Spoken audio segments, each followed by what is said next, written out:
All right, we're going live everywhere.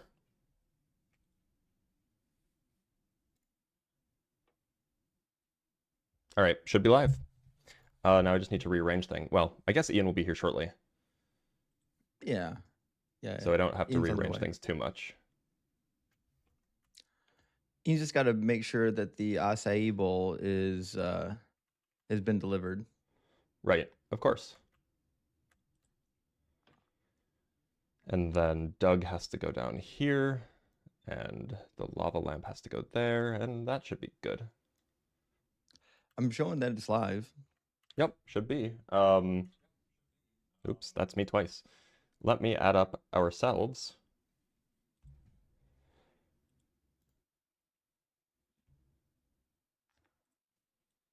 And we should be good to go. Dope. Now, unfortunately, I don't have the version that you have so that people who are watching can watch the watching. That wasn't really helpful.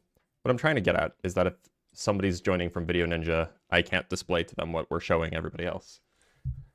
Right. The way I was doing that is I took the Safari web browser and I logged in as a guest to the Video Ninja room, like it was a phone or a computer, and then I added that to the scene, and then on my Video Ninja admin screen, I was sending, rather than using my main camera, I was sending the OBS virtual camera. And that seemed to work pretty well for getting my face on the screen, but also getting it so that they could see a preview of the actual live feed. But how are you using both the OBS virtual camera and managing the scene in OBS? So the virtual camera that I was using is a horizontal virtual camera, and I'm just turning it on. And then inside of Video Ninja, when I log in as the manager or the admin, I'm selecting the virtual camera as my actual camera, as the but room are you admin. managing the scene, like, like all of the graphics and stuff, also in OBS? Yeah. So then it seems like you would need two horizontal scenes that are both active. Oh no, you can send a different scene to the virtual camera, can't you? Yeah. Rather than the one that's virtual like camera, active. You can send either the vertical or the horizontal, but I'm sending it an active horizontal feed. I'll have to play around with it. It's not urgent though. Yeah. No. Oh, we still need you on TikTok, by the way. Oh yeah, that's right. I forgot about TikTok. Give me a second. We do have a guest on TikTok, and we're also waiting for Ian. We can take our guest in just a moment. Yeah. Ian is indeed fashionably late, as always, though. Got to get the acai bowls or something like this. We've come to expect that. Yeah. We do have two super chats. One from C-Bar with just a waving emoji with the $5, which is very much appreciated. And another $5 from my KB Kamoto Saika? I don't know. Gay for Justin, pan for Ian, straight for Dr. Blitz. I guess. Makes me feel like you guys think that I'm less queer friendly. But you are married. I am married, but like very okay, well, look, I could do the thing where it's like, well, I'm not looking, but like my wife's best friends are married and they're both women, so they're married to each other. But that's like me saying I'm not racist. I have black friends, so it doesn't really save me. I did request up on TikTok. Okay, let me add you. Okay, we have a bunch of guests. All right, well, Ian's going to be a minute, I guess. So let us bring up our first guest, who was Webster.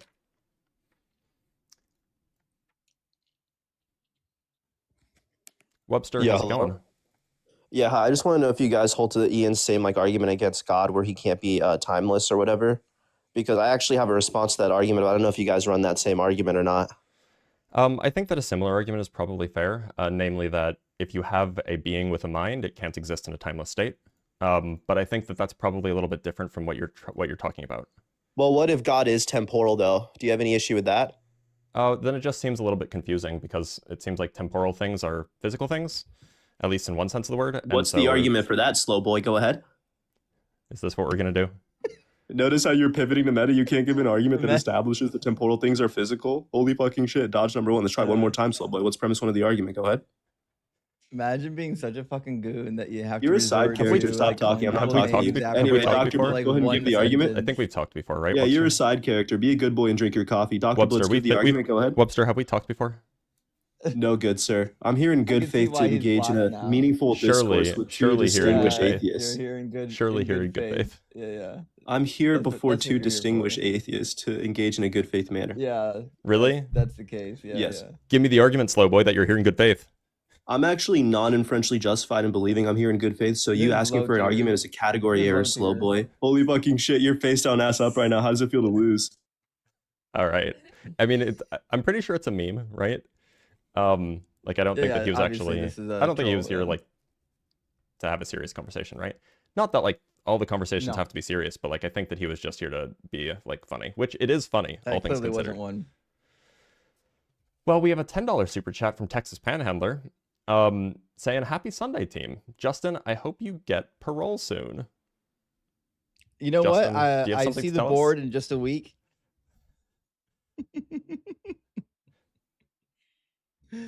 Soon, friend, soon. There is a question about your audio. Is Justin's audio on the quiet end, everybody? That's what I'm seeing. Yeah, I can bump you up. Well, is it on the... Is Justin's audio okay on YouTube? Or is it just on... Okay, it's a little bit on the quiet end on TikTok. So I can potentially up your audio in Video Ninja and then lower your audio in the... on YouTube, I suppose. Oh, actually, no, I could just up your audio everywhere. Yeah. Just a smidge. Give me some testing noises. All right, testing noise, testing noise. A little bit more? Testing noise, testing noise. Okay, that should be good. Okay. And from Tucson with the $2, I'll be gay for Blitz. There you go. Well, I appreciate it. That's what I needed to hear. And from, all right, here's a pronunciation guide. Sorry, my silly name is Micah Bika Motorcyca. Okay, I get it. Micah Bika Motorcyca. There you go. Oh. It's hard when they don't have any spaces or periods or punctuations or anything between the words to figure out where they divide at. Yeah, I agree. I'm with you on that. Right. Shall we... Oh, actually, one moment. Just something to check. There we go. Now, also your audio should be louder on TikTok as well. Let us bring up our next guest, right. Squilly. Cool.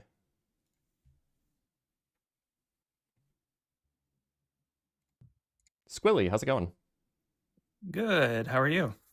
I'm doing okay. Do you believe in a god, Squilly? I think I do. I'm a bit unclear, but I wanted to hear your perspective on concepts of Spinoza's argument for God and a pantheist worldview. Well, fortunately, just the right person is here to answer your questions. What do you think like Spinoza's argument for God is? I have a limited understanding probably, but just that God is kind of synonymous with the fabric of the universe and is omnipresent throughout and indistinguishable from. So okay, that's like his conclusion, right? But I'm not really sure how he arrives there. You know, I haven't looked into Spinoza or his arguments particularly deeply. But I guess like I'm not really sure why we would think that that's the case. I don't know. What makes you think that that's true?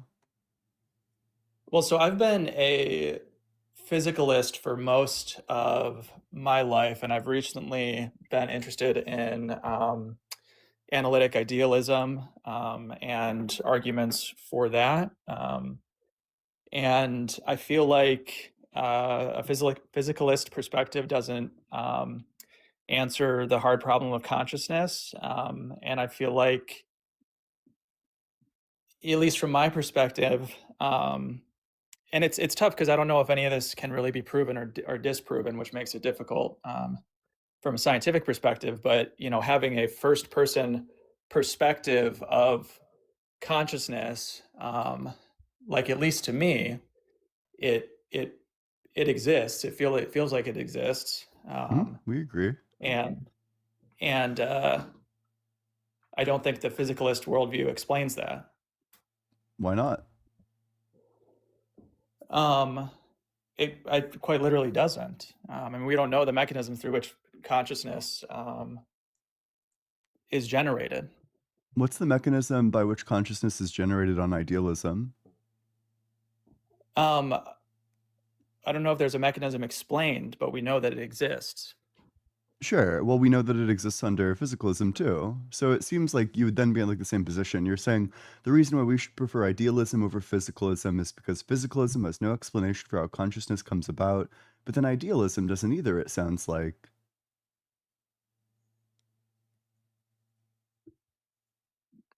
True. That may be true. Yeah.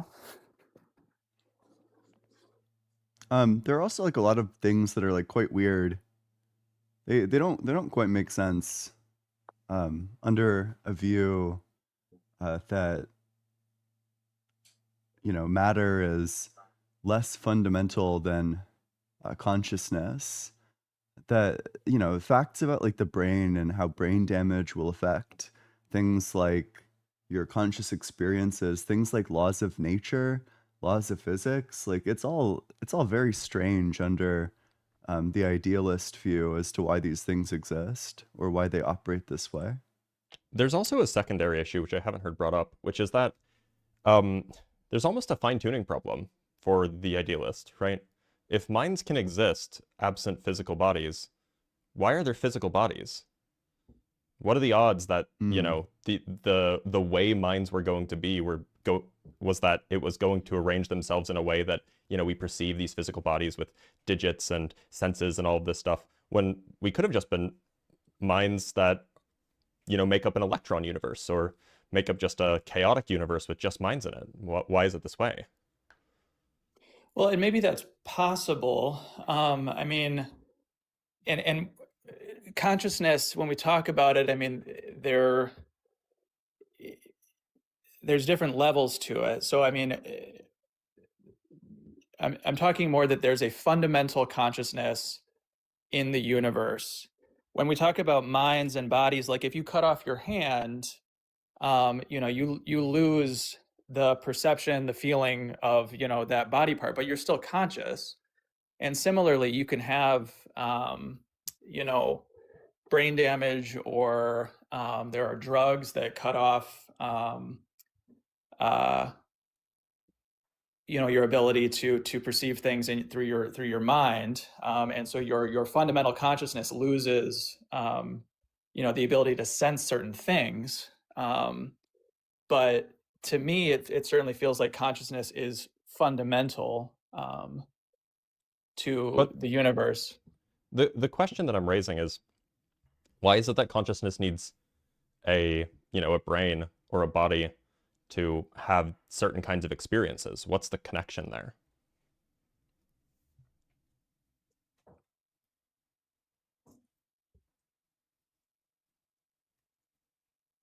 It filters information, it processes information. But couldn't have God made it like some other way? Couldn't you have had consciousness with some other body that didn't need a brain at all? Possibly. I mean, I don't necessarily believe in God as a separate creative force. I mean, it's more the very nature of the universe. Kind of sounds like you're an atheist then. Yeah, like we agree there's like a fundamental nature of the universe. Yeah, I mean, that's possible. I mean, so Spinoza was accused of being an atheist in his time, and he was excommunicated from the church for these ideas. And I think he was Jewish. he was Jewish. Yeah, he was Jewish. From the Jewish leaders at the time. There's not really an excommunication thing. Yeah, they just didn't like him. Yeah. They just didn't invite him to their events anymore. To Passover, you know, nobody sent him gifts for Hanukkah. Yeah. Hanukkah Harry didn't pay him a visit. I mean, look, I'm going to speculate historically here. I would put money that if you brought Spinoza back to life today and you talked to him in, I don't know, like medieval Spanish or whatever language he spoke, he would be an atheist. He would probably agree with Ian, Justin, and I far more than he would agree with anybody who considered themselves a deist or a theist of any kind. I suspect that he said that he believed in God, but that God was the universe or the nature of reality because he didn't want to get burned to the stake, is my guess. Okay, we can. I mean, like, I'm speculating, but it just seems like the views that he held, if you go at, like, you know, I haven't actually read his writings, but I've read summaries, and it just seems like the views that he held are basically consistent with, like, you know, the way an atheist would think about the world today. So there's like this weird problem. I don't know, I haven't explored this too deeply, but some of my friends who I consider to be like pretty intelligent with respect to things like philosophy of mind tell me that the best version of idealism is indistinguishable from the best version of physicalism. And I think that they probably posit more stuff than I do, or that my physicalism does, but I don't know. Like, I think at a certain point, it kind of seems like there's no real substantive disagreement between the idealist and the physicalist across like some versions of idealism or physicalism. Yeah, I think that's probably true, and I think that makes it especially hard sometimes to debate or talk about, because it is kind of a matter of perspective, and, you know, whether or not you want to call it just the universe, the physical universe, or if you want to refer to it as God. You know, you get very close to the same arguments. So I think that's fair, and I'm not an expert in this philosophy or in debating in general. So that's okay. Well, do you have anything else? No, I really appreciate you guys taking the time. Yeah, of course. Thanks for being here. Yeah. We have at least one super chat. Indeed, two super chats. One from Digital Toaster with the 5 Canuck bucks. The universe as a sim does only calculating observed parts of the sims by agents limit the computation power required into the realm of possibility. Love. I think that this is regarding to simulation stuff that I've talked about. So the idea here is that somehow you need to have the underlying physics engine running so that if say a physicist runs an experiment, you will produce self-consistent results. So suppose that, I mean, like, it's just not true that, like, physicists are running experiments at any given time of the day to probe the deepest levels of, you know, the smallest particles that we have access to. But what you need to make sure that you're doing is that when a physicist does turn on their particle collider, that the answer that it spits out is consistent with what was going on before. So you can't stop running those calculations in the background, because when those, because physics is consistent, right? If you stop running those calculations in the background, when the physicist turns on their machine to, you know, their particle accelerator, whatever it might be, then you'd have to run all of those calculations now. And that would take up even more time. So it seems like you can't really get out of running these kind of fundamental physics simulations in the background, regardless of who's actively observing. And from Draco's Rose with the $20, which is enormously appreciated. You guys help make the channel run. We have L lava, R rock, and S salt. Didn't we decide on stone lava salt? Wasn't it SLS? I think so, but, you know, I'm flexible. I'm sure you are. Is that a small chair looking at the bed that I see in your background? Anyway, from Draco's Rose streaming setup, dude. From Draco's Rose, that's my last name without the vowels. Haha. W Dr. Blitz, W Justin, W Ian. So LRS. Ah, I see. So your last name has the letters LRS, but without the vowels. Okay, that makes sense. I see why you did it that way. And one more super chat from Henrim with the $2. Les trois mousquetaires. I did my best, okay. Le Trois. I know that Le Trois is correct, but the Mousquetaires? There's something about French. Well, obviously it does mean the Three Musketeers, but there's something about French where you kind of just stop pronouncing the last half of a word, and I don't know where that happens. Anyway, you have to feel it. You do have to feel it. You have to have a feeling. Now, it gets easier after a couple of sips of wine. You know what? Maybe that's why they're always drinking. Okay, they're not always drinking, but they do drink a lot. All right, well, let's bring up negative conceivability. I imagine that this is an Ianism. Negative conceivability, how's it going? Yeah, so Ian, if you're a physicalist, do you take it that the primary and secondary intentions of any given phenomenal state are going to coincide in virtue of some a posteriori identity? Yes or no? Oh, sorry, the slow boy's muted. Let's get him unmuzzled Ian, we can't hear you. Yeah, I was muted. I was just saying, I don't know, Clark is like my favorite troll. He's like so funny. I've watched so many debates between like him and like Deathless Light, for example. It's like probably my favorite, like my single favorite debate. Is this on the entire internet is like this dude debating like Deathless Light. Can you please send me those links? That seems hilarious. Yo, he actually, Deathless made this guy actually break character. It was like really funny. He talked about how he like rolled with like, apparently like something Clark cares about is like jujitsu, I think.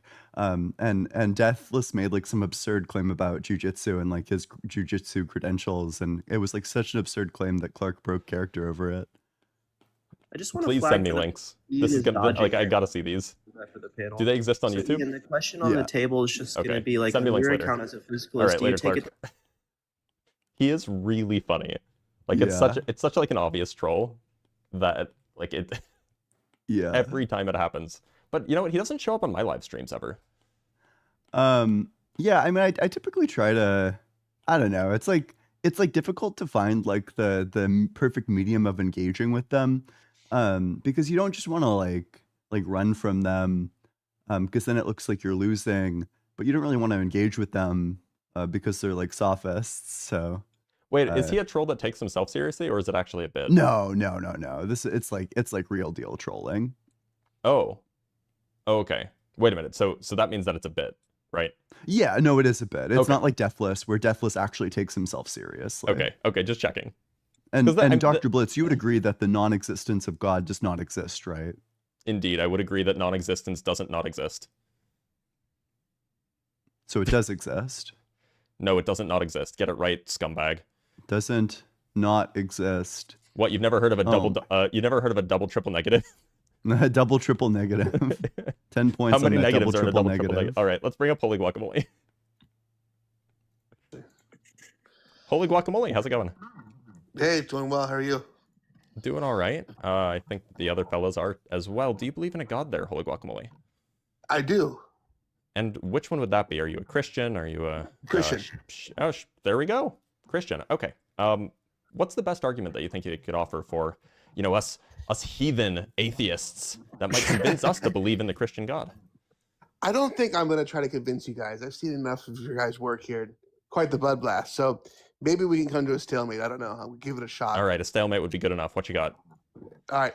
So the limits of physics and the human brain. I think that's what I'm going to focus on, right? So correct me if I'm wrong. String theory, quantum physics, and relativity, right? They're having trouble combining these things, right? Can we not? They haven't drawn polymerization to fuse them all together. What's that mean? It's a Yu-Gi-Oh reference. It's a bold strategy, Kyle. See if it pays off. Yeah, the ones you're looking for is general relativity and quantum mechanics. String theory is kind of off doing its isn't string theory like a potential way to try to explain quantum gravity? It is, yeah. Okay. Hey, Guacamole, if you could turn your speaker phone down a little bit, because it's so loud right now that every time we talk, it's feeding back into your microphone. How's that? Should be better. No, okay. So I asked a question before. Are you driving?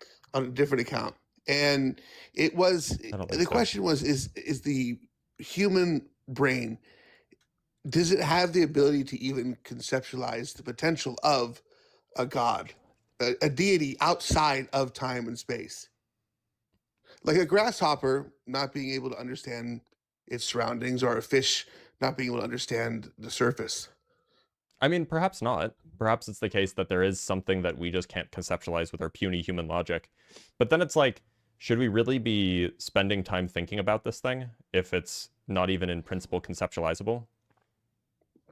It's a good question, but it still leaves open the question of, like, can you completely write off the God isn't real?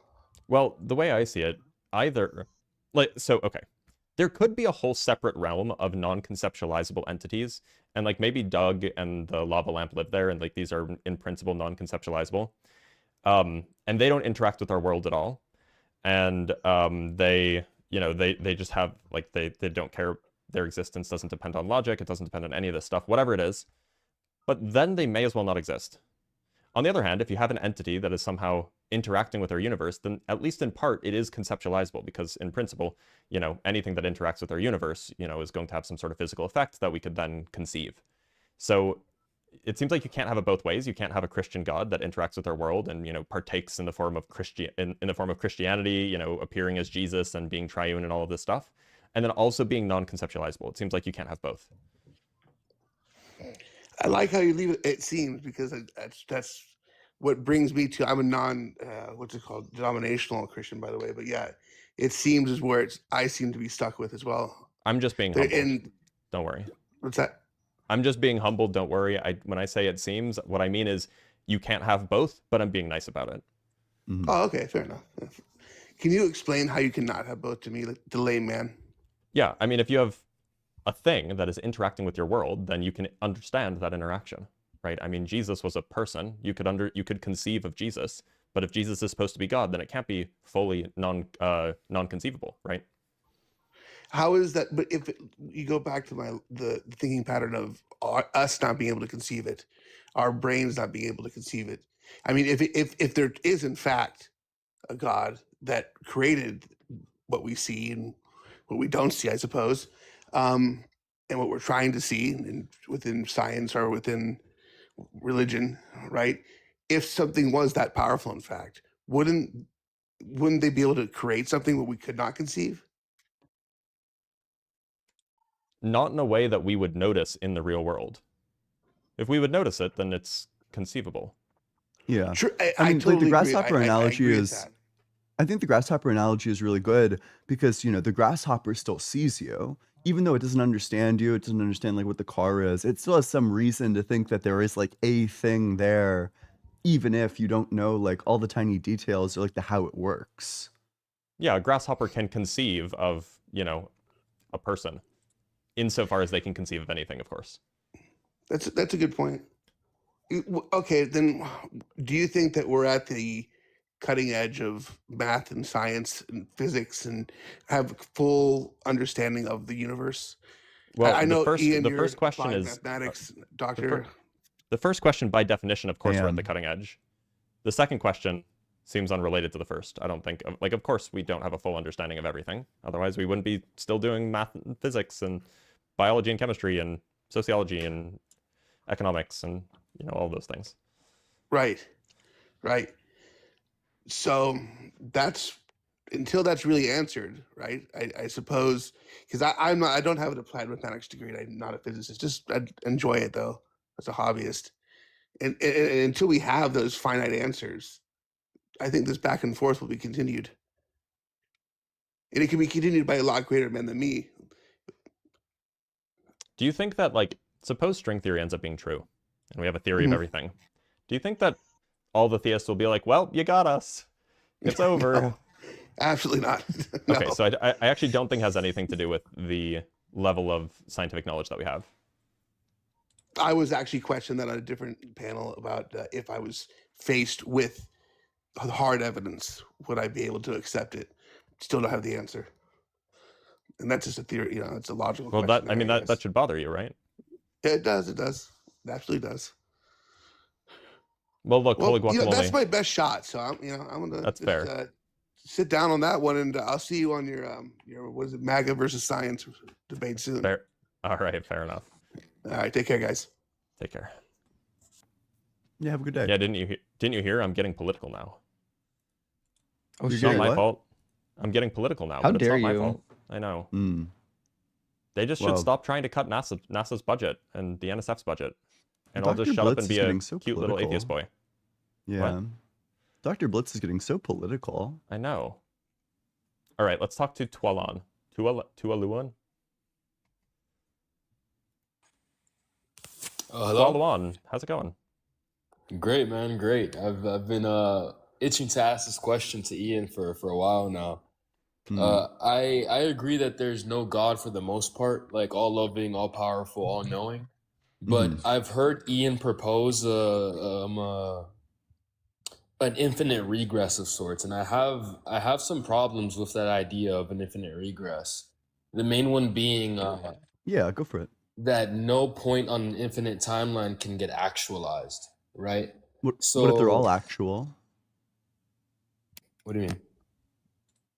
Like, what if all points along the timeline are actual? Well, yeah, they can be actual, but you have to ask the question: how do you get to the point that you're at right now? And then, like, the way I see it is that, hold up, wait, my copy is wrong. The way I see it is that, like, imagine yourself as the atoms in your body, and the atoms in your body would have had to traverse an infinite amount of events to get to the point where you are right now, which is impossible. Because say, like, I give you a jump rope and I told you to jump an infinite amount of rope, you never reach a point where you could say, okay, I've jumped an infinite amount of rope. Right. Well, the problem is that what you just presented with the jump rope has a starting point. The infinite regress, there is no starting point. Like, the jump rope starts from 0. The infinite regress does not have a beginning. But I hold to the B theory of time, eternalism, which holds that past, present, and future are all actual. There isn't, like, genuine coming into existence or going out of existence, but rather every time slice is actual, and there's a different configuration of reality at each time slice. So the question of, well, how do we get to here? Well, here is always actual. It's just actual right here.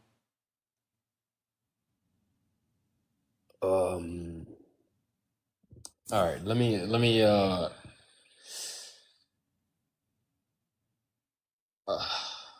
because I feel like that doesn't really answer the question though of how you've managed to, like, traverse these events, like, regardless of them being actual or not. You would still have to go through those events. You know what I mean? Like, there isn't the traversal in the sense that you're thinking. Well, like, okay, because to clarify, B theory of time means like it's all happening at once or something. No, it's different times, but all the times are actual. So presentism holds that past, present, and future, or that, you know, only the present is actual, the past is no longer actual, the future is not yet actual, and then new moments come into existence and old moments go out of existence. Whereas on the B theory of time, there is no coming into existence or going out of existence. Rather, there just is the things, like all the time slices just exist. And how do you support that theory? That's kind of like counterintuitive, or not intuitive, I guess. Yeah, sure. So we can motivate it like this. If the A theory is true, then all of your infinite regress paradoxes are true, so there couldn't be an infinite regress, but also there would need to be an infinite regress under A theory insofar as either God was always actualizing time, or, I mean, whatever produces time is either always actualizing time or it begins to actualize time. If it begins to actualize time, then it would undergo a change, which means it itself would be in time, so you would have time before time, a contradiction, which means, like, you can't have that. So time must have always existed under the A theory, but because there's you know, you can't have the infinite regress under A theory, that just leads to the conclusion that the B theory must be true. Oh, fair enough, fair actually, have you considered a third non-dichotomous theory of time? Have you considered the growing block universe? No. I guess I have one more question on this point, and I'm gonna apologize up front because I read this argument in a book a really long time ago, and a Christian friend of mine gave me the book, and I have yet to been able to, like, respond to it. one of the other points against an infinite regress was something along the lines of like entropy. Like there's some sort of issue with entropy and an infinite regress. Or that's I think that was the argument. Yeah, I'll throw this over to Horseman number 2. Oh yeah, that's me. Horseman number 2. Yeah, I mean, look, what I would say, and I know this is not going to be a satisfying answer, but merely what I would say is that if you're going to make an argument from entropy, you should be able to A, define it in the physics sense, not just in like some kind of colloquial lay sense, and B, you should be able to tell me what the second law of thermodynamics really says.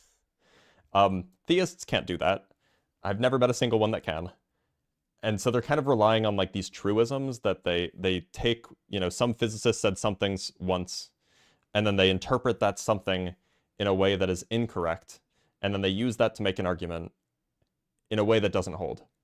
So I would just hesitate if anybody tries to make an argument from physics for, you know, why the universe can't have always existed. Just make sure that they can tell you, say, what entropy is and what the second law of thermodynamics is. Because otherwise, like, they're not going to be able to defend the position at all. Yeah, fair enough. Do you think that if I were to study physics and like really grasp a true understanding of this, that their arguments would just kind of like, I'd be able to answer those arguments? Or is it, I guess what I'm trying to ask here is that, does that argument have any merit? No, not if you ask. So yes, I mean, like, if you do a physics undergrad degree, you might buy their argument, and then you do a physics graduate degree, and then you become agnostic about it, and then you go do research in physics and you talk to cosmologists, and then you no longer buy their argument. So it's one of these things where at the surface it kind of makes sense, but as you go deeper, it makes less and less sense as you know more and more. Got you. Because the way I remember entropy, and I'm sorry if I butcher this, it was like the tendency for things to like find the I can't remember it. It's something with energy. You might help me out here with so the colloquial, not even colloquial, kind of a technical definition is that the entropy of a system is a measure of how many different microscopic states correspond to a given macroscopic state. Colloquially, this is akin to the entropy in some sense measures the amount of disorder that a system has. Right, and it tends towards less or more disorder. It tends towards more disorder in a closed system, meaning that the energy of that system is conserved and that matter cannot enter or leave that system. That, you know, there's a whole bunch of extra caveats that you have to include there. But this tendency to, you know, never decrease is a stochastic tendency, meaning that it's statistical. It's not something that necessarily happens. And it also has certain conditions that have to be satisfied before we can make that claim. Oh, okay. And that's where you would debunk or refute the initial argument. I mean, it fails on both counts. It's not clear that the universe is closed in the sense required, and also we don't have energy conservation in our universe. All right. Well, that was my question. I appreciate you guys for you know, clearing some things up. Yeah, you're welcome. Let's get rid of them. Be gone. We do have a guest on the other place. Do we want to bring them up from there, or would we prefer just to take the TikTok guests? Wait 1 sec. Let me Oh, where'd he go? We lost Ian. We did indeed lose Ian. Well, I'm going to read a super chat while we wait for Ian to come back. From Rowerja with the $6.66. Oh, this is for Ian. Hey, Ian, what college did you attend in California? Paul is retired from Cal Poly. Glad you knew San Luis Obispo. Robin Rinsler. I feel like we're just saying names. I don't know who any of these people are. Ian, I know Robin and Paul. Okay. Oh wait, sorry. Fuck. Wait. Gosh. It's for me. It is. I attended SDSU. SDSU? San Diego State.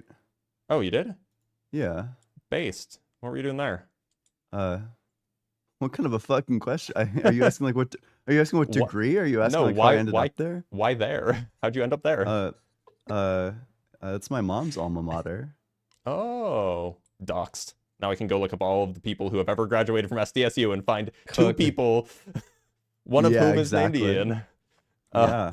And one of whom is named Ian's mom. Yeah, Ian's mom. First name Ian's, last name Mom. From Philo Dragon, always good to see you. I've been working on my metaethics homework. Ian, is your position closer to Philip a Foot? I'm curious to know more. Appreciate you. My metaethics position is probably closest to Christine Korsgaard, who reconstructs like kind of the Kantian position. My metaethics position specifically is called constructivism. I think a lot of metaethics turn morals into like a spooky thing if you're a moral realist. I think that a lot of these positions end up with like these spooky moral facts that are floating through the ether that you intuit with your magic, like platonic fact detecting moral intuition. And I think that that's like all obviously bullshit.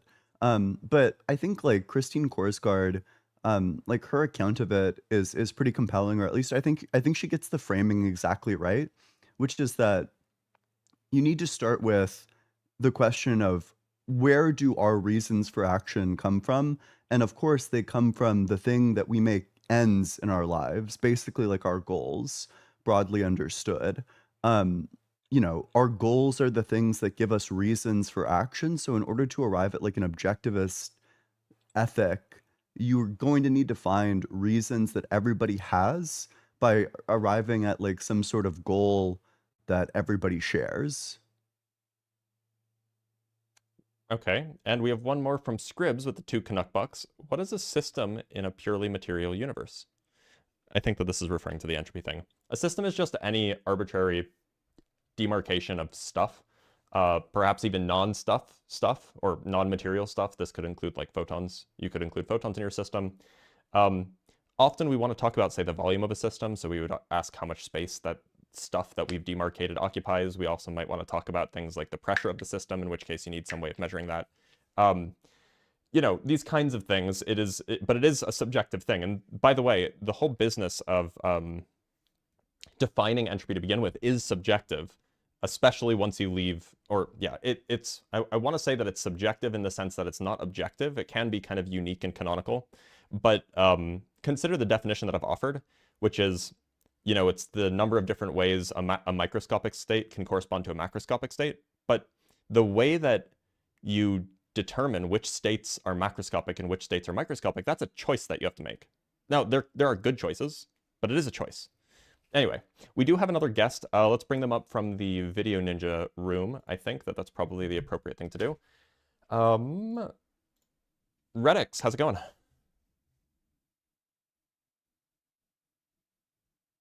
Looks like Reddex isn't here.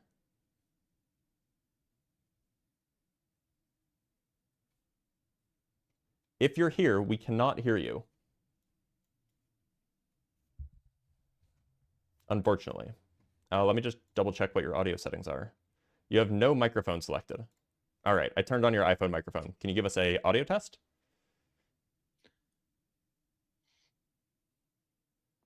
All right, well, feel free to come back when you are, you know, when you figured out how to make things work. Let's bring up another guest from TikTok. Let's talk to Tough, the truth keeps changing.com. Is that your website? How's it going? It is my website. It's no free cloud. I'm kidding. I did it too. It's free in the sense that I'm paying for it, but it's just a free book that I wrote. It's like my therapy, but it's a good book. You should read it. You probably disagree with a lot of it, I think. Okay, so do you believe in a god, Tough? I wouldn't say I believe in a god. I believe that like what people call God is what I call the universe, and that what everything is the universe dividing itself up in so that it has the ability to experience itself. Sounds like that's consistent with atheism. Yeah, I'm not sure what we would. I don't see the. I always called myself, and I think this is a real term that I was not using in the real way, as a term I thought I made up. But I always called myself an apatheist in the sense of I don't think I'm supposed to be able to know from this realm where I stand right now. So I don't see the point of me trying to decide one way or the other whether I definitively do or don't believe. Okay. But, you know, we are looking up for people who do believe, so we're going to let you go. All right, Reddex is back. So let's bring up Reddex. A lot of people this morning trying to hold on to God-adjacent beliefs that aren't really God beliefs. I know. Can you hear me now? We can hear you. Yay. How's it going? I'm doing well. How about yourself? Doing okay. Reddex, do you believe in a god? I think I have a weird outlook, hopefulness kind of thing. I used to be a practicing Christian for the majority of my life. My grandparents raised me. They were pastors, so grew up in church. Kind of deconstructed from that, and now I have like a science. I guess you could say a science-based. Are you guys idea of like weird God noises? Yeah, he's ribbiting. It's because his connection isn't good. Okay. So how do you guys feel about the simulation theory? It's non-scientific and probably not defensible, is my view. Okay, so if I guess then my weirdo position would be, hypothetically, since all of this God combo is kind of hypothetical, if the simulation theory was something that could be later proven, or that we found out through better understanding on the quantum level of physics and things like that, that we are actually in a simulation, would the creator of that simulation meet the standards or the qualifications of being a god? I suspect not. Why? At least it wouldn't have to. I mean, just consider this. Imagine that at some point we're able to simulate like sentient beings. That doesn't mean that we're gods. God is not a relative term. God is in some sense, at least the way that it's used in the West, it is an absolute term. It refers to a specific kind of being that is responsible for all of reality, not just some part of reality. So if we created a simulation where these sentient beings lived within it, and we had control of all that, would we meet the qualification of it then, or no? Because we would only be responsible for some part of reality, not all of it. Okay. Wow. Okay, that makes sense. But look, Reddex, your audio connection really isn't great, and people are, including myself, no problem. By it. You answered my question. I appreciate it. Thank you, guys. You're welcome. Take care. Yeah, it's like the... Oh, my name tag's missing. Yeah, I need my name tag. It's... Every time the ribbit happens, I just like want to vomit a little bit. Like, it's pretty bad. All this right, let's bring up phobic rhetoric. I know. I thought you cared about amphibians and lizards after all this Australia bushfire talk. Not amphibians, just lizards. Fair enough. The amphibians can go, they can go burn in a fire for all I care. Let's bring up another guest from TikTok. Aaron? Hello. There's no way that's your voice with that picture. I promise that's my voice. Okay. I promise. Now I feel like I'm being ableist. Cut his in, Bill, before we get him out of here. No, I'm being honest. It's my Aaron, voice. what year were you born? 1990. Okay, and how old are you? 35. Okay, could be true. All right, Aaron, do you believe in a god? I do. Do we? No. No, he's clearly in Pampers still. Let's cut the child. I just don't want to be ableist about it. Like, what if he has like a vocal cord disability? All right, let's bring up John. Seems unlikely. Let's be serious. Like, okay, there's like the risk that what you're saying is true, but come on, we're on TikTok Live. Yeah, true. Somebody said, "Is this a Muppet?" Employ the To Kill a Mockingbird strat. I haven't heard of this. Is this where you ask them who their favorite character was in To Kill a Mockingbird? No, you ask them what's one major theme in To Kill a Mockingbird. I don't know if I could answer that though. It was so long ago. Bro, racism. Well, I guess that's true, but is that like a theme or is that like a context? I don't know. I think it's like a racism bad is the theme of To Kill a Mockingbird. Yeah, I guess maybe name a character in To Kill a Mockingbird is probably easier because everybody knows Atticus Finch. All right. Well, we do have a guest from YouTube, so why don't we bring up David? Hey, David, how's it going? What's up? Not a whole lot, brother. So, David, do you believe in a god? Not really. I was raised Catholic, right? But I kind of have more of an idea for you guys to kind of explore a little bit, where it's like the utility or pragmatism of organized religion within a society. Not to say that it's always been right, like obviously, right? But for people who have issues with reasoning and formulating opinions on their own, religion has been very instrumental in policing morality. I got to say, that's not a sterling endorsement of religion. I'm not saying, hey, man, like I said, I'm not really a believer. I've just, I've had this kind of crawling at me for a while with, my internal debate on religion for years. And it's kind of the idea that there has been very pragmatic, useful reasons to have religion within society. Indeed, it is quite useful to burn the people at the stake who wash their hands and don't get the Black Plague. We don't disagree that Very there useful. are problems. Like, I'm with you. I'm 100% with you but on that. It's not even. I'm not saying that. Oh, there are problems, but it's still pragmatic. There are pragmatic reasons to not have religion as well. I agree with that too. I don't disagree that there are pragmatic reasons to not have religion as well.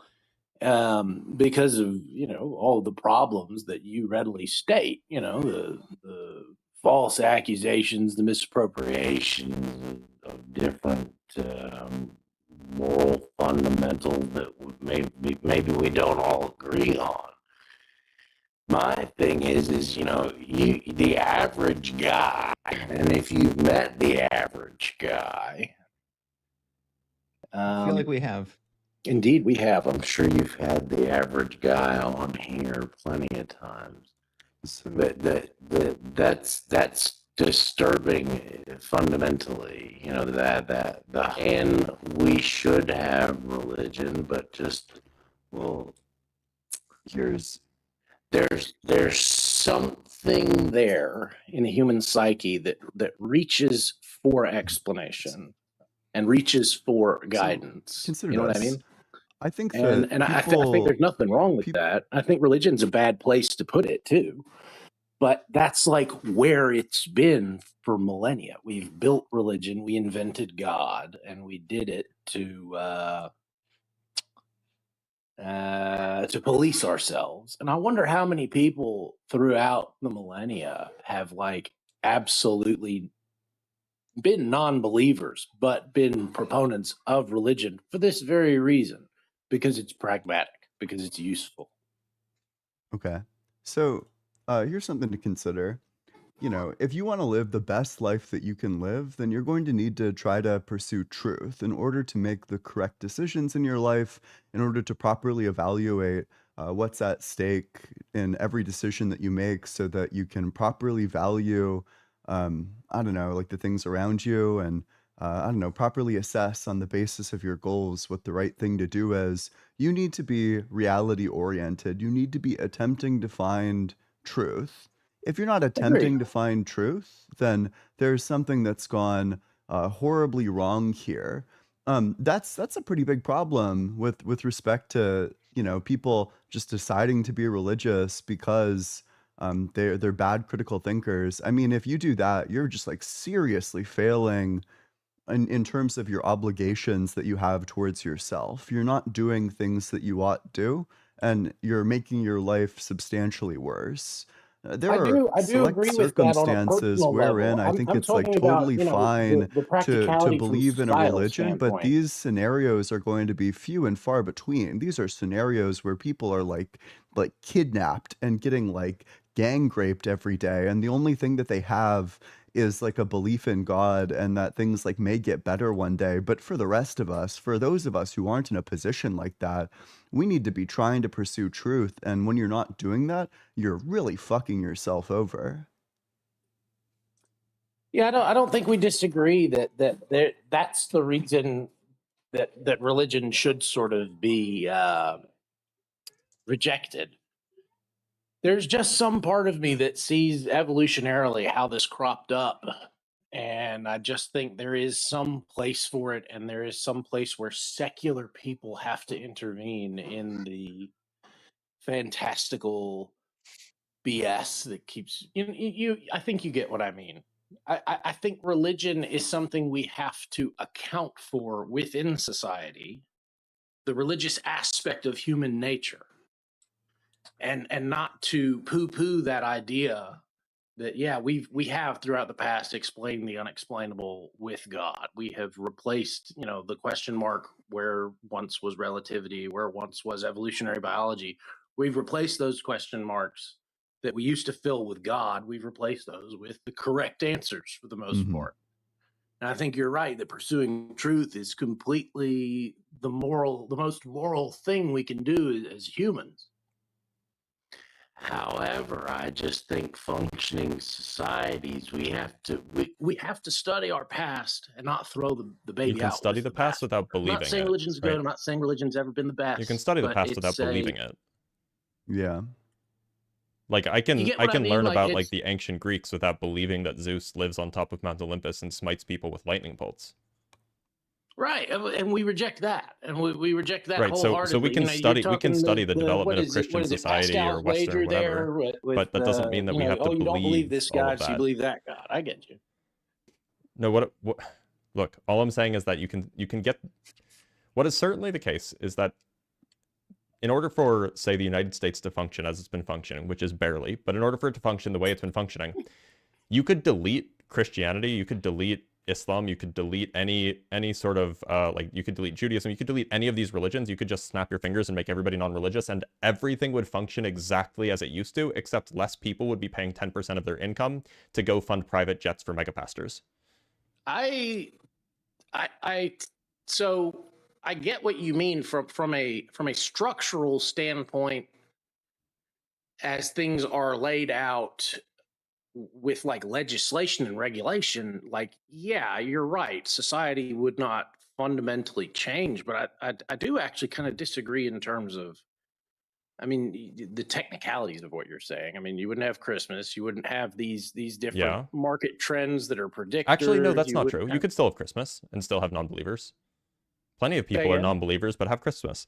Like, plenty of people who are non-believers still do Christmas because it's fun. But if you snapped your finger, well, we're talking in bullshit semantics. Like, I'm getting semantical with you, and that's not a good argument. It's not good faith. But I'm like, oh, if you snap your fingers and get rid of it, well,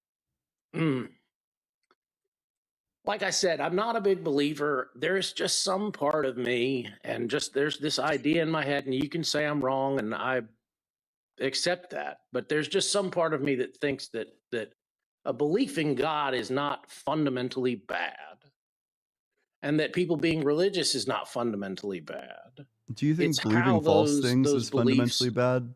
Are used. Do you think believing false things is fundamentally bad? No. Oh. Okay. And is that true? No, believing something, you can fool yourself for very good reasons. I used to be 370 pounds. Now I'm down to like 215. I gave myself false beliefs that I could X, Y, or Z certain weights. And guess what? Eventually I could. Like, yeah, there's reasons to lie to yourself. False beliefs? Wait. How is it a false belief if you were able to do it? Yeah. I wasn't able to do it, and then I was. Wait, did you try to lift the weight? Because if you tried to lift the weight and you couldn't lift the weight, that's really bad. You shouldn't have done that. That's like dangerous. Like, this is kind of the exact point, is that believing true things is good because otherwise you make bad decisions. I think you look like you're my age. That's how you slip a disc, buddy. You gotta be careful. Lift the weight, and that makes it a dangerous lift. But that's also how societies have launched themselves forward, catapulted themselves forward. That's how ideas get made, is by people having this false, faking themselves out. I don't think believing in themselves. That's not clear at all why like people having false beliefs somehow brings us forward. Surely people having false beliefs is what holds us back. It's when people develop new true beliefs that brings us forward. But look, David, we don't disagree. Either. We don't disagree on the merits, which is that there isn't a God. So, and we have plenty of people who want to talk about that. So I'm going to let you go. But thank you for being here. All right. Yeah, please refrain from bringing shower thoughts, friends, if you can help it. All right, let's bring up Broken Rune. We will read some super chats, but, only between actual conversations. Broken Rune, how's it going? Hey, what up? Not a whole lot. Broken Rune, do you believe in a god? Yeah, I suppose. And what religion are you, or if you have a religion? I'm not religious. I'm just like, I believe in a higher power. I don't go to church. I don't read the Bible. I couldn't tell you a single script from the Bible or any religion for that matter. Why do you believe in one higher power? I think if you just take mushrooms and go hiking with a girl you love and then you fuck her in the middle of the woods, you'll believe in God. And that's it. That's really you know what? You might be right. He might be right. Well, this guy's obviously not a theist then, because I have doubts that a woman's going to let herself get banged by this guy in the middle of the woods. I mean, on mushrooms, maybe. Yeah. Hide your sisters, y'all. All right. Well, we have a guest named A.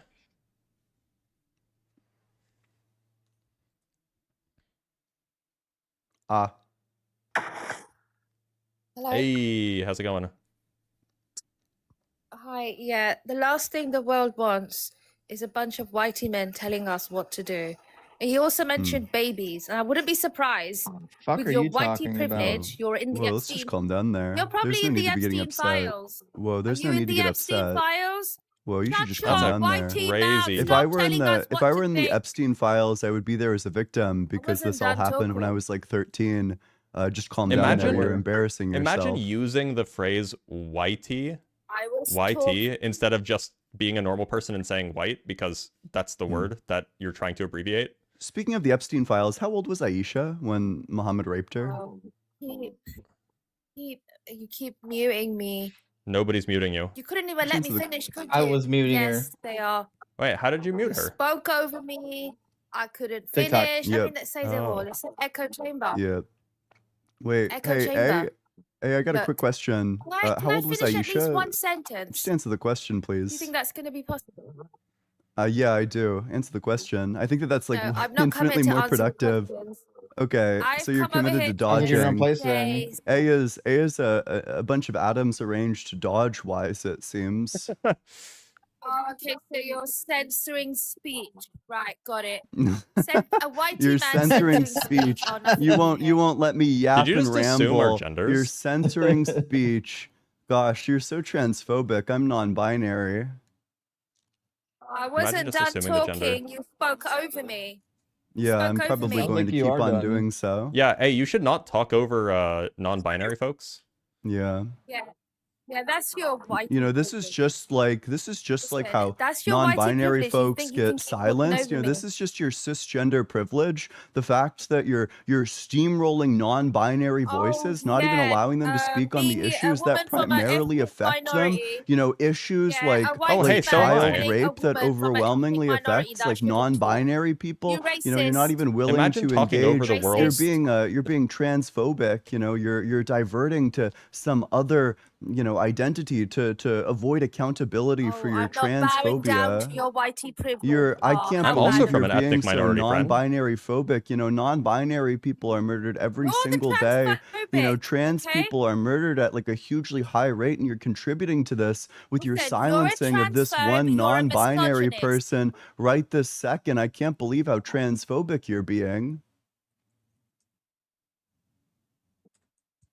Okay, you're a transphobe, misogynist, homophobe, and a racist. No, I'm trans. That's what you are.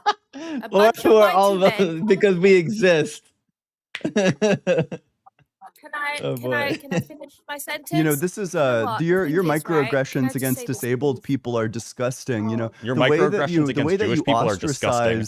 at least 2 and probably 3 autistic individuals on this panel for the way that we talk, I think that that's really disgusting ableism. I think that you really need to check yourself and check your ableism, especially because like the harms of things like racism often draw on tropes of ableism as casting people as being like disabled and not disabled. Being like capable, less capable, and more capable of things that imagine having the accent of the colonizer. The ableism that you're currently contributing to is a huge driver of violence against people in all sorts of different minority groups. You know, this is so problematic. I'm gonna post about this on Twitter. I can't finish the sentence. Imagine being from a global majority. You know what? The world's Imagine being from a global majority and talking down to us global minorities.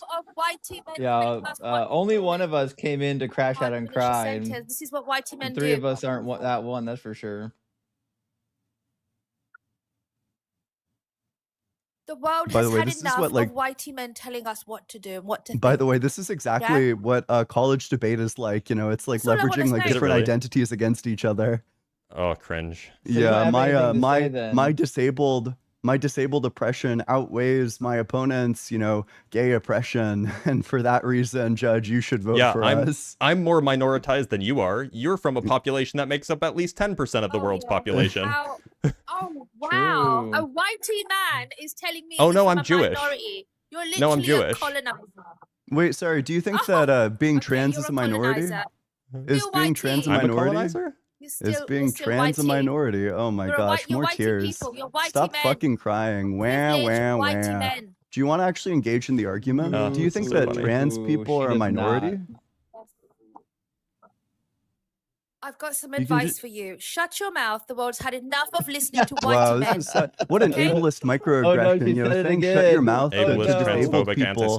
Yeah, this is like silencing trans people, silencing disabled people. It's disgusting. I can't believe you'd do that. I can't believe you'd be so transphobic and so ableist. You know, the only 13-year-olds that are in the Epstein files are the victims, which is how old I would have to be in the Epstein files. So this is victim shaming, actually. This is like a disgusting piece of victim shaming right now. I can't believe that you would contribute to structures of trans misogyny. You know, you're responsible for the deaths of like trans people with your transphobic rhetoric. You know, you've contributed to stochastic terrorism, you know, infinite violence. You know, I can't believe you wouldn't check your privilege on this. You're responsible for the death of like trans people every single day with your rampant transphobia. You need to check your transphobia and your ableism.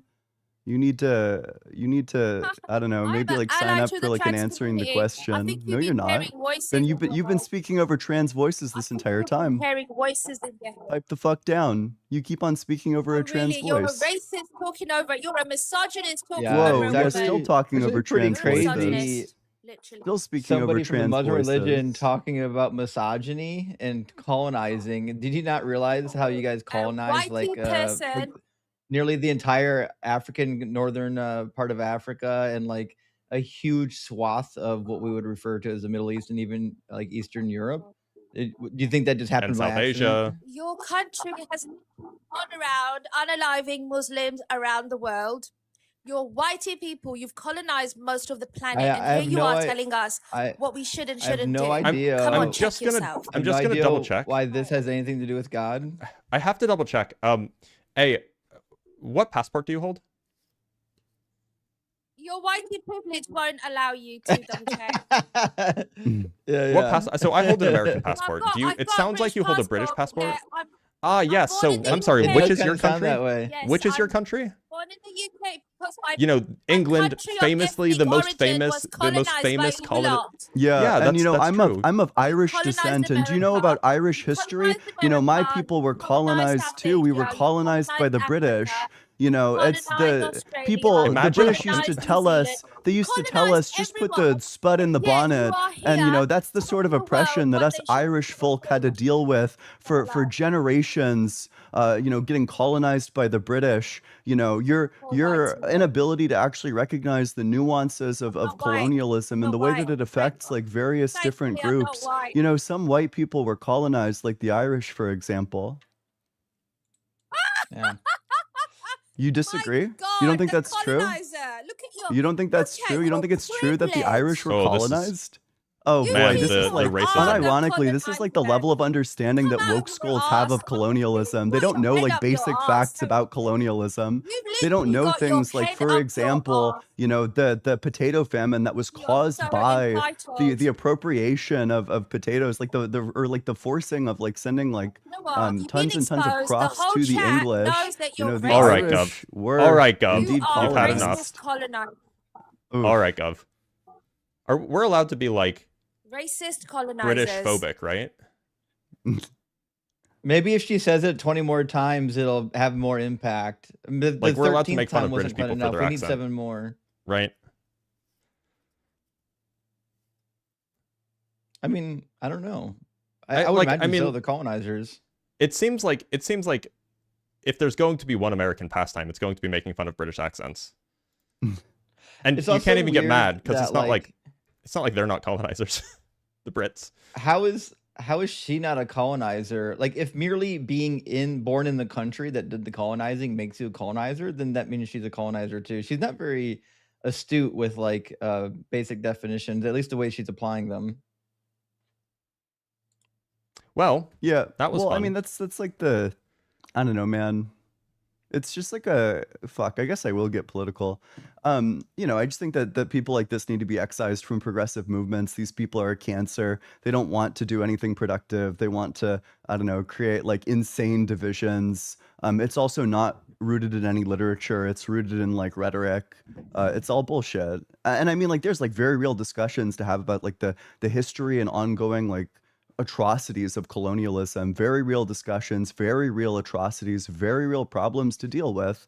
But these people don't care about that. They just want to like hold power over somebody else. They want to wield it as like a bludgeon, as opposed to like some sort of method of actually, you know, colonialism and decolonization is not a metaphor. It's not about like, I don't know, like decolonizing like your like epistemology. It's about like real, genuine material change for individuals, like colonized individuals.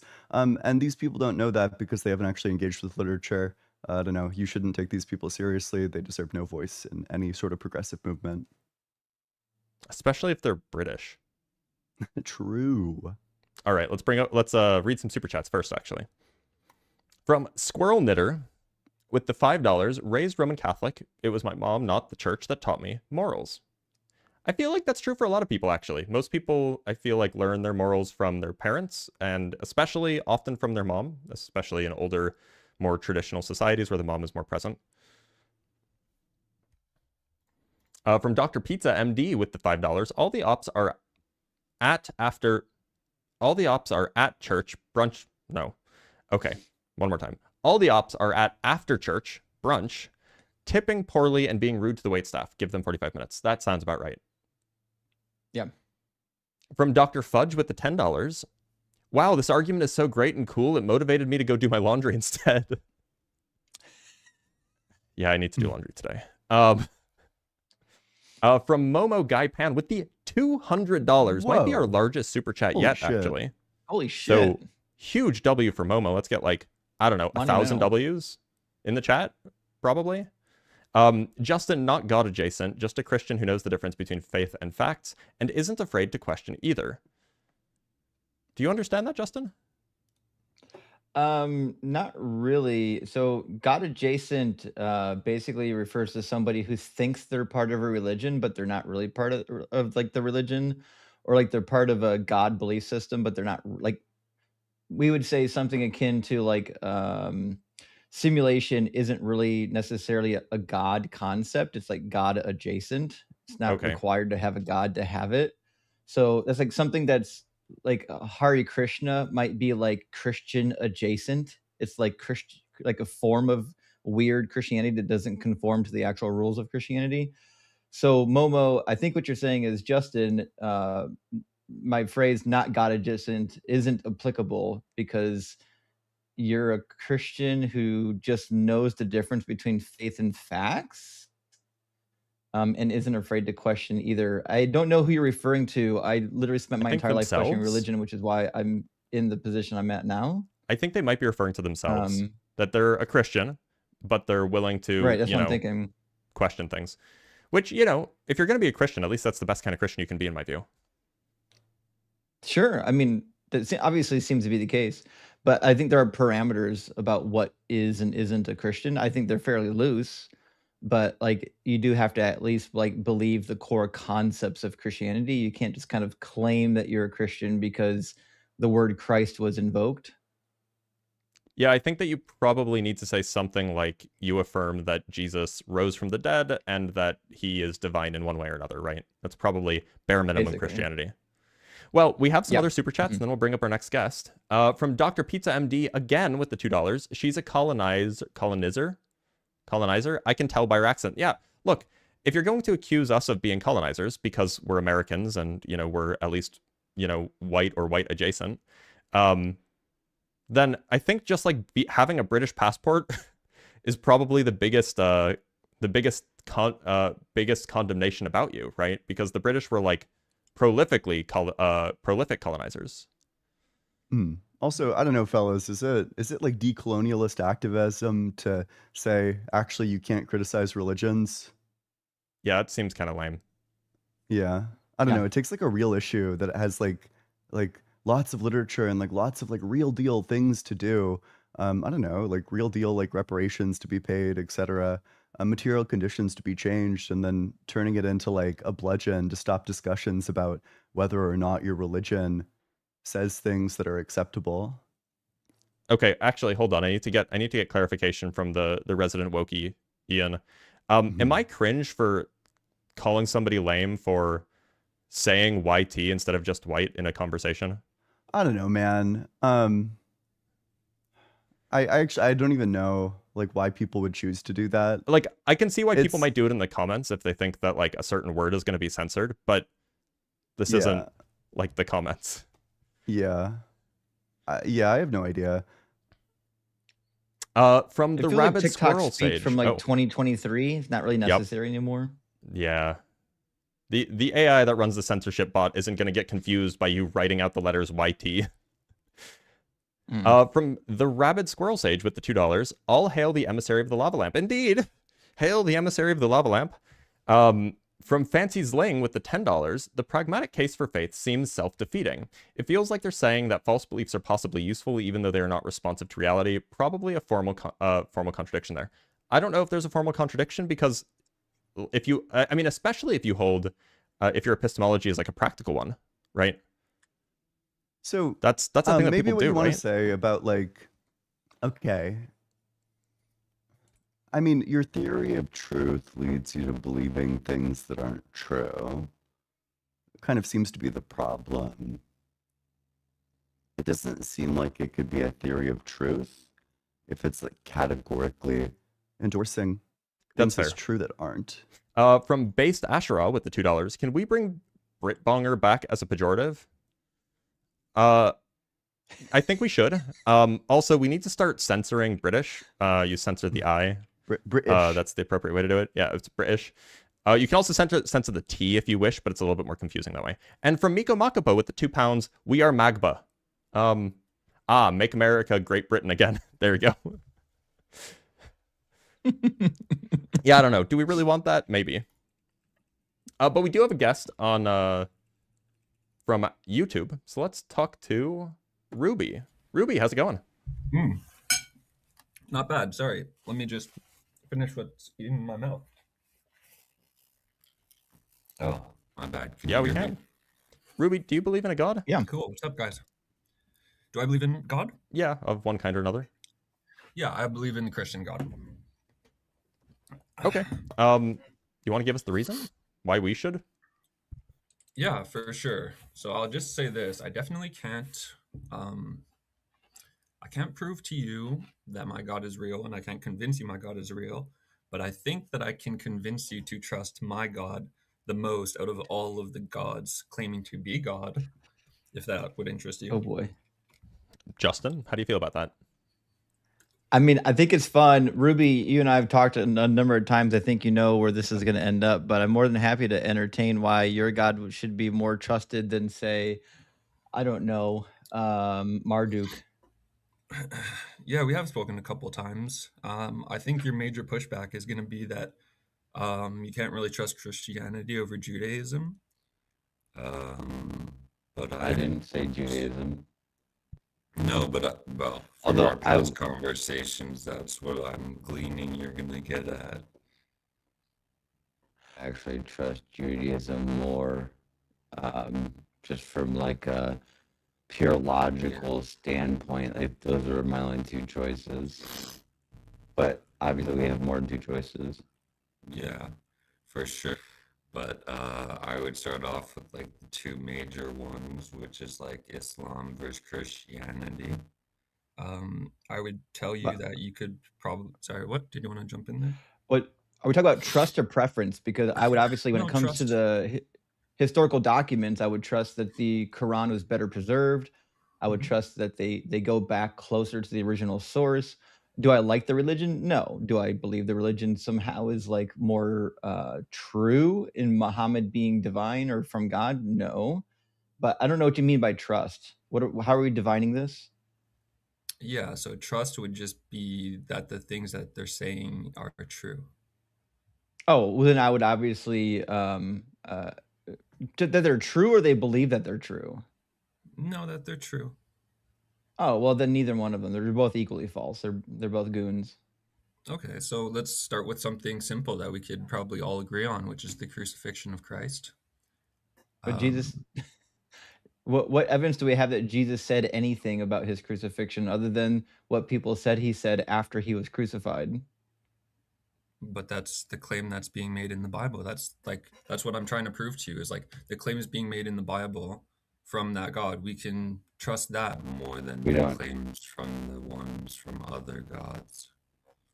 Well, I don't think so. Why would I trust the claim that's written after his crucifixion more than the claims of Muhammad? Well, Muhammad is also speaking about Jesus. So why would you trust someone who comes 600 years after the people writing that? Somebody coming after Jesus isn't quite relevant, right? I'm asking you about if the Bible was corrupted and Muhammad was right, then that means the full and uncorrupted revelation is obviously in the Quran. Yes, that would make sense. But even that would leave problems for Islam, not for Christianity. Because there isn't a full explanation in the Quran about why, say, the followers of Christ claim to have seen him resurrected after. You don't really they don't. They're not concerned with that. And also, the followers of Christ didn't give us that testimony. Like, you're assuming that what the Bible says about them is true again. But according to Islam, the Bible has been corrupted, so that's an irrelevant question. I don't think we're really dealing with everything honestly right now. Like what? What did you list other than the Bible says so? Yeah, the Bible says that Christ was crucified, and historically we know that Christ was. Right, and the Quran says that he wasn't. Historically, the Quran is true too. Well, how would that be possible? How could the Quran be true in saying that he wasn't crucified when we know historically he was? Well, we don't know historically he was. We know historically that people believed he was. So if the Quran is true, or some of the other theories are true, he wasn't fully dead.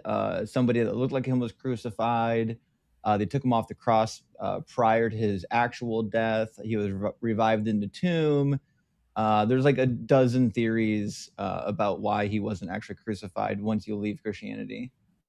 And so great, exactly. So then you would expect to find an alternative explanation for what happened within the Quran, for why, say, someone would have come. They have one. But they don't explain why people thought that he was resurrected after his death. They don't. But again, he didn't die. That's why. So if someone says they're going away and then they don't go away, but they believe that it went away. This is what Zalmoxis did. Zalmoxis said he was going to die and come back, and he literally just left. He pretended he died. People thought he was dead, and then he just left the region, and then he came back 3 years later. You don't have, like, you can believe that somebody died and came back from the dead without actually having evidence that they died and came back from the dead. Right. So that's exactly the point that I'm making. So he didn't die in Islam. He did not die, right? So he was just raised to heaven or whatever. But then, well, no, they don't believe he was raised to heaven. It says they raised him up to him. Not not until the end of his time on earth. It wasn't like they put him on the cross and then he immediately went to heaven. What do you mean not until the end of his time on earth? Because they believe the Quran doesn't say they put him on a cross and then he just rose up to heaven from the cross. They believe his soul was saved by being raised up to him, being raised up to God. Yes, at the end of his time on the planet, but that wasn't at the crucifixion event. What was that for? Are you saying that was 40 days after his crucifixion or his resurrection? Like, I don't even know if they give a certain number of days. What I'm saying is the Quran doesn't say that Jesus was put on the cross and then immediately went up to heaven from the cross. Right, exactly. The fact that they're not giving you an explanation is why I am making the argument that you can trust what the Christian will say. The Christian Bible is saying more. You don't need an explanation for an event that didn't happen. Facts. What are you talking about? Did Muhammad split the moon in two? This is completely different than. It's not completely different. Did Muhammad split the moon in two? Because unless you have an alternative explanation, it must mean it's true. He could have done something that made the moon split in two. Okay, well then Islam is true. Great, love to hear it. No, because Deuteronomy 13 says that false prophets will come and do signs and miracles, and if that was Jesus. Jesus is the false prophet. Okay, sure. You could. That's fine. You could attribute it to that, but I'm just making the claim. Again, you don't have to believe it. I'm just saying it's possible. Well, if we're just asking what's more trustworthy. Yeah, I'm saying it's possible Muhammad did a miracle. That's very possible. That's fine. That's not addressing the issue that I'm talking about with the resurrection specifically. I don't know. What's the evidence that there was a resurrection? Because all you've got is the Bible says so. Right. But the other holy book, the Quran, says no. There is no definitive evidence of a resurrection, but the followers reported it.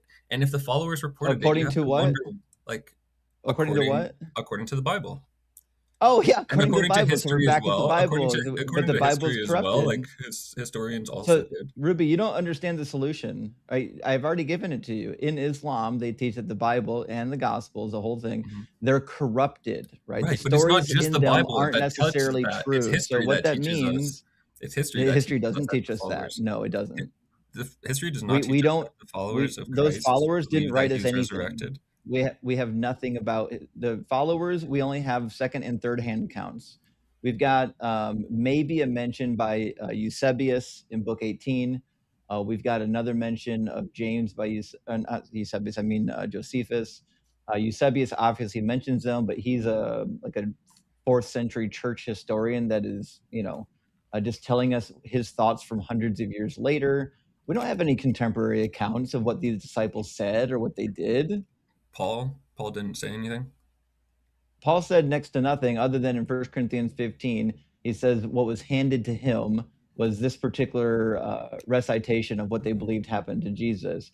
But again, Paul wasn't there. Paul didn't know Jesus. Paul's accounts disagree with the gospel accounts on many occasions. So it's another mix-up of he said this and he said that. Can we agree that there were disciples that believed that he was raised from the dead? Sure. That's meaningless to me as to whether or not he was raised from the dead. Lots of people believed that others had been raised from the dead. Okay, so just to be clear, you don't think historically Jesus, the disciples of Christ thought that he was raised from the dead? Didn't say that. What I'm saying is if we're using the Quran as a source and we're just saying, hey, listen, the situation here is that the Bible's been corrupted. What that means is Paul's testimony doesn't mean anything anymore. If your position is already that the Bible isn't true and the Bible has been corrupted, then it doesn't matter what Paul thinks. It doesn't matter what these people wrote. The Bible itself is corrupted. You can't use it as a source anymore. Yeah, that's the Quranic stance, but we're not comparing it just to the Bible. We're comparing it to history as well. You just said historically, you would not say historically speaking. We have no historical records from the disciples or Paul that are outside the Bible. I don't feel like you're being honest right now. You don't. Give me one. So just historically speaking, give me one historical writing from any of the disciples that he was resurrected or not. Give me one historical record from the disciples outside of the Bible. Can one of the other people jump in? Can I get some input from them? No. Why did things not go well? Did things not go well with Justin? What's the problem?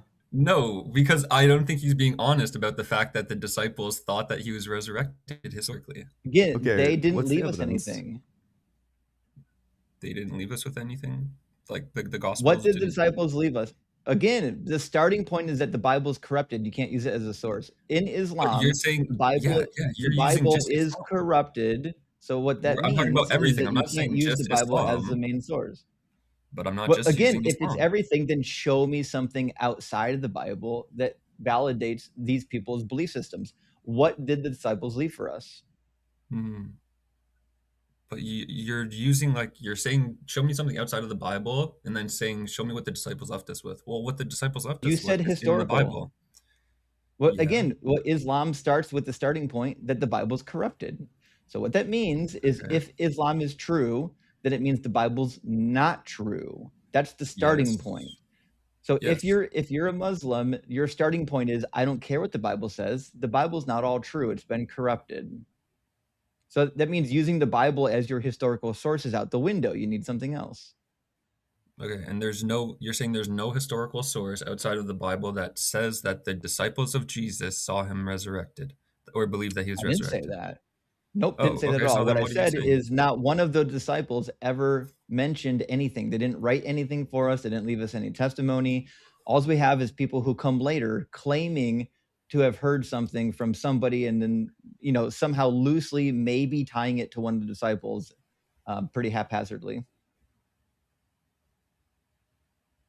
Which doesn't really feel like there's anywhere to go in this discussion then. Because if we can't even agree that historically the disciples of Christ saw him resurrected, then what do we like? I don't think we're engaging honestly. To say that it just doesn't feel honest. Your lack of evidence isn't my problem. If you're in Islam, that's a problem for you. Like if I'm debating as a Muslim, your inability to show me anything that the disciples left for us tangibly is your problem, not mine. Like it's crazy that you force me at this point to debate in the place of a Muslim, and it's not even that hard. Like that's how poor the evidence for Christianity is. I could literally take the Muslim position and just defeat the Christian position. Okay, well then I guess we'll just end it there then. I mean, it doesn't really I don't really see a point in going forward. If we can agree that the apostles thought that Christ was crucified historically, if we can agree even on something so basic what like evidence that, is there? Bro, I don't have a source on hand that I can give you, but I thought this was just but I thought this was just an agreed upon thing in history. I didn't realize this was something that I was going to have to prove. I thought everyone accepted that the disciples. It's certainly not agreed upon by Muslims, right? Was Muslims think that but they know that he was, like, they would agree that the Injil was a previous revelation. They just believe it was corrupted. So they would think that. So they would think that. But why are we using their standard as like? I'm not understanding why we're using. Because your view. You said it. Your view is that Christianity is more believable than any other, religious tradition. Which means I'm saying it's more trustworthy. I'm saying what the Bible is saying is more trustworthy than what the other religion is saying. So the example that I was setting up was right. So the example that I'm setting up is that Christ was crucified, right? The Quran claims that that Christ was not crucified. It was only made to appear that he was crucified. I'm saying, just based on that alone, if the Bible is saying that he actually was crucified, that is more trustworthy than someone saying that he wasn't crucified. It was only made to appear. Why is it more trustworthy? Because we believe that historically, we believe, because you believe it beyond a reasonable doubt that he was crucified. What's the evidence? I thought this was certain evidence. I thought we knew that historically. I didn't realize this was something that had to be debated. Do you believe that Jesus was crucified or not? The evidence is that crucifixion is not a particularly unusual thing to happen to, victims of Roman oppression, right?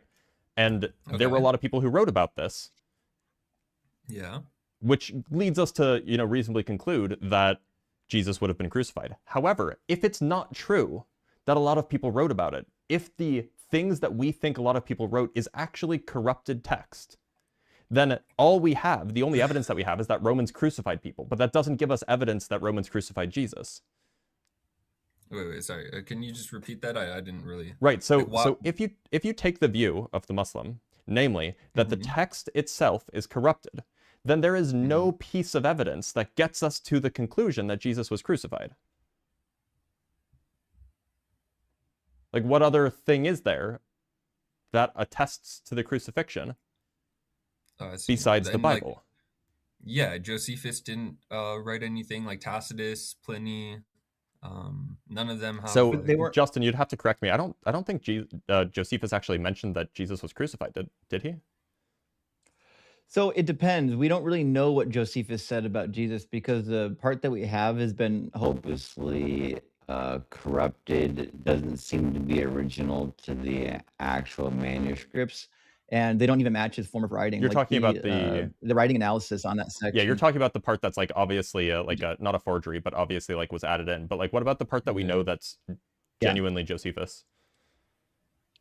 Yeah. In like genuine Josephus writings, we don't really know about the crucifixion. We know a little bit about his followers. We know that James was martyred, but I don't think we have a stone. Does it say what he was martyred for, or does it not matter? Like, let's say even if he was martyred for preaching the resurrection, that wouldn't matter in this case. Is that what you're saying?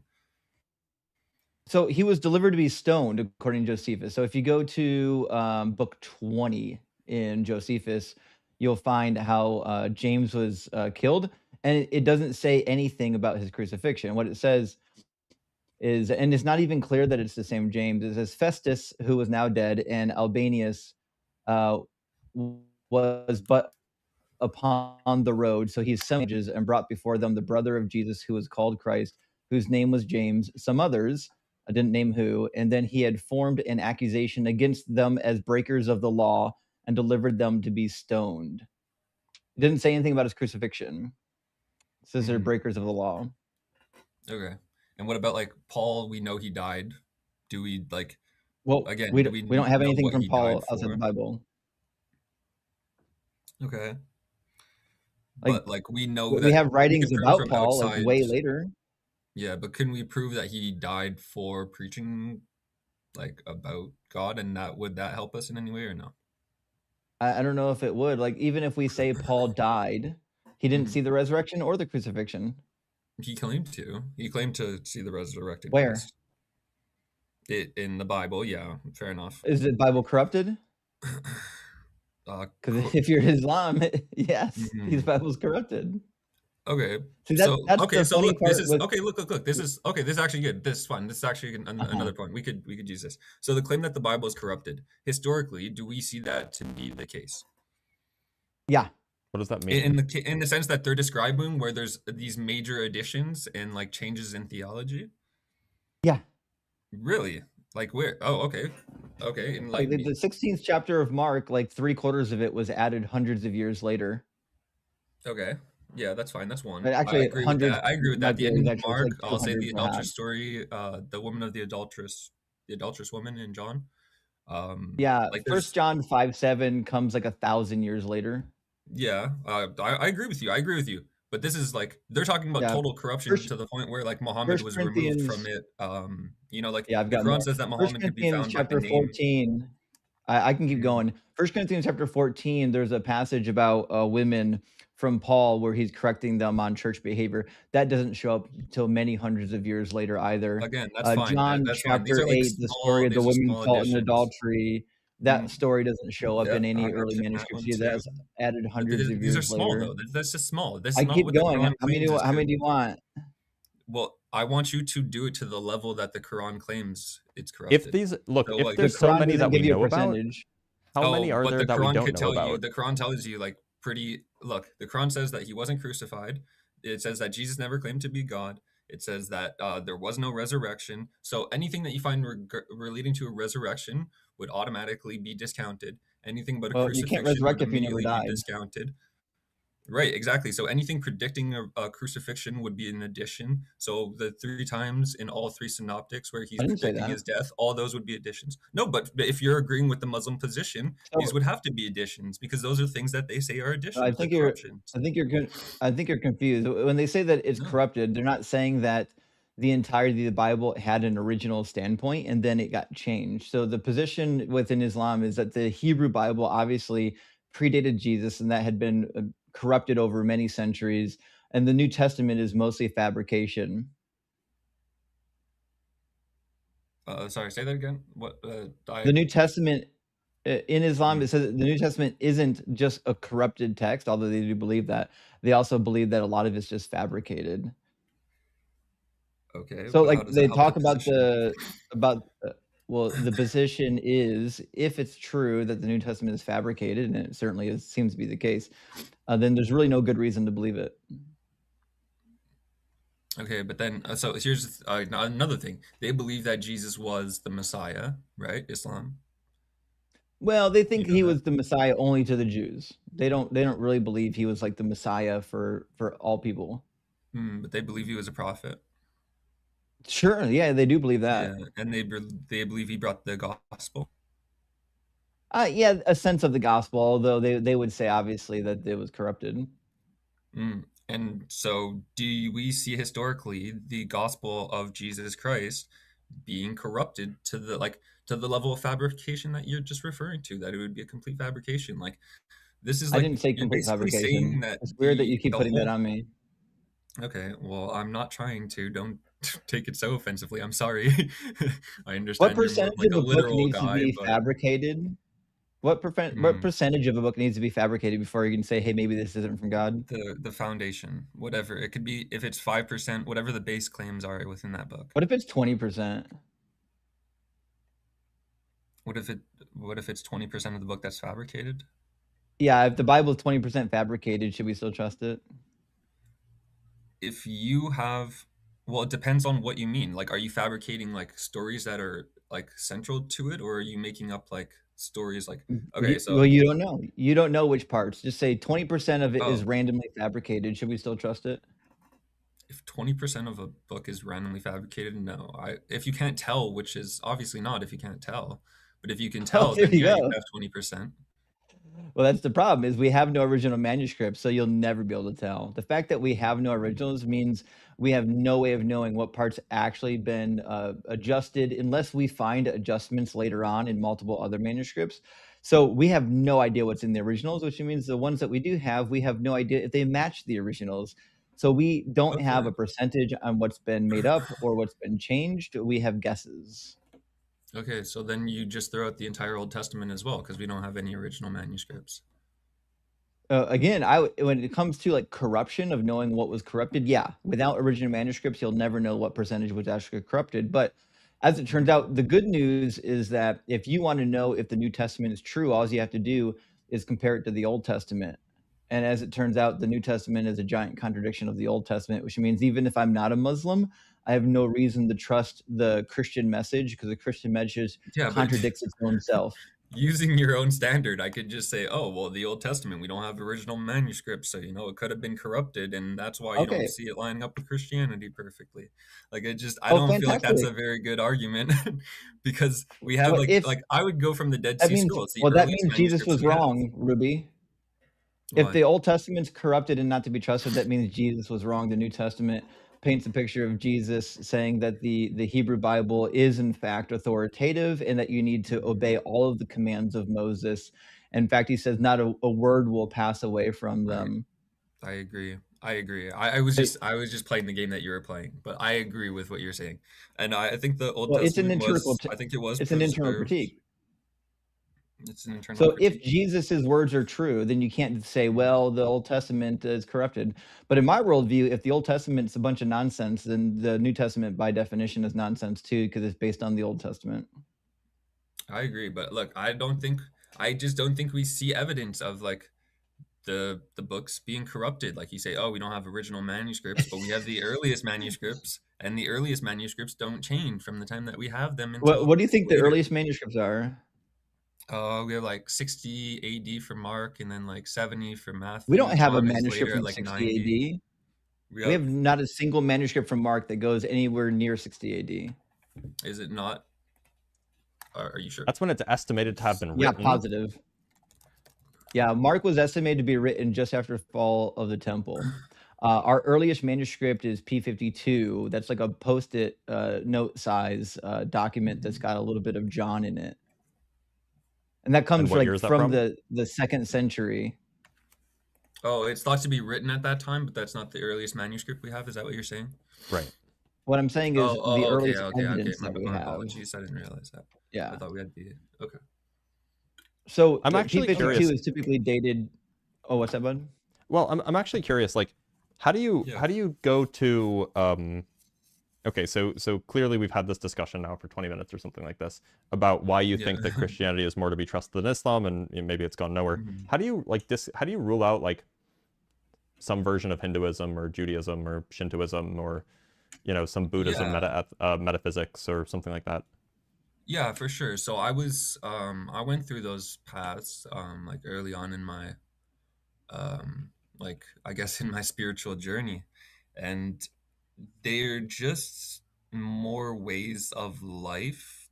I found they're more like ways of life and living than they are dealing with things in reality that I believe genuinely happen. Like in the Abrahamic faiths, you're talking about the actual history of the Jewish people and I mean, there's a history. There's a whole history involved with Hinduism, right? Yeah, Hinduism famously unrelated to the history of certain people groups. No, that's fine, but I just found it to be like so. In Christianity, you get like the well, we'll start with Judaism. You get the history of the Jewish people, and then Christianity expands that into the covenant becoming for all people. But why like would that make it everyone. more likely to be true? Comparing Judaism and Christianity, why would Christianity be more likely to be true? I'm saying it's dealing with the reality of us as a people, like where we came from. I don't know if Hinduism does that. I don't know if Buddhism does that. I didn't get into them as in-depth as I did. Yeah, I didn't get into them as in-depth as... Dude, for me, Buddhism was more like I was dropping acid and wearing parachute pants and going to raves. So you didn't look into that. That was my thing into it. It was very surface level, but I didn't find them to be dealing with the reality at hand. They were more like a spiritual How would you know? thing. You didn't engage with that. To the degree that I did, I found that they weren't, Okay, well, to the degree that I've engaged with Christianity, it doesn't seem like it's dealing with the real world at all either. So, it's so easy to say the same thing if you haven't. Right, but then what do you mean? Because the entire Old Testament is dealing with the history of the Jewish people. So how would that not? Yeah, be and like with almost reality? and like basically everything up until like perhaps Kings is almost certainly myth. Dude, Kings is like 13 books into the 66. What do you mean? That's yeah. Yeah, so like that's the problem. The Torah is like almost entirely myth. What you think? How? But you have Abraham. You have the story of Abraham. We have no evidence that these people existed. But we know the 12 tribes of Israel were real. No, we don't. So what? What do you mean? We can prove at least one of them. We have two kingdoms. We have two kingdoms. We have two kingdoms, right? That we have historical evidence for, right? Okay, right, but that's better than a little more than that. Dude, that's better than like you guys are pretending like this is not actual history that we're dealing with. Like, come on, bro. You guys are being a little too skeptical. I think like you can have. I think we're veering into like fiction without having the origin of. The I agree. We've been in fiction land for the past I think 30 you minutes. You guys like to say that we're dealing with fiction, but hey, Ruby, can I ask you a question? Yeah. Do you believe like a global flood happened, or do you think that's mythology? I don't know. I think there's a lot of civilizations that spoke about it. So there's the possibility of it being real. How would these civilizations know? Wouldn't they get wiped out in the Great Flood? That's a good point. Yeah, that is an extremely good point. Like I said, I don't know. I don't. Did Jesus believe in a great flood? I think he might have mentioned one, but he did. I don't know. Mark 24. So if Jesus is indeed the Son of God, if he is indeed divine, and he believed in the Great Flood, doesn't that obligate you to also believe in the Great Flood? No, because the Bible doesn't obligate you to believe in anything. It doesn't. Well, you're a Christian. You think that he was divine. Well, wait. If Jesus believes something, is it true? That one would say that, but I can't just accept it as true, even if I don't believe it as true. I would have to find it out for myself. Well, wait. I'm asking you. If Jesus believes something, is it true? Yeah. If he believed something was true, and yeah, of course. If he believed it was true and it was true, then I mean, he knows everything, so of course it would be. Yeah, sure. So Jesus believes in the Great Flood. If Jesus believes something, then it's true. Therefore, it's true that a Great Flood occurred. You would agree? Yeah. Yeah, okay. I would agree with that logic. Yeah. Sure. But a Great Flood did not occur. If it was literal, yeah. Okay. If a Great Flood happened, how did the kangaroos get to Australia? How did kangaroos get to Australia? Yeah. I don't know. I think we're off topic now. I think we're off topic from what we were talking about. I wouldn't want to engage with that one either. Can't blame them. The point is that like basically all of the Torah is what do you basically mean? all Who of the cares about Torah how is kangaroos got to Australia? Yeah, who cares because about it's whether or not relevant it to the Torah to make sense? Okay. Right. Anyway, I mean, like the entire of Christianity is founded. No, that's okay. Wait, why would the entirety of Christianity be like problematic for there being? The entirety of Christianity is predicated on a story that takes place in Genesis 3, right? That's the entirety of Christianity is predicated on that story being actually true. So it's not enough to just say, oh well, you know, maybe it was metaphorical, whatever. Like this whole idea of original sin must have actually happened. Where the original sin came from, eating the apple or whatever, must have actually happened. And if it's the case that all of that is for like the first people who like knew, if like, it's the let's case say you come here and that all of that is mythology, then why should we believe anything that? Why should we believe any of the theology that's based on it? Mm-hmm. I see what you're saying. I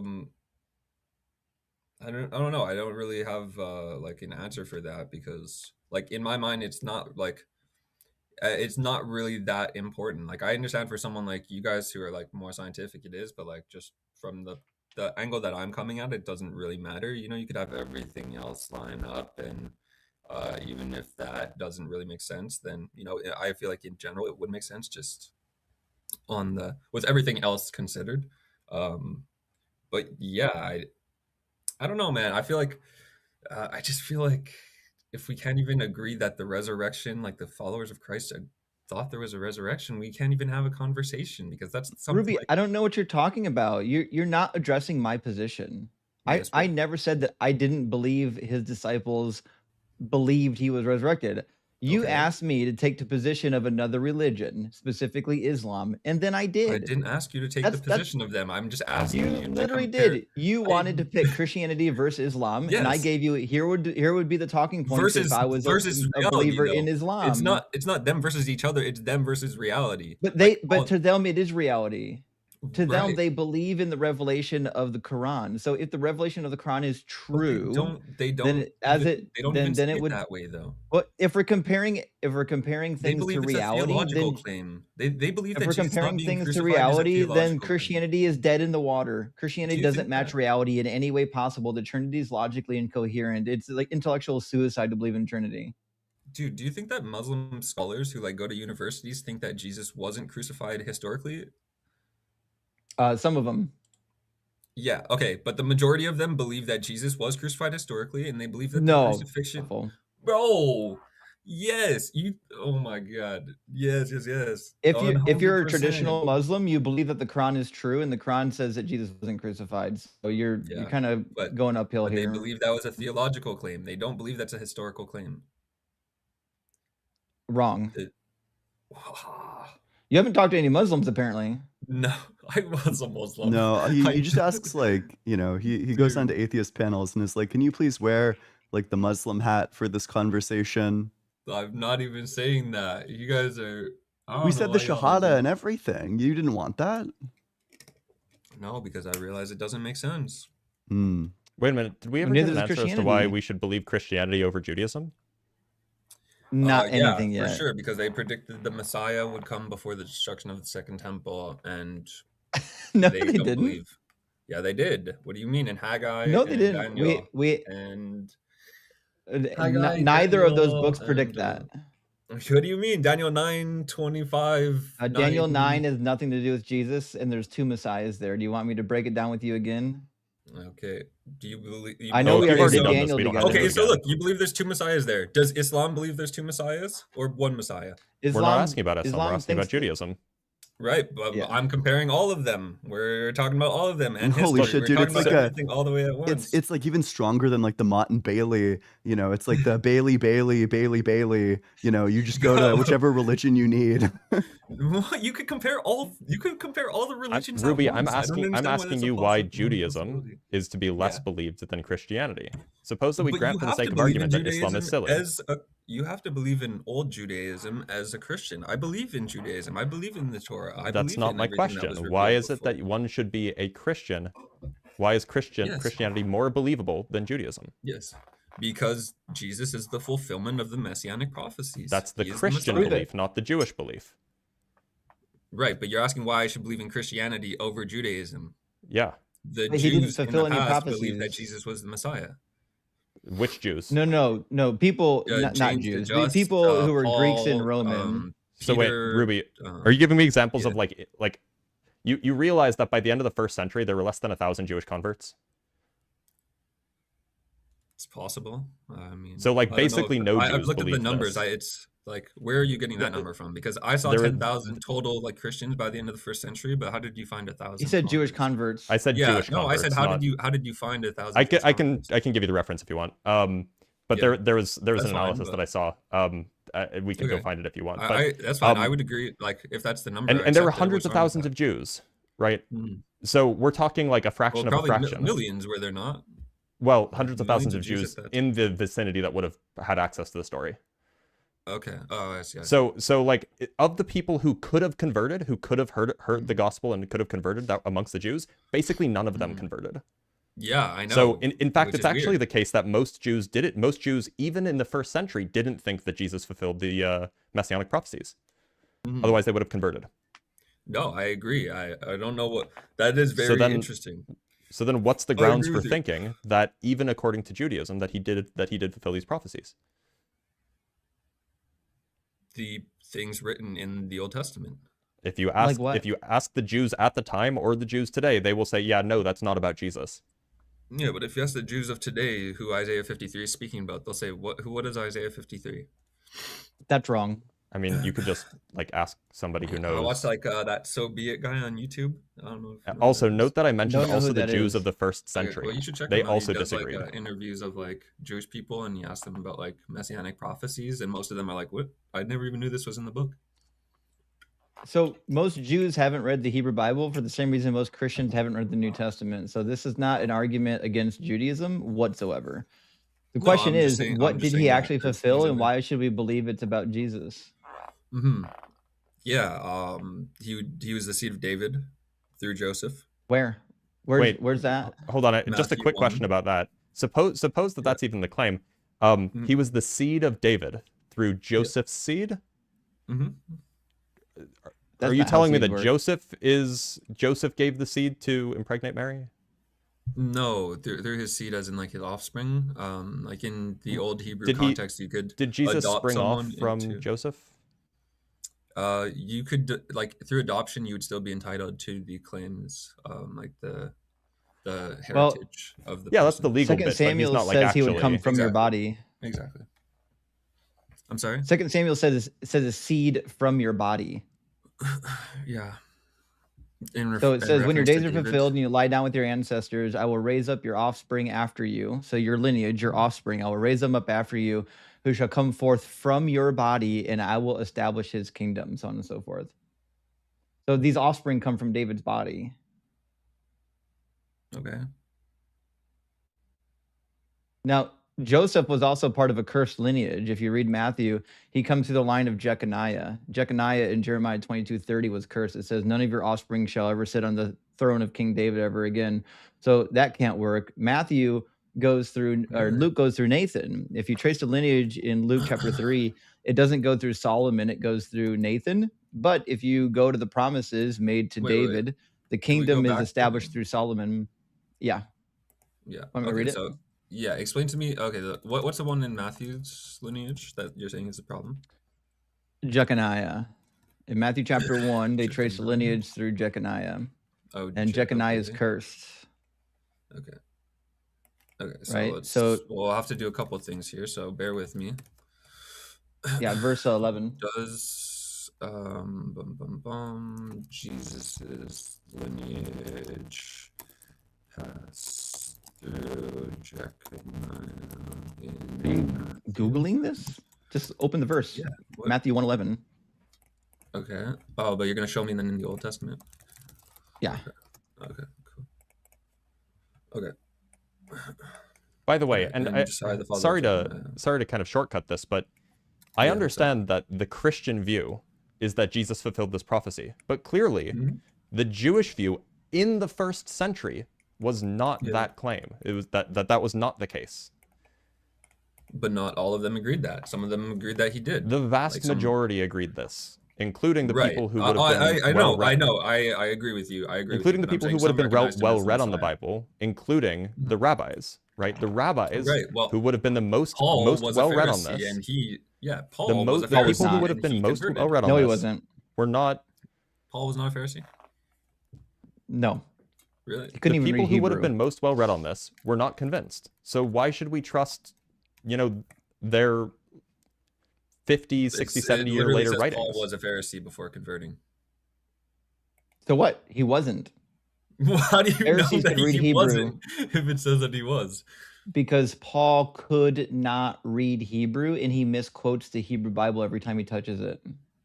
So you're just saying he was like some guy who came in and he was pretending to be a Pharisee and following Jesus, and then he went on all these. He's a guy who out of his claimed to be a Pharisee and have status, who clearly didn't have status.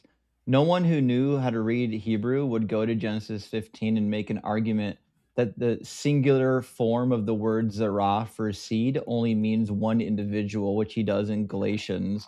Zerah doesn't mean one individual. It's a collective noun. It means all of the offspring. That's why it says that the offspring, Zerah, will be as numerous as the stars in the sky. Paul's an idiot. He doesn't know what he's talking about. He's not a Pharisee. You're talking about in 15:5. Then he said to him, "So shall your offspring be."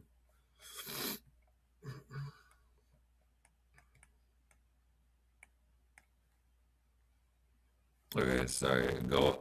Anyway, I'll get to that after. So Matthew 1:11. Yeah.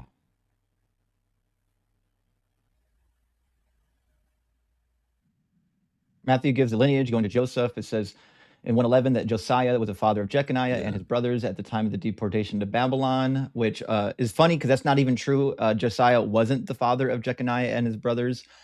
Josiah was the father of I think 3 different sons, one of them Jehoiakim, and Jehoiakim was the father of Jeconiah. So it doesn't even get the father of Jeconiah right. But it also is just true that in Jeremiah 22:30, Jeconiah's entire lineage becomes cursed from being able to sit on the throne again. Want me to read that one to you? Yeah. Yeah. All right, so Jeremiah 22:30 says, "Thus saith the Lord, record this man as childless, a man who shall not succeed in his days, for none of his offspring shall succeed in sitting on the throne of David and ruling again in Judah." And they never did. And keep in mind, just coming from the line of David doesn't make you a king either. This says Jehoiachin. What? It says Jeremiah 22:30 is a divine decree directed at Jehoiachin. Is that? Yes, he's got 3 names. So he goes by Coniah and Jehoiashim. That was his Babylonian given name. Oh, I see. Okay. Right. So there's Jehoiakim and Jehoiashim. But how do I know that this person is Jeconiah? You just have to read it. It tells you. Okay. Well, it doesn't say it in 22:30. 1 second. Yeah. So 22:24 says, "As I live, says the Lord, even if King Coniah, son of Jehoiakim of Judah." Coniah is the son of Jehoiakim, who was the son of Josiah. Coniah is shorthand for Jeconiah. That's why verse 28 says, "Is this man Coniah a despised and broken pot, a vessel no one wants? Why are he and his offspring hurled out and cast away into the land that they do not know? O land, hear the word of the Lord. Thus saith the Lord, record this man as childless." So he's using his name Coniah, which is short for Jeconiah.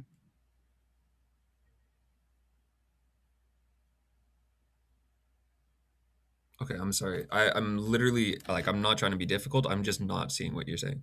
As surely as I live. Jeremiah 22:24. Yeah, as surely as I live, even if you, Jehoiachin, son of Jehoiakim. Is that supposed to be Josiah? Like, I don't understand. Are these the Hebrew names or something? These are Hebrew and Babylonian names. Okay. Where's the holdup? Well, because I'm not seeing that this is the same person. As surely as I live, even if you, Jehoiachin, son of Jehoiakim, king of Judah. I don't know what translation you're reading, but the Hebrew text literally says Coniah. In fact, the Hebrew translation would be NIV, yeah, it says NIV. Kaniyahu. Well, get rid of the NIV. Kaniyahu is shorthand for this individual. We say Jeconiah, or we say Koniah in English. Okay. Okay. Oh, there you go. Okay. The Lord says, "As surely as I am the living God, you, Jeconiah, king of Judah, son of Jehoiakim." But he's not the son of Jehoiakim. He's the son of Josiah. Yes, he is. No, he's not. It says Josiah, the father of Jeconiah and his brothers. What? Matthew's wrong. I already told you that. Matthew gets the wrong person. The father, because the Book of Chronicles tells you. Oh, okay. Where is that? All right. Sorry, like, if you're right, I'll believe you, but I just want to make sure you're right, obviously. It's Second Chronicles 35, and also in 2 Kings. Just to be clear, like, shouldn't you know this? Yeah. No. I don't feel like this is. They don't read the book. Most important. It kind of is. Yeah, I mean, I guess it is. If you're right, then it means that he can't come from that lineage, but it also just. It seems more likely to me that you're just misunderstanding. So we'll go. Oh no, that's certainly if you know anything. Actually, it's not 2 Kings 35. That's a different Josiah passage. Oh, Second Chronicles. Give me a second. It's oh, okay. No, that's about the contradiction of his death. The contradiction of the father of Jeconiah is 1 Chronicles 3. There we go. So go to 1 Chronicles 3, 15 and 16. It says, the sons of Josiah are Johanan, the firstborn. The second is Jehoiakim. The third, Zedekiah. The fourth, Shallum. The descendants of Jehoiakim are Jeconiah, Zedekiah, so on and so forth. I see that. And then the successors of Jehoiakim, Jehoiachin, his son. Hebrew Jeconiah. So the problem we have here, also in verse 17, the descendants of Jehoiachin. Matthew couldn't read, which is why he didn't know that Jeconiah had a different daddy, and he didn't know that Jeconiah's lineage was cursed. Yeah, that doesn't make sense. I see what you're saying. So that lineage is Matthew's useless now. It does nothing for us. It doesn't get you to Jesus being a descendant of David, and it doesn't get you to Jesus being part of a lineage that's actually credible.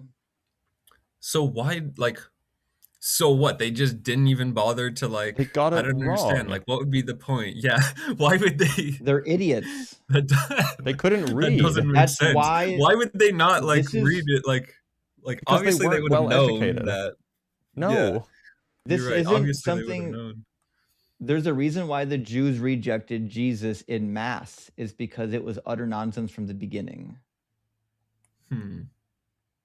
Yeah, and then, like, well, you could argue that, like, even if he didn't do it, he could have just done miracles, but, like, even then that doesn't make sense, because you would want the story to line up. Like, the whole argument that I have against Islam is like, well, if the story doesn't line up, how can you verify it? Especially they're saying, like, oh, you find Muhammad written in the Bible, but shit, I mean, if you're getting things wrong even like this, I don't know, you're right, that doesn't really make sense. Well, look, Ruby, it's been a delight, but we have a lot of people waiting, so we are going to let you go. But thank you so much for being here, Ruby. I appreciate that. Thanks, guys. Take care. All right, cheers, buddy. We have some super chats to read, and then we'll bring on our next guest. From AI-induced apologist with the $2, sound keeps getting muddy, slow, and robot-like. Yeah, so I think this is I think that was a Ruby problem. I think that Ruby's internet was making something funky happen in Video Ninja, because as far as I can tell, everything was fine on my end network-wise. I'm not seeing dips when people talk about the muddiness, so I think that was a Video Ninja issue, which is just unfortunate. From Reverend Nate with the 2 Canuck bucks, stop the robo voices, please, from hosts and callers. Yeah, so I think that this was, unfortunately, it was a Video Ninja issue. We're working on it. From Gretchen with the $3, no way, a lying Christian? I'm shocked. Shocked. Well, yeah. I mean, it wouldn't be the first time, right? From Kaya Kit with the $2, Ruby, a perfect name for someone this hard-headed. Rubies are indeed quite hard. They're not. They score a 9 on the Mohs hardness scale. Why I know that? Don't ask me. Nerd cred. From Coffee Mom with the $5, why is Jesus thought of as a nonconformist for rejecting oral laws and demanding to go back to the Levitical law? Isn't that just fundamental extremism? Maybe. I mean, that's a fair question. Like, if you want to go back to the roots of the religion, it's more of fundamentalism than just being a contrarian. I might agree with that. From Joshua Everett with the $2, please keep criticisms to arguments and attitudes. What? Depends on the person. Yeah. From Alex B with the $5, I feel like Ruby thinks Christianity is more true because it makes us all God's special little guys. Well, I think he thinks it's more true because he's, you know, a Western person raised in a Western environment where Christianity is dominant. But that's just me. And for our last Super Chat-esque thing, Carissa Wheeland sending 20 unapologetic gift memberships. Oh, hell yeah. Which is enormous. Everybody who got one, put a big W in the chat. Huge W, thank you. As big a W as you can make. All right, now we do have a few guests. We have this person named Gov. I think their name is Gov, that they've been waiting for quite a while, and then I think Dan is up after that. We'll see what Gov has to say. Gov, how's it going? Or is this Guy? No, it's Guy. Okay, the letters are just small. Guy, you there? If Guy's not there, I'll just bring up Dan. Hello? Hello? Guy, how's it going? Sorry, I was having audio problems. I can tell. My bad. Yeah, no, that's fine. I don't know the format. It's my first time here. Well, first, the first question that you should answer is, do you believe in a god? Yes. Okay. Is it a god associated with a religion, or is it just kind of like your own personal thing? No, I'm a Muslim. Okay. Why should we be Muslims? Do I have to answer that? I was kind of looking forward to asking something to you guys. I mean, it would help if your goal is to convince us that your belief system is correct. Then I'm just asking you, why should we think your belief system is correct? I think it's the most logical conclusion, personally. Of what? Can you elaborate on that a little bit, maybe? Of what evidence? Oh. For okay, I'll there's some audio issues. Phrase it in a way which is. Oh, really? Yeah. Could I join from my laptop? Sure. Yeah. It's just it's kind of crackly. Yeah. Kind of hard to hear. Little crunchy.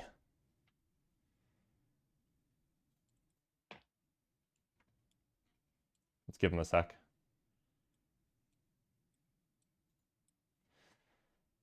Where is... I feel like there's a lot of people, when they talk about their religion, they think it's the best way to make sense of the data, but it's almost like universally accepted too that this was just what they grew up with, meaning they don't really know much about the other religions, which is why it doesn't make sense to them.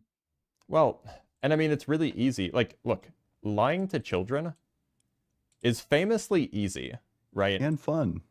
And fun. So, and the worst part about it is that when you lie to a child and then you don't unlie to them, you don't tell them the truth while they're a child, they just will believe that forever.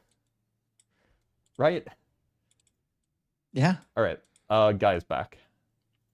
Guy, welcome back.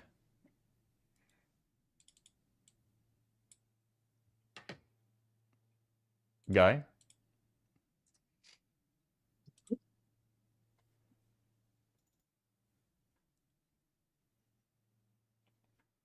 Guy? Can't hear you this time. Let me check your audio settings really quick. Do you have a mic? Okay, you do have a mic.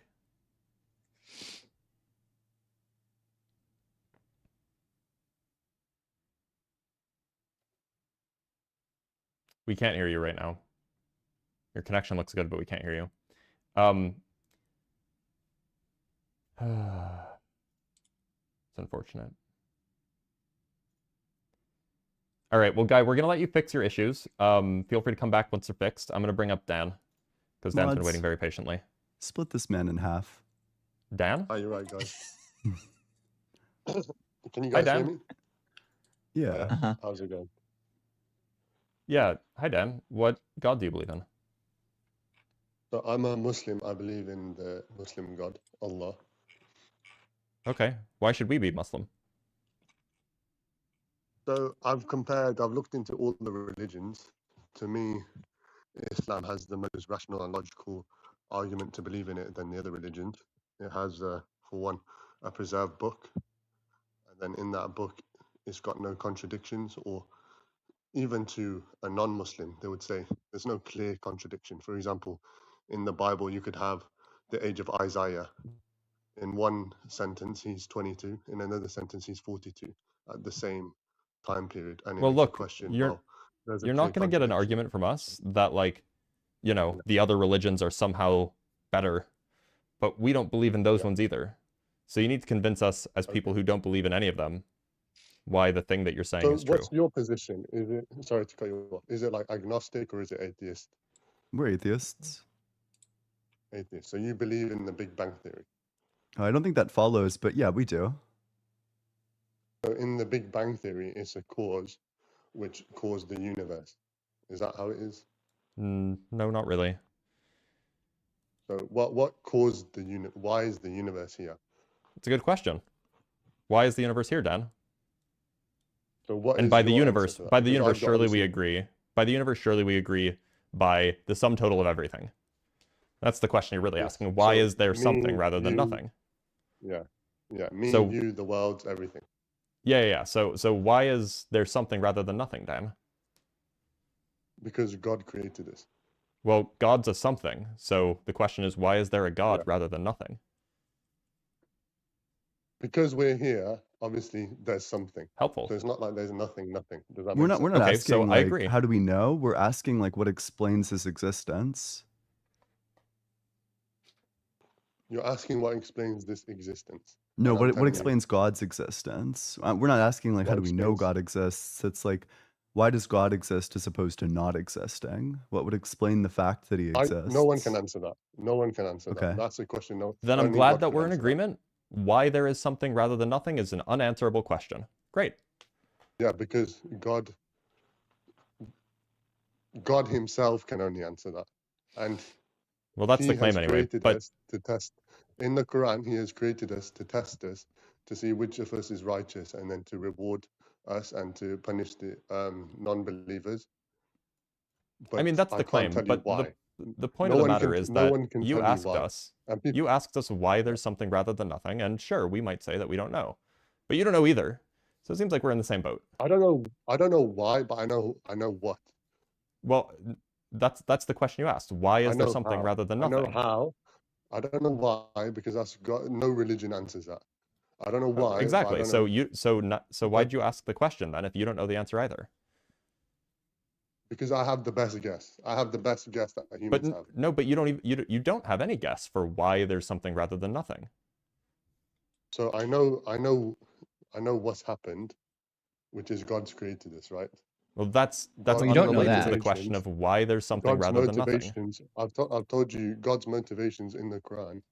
He says he has created us to We're not test talking us. about God's motivations. We're talking about why there's something at all, including God, rather than nothing.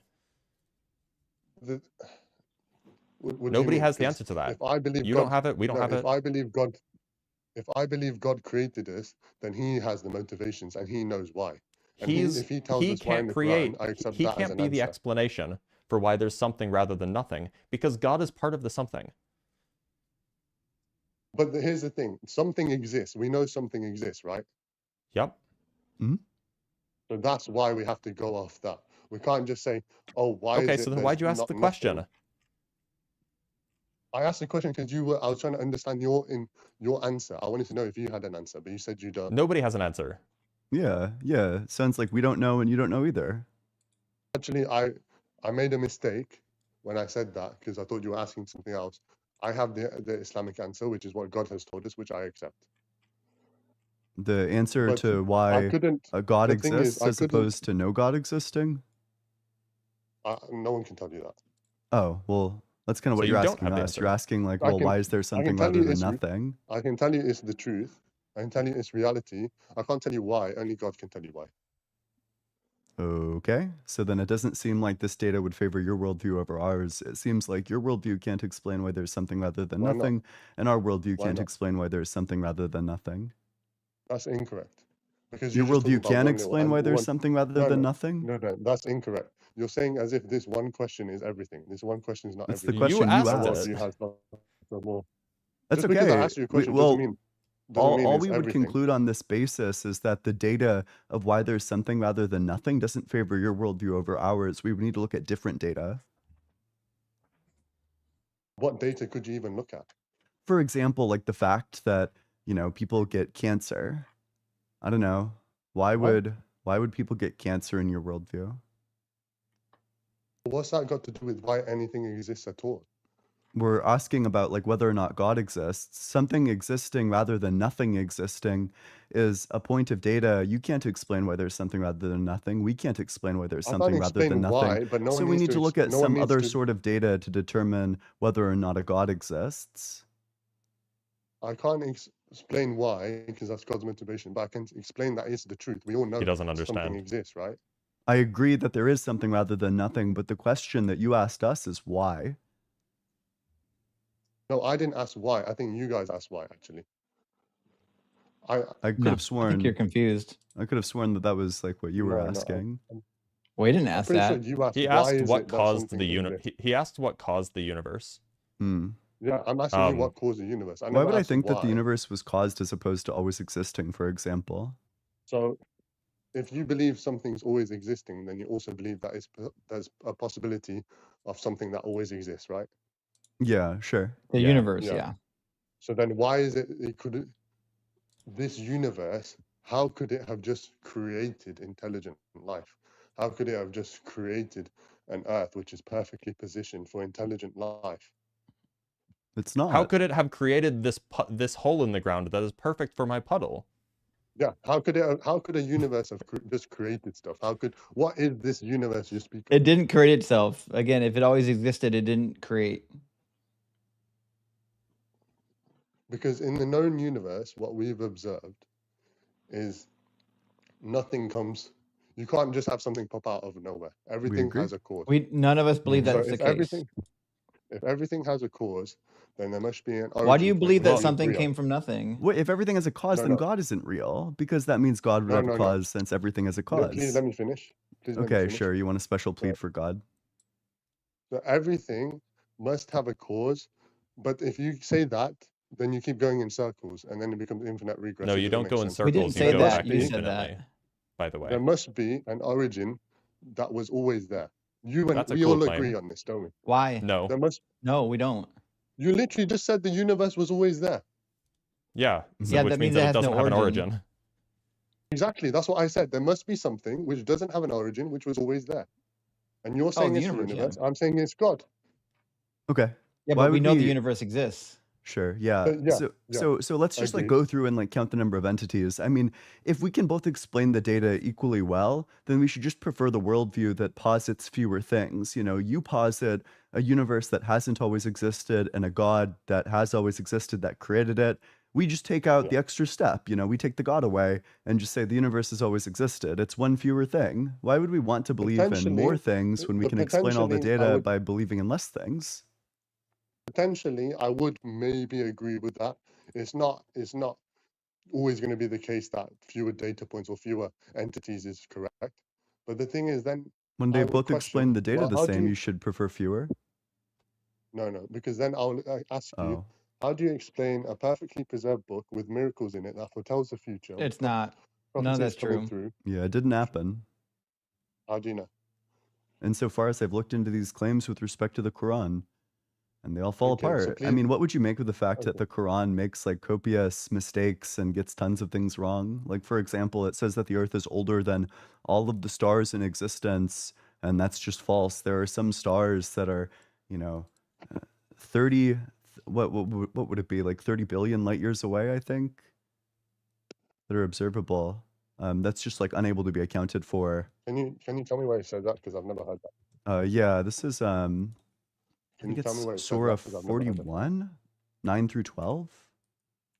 Surah 41. Okay, let me just bring it up. 1 second. Yep. Ask them, O prophet, how do you disbelieve in the one who created the earth in 2 days? And how can you set up equals with him that is Lord of all worlds? He placed on the earth for a mountain standing high, showered his blessings upon it, and ordained all its means of sustenance, totaling 4 days exactly for all who asked. Then he turned towards the heavens. Wait, I'm going to pause right here before I read the remaining parts of it. So he created the earth. He's about to create the heavens. Then he turned towards the heavens when it was still like smoke, saying to it and to the earth, submit willingly or unwillingly. They both responded, we submit willingly. So he formed the heaven into 7 heavens in 2 days, assigning to each its mandate. And we adorned the lowest heaven with stars like lamps for beauty and for protection. That is the design of the Almighty, all-knowing. So the order of events there is first Allah creates the earth. And then he creates the heavens and adorns it with stars. So the earth comes before the stars do. So he's saying that the earth is older than the stars, but that's just false. Sorry, can you tell me the verse again? But I have Yeah, this is Surah 9, or this is Surah 41, 9 through 12. 41, okay. 9 to 12. Sorry, bear with me.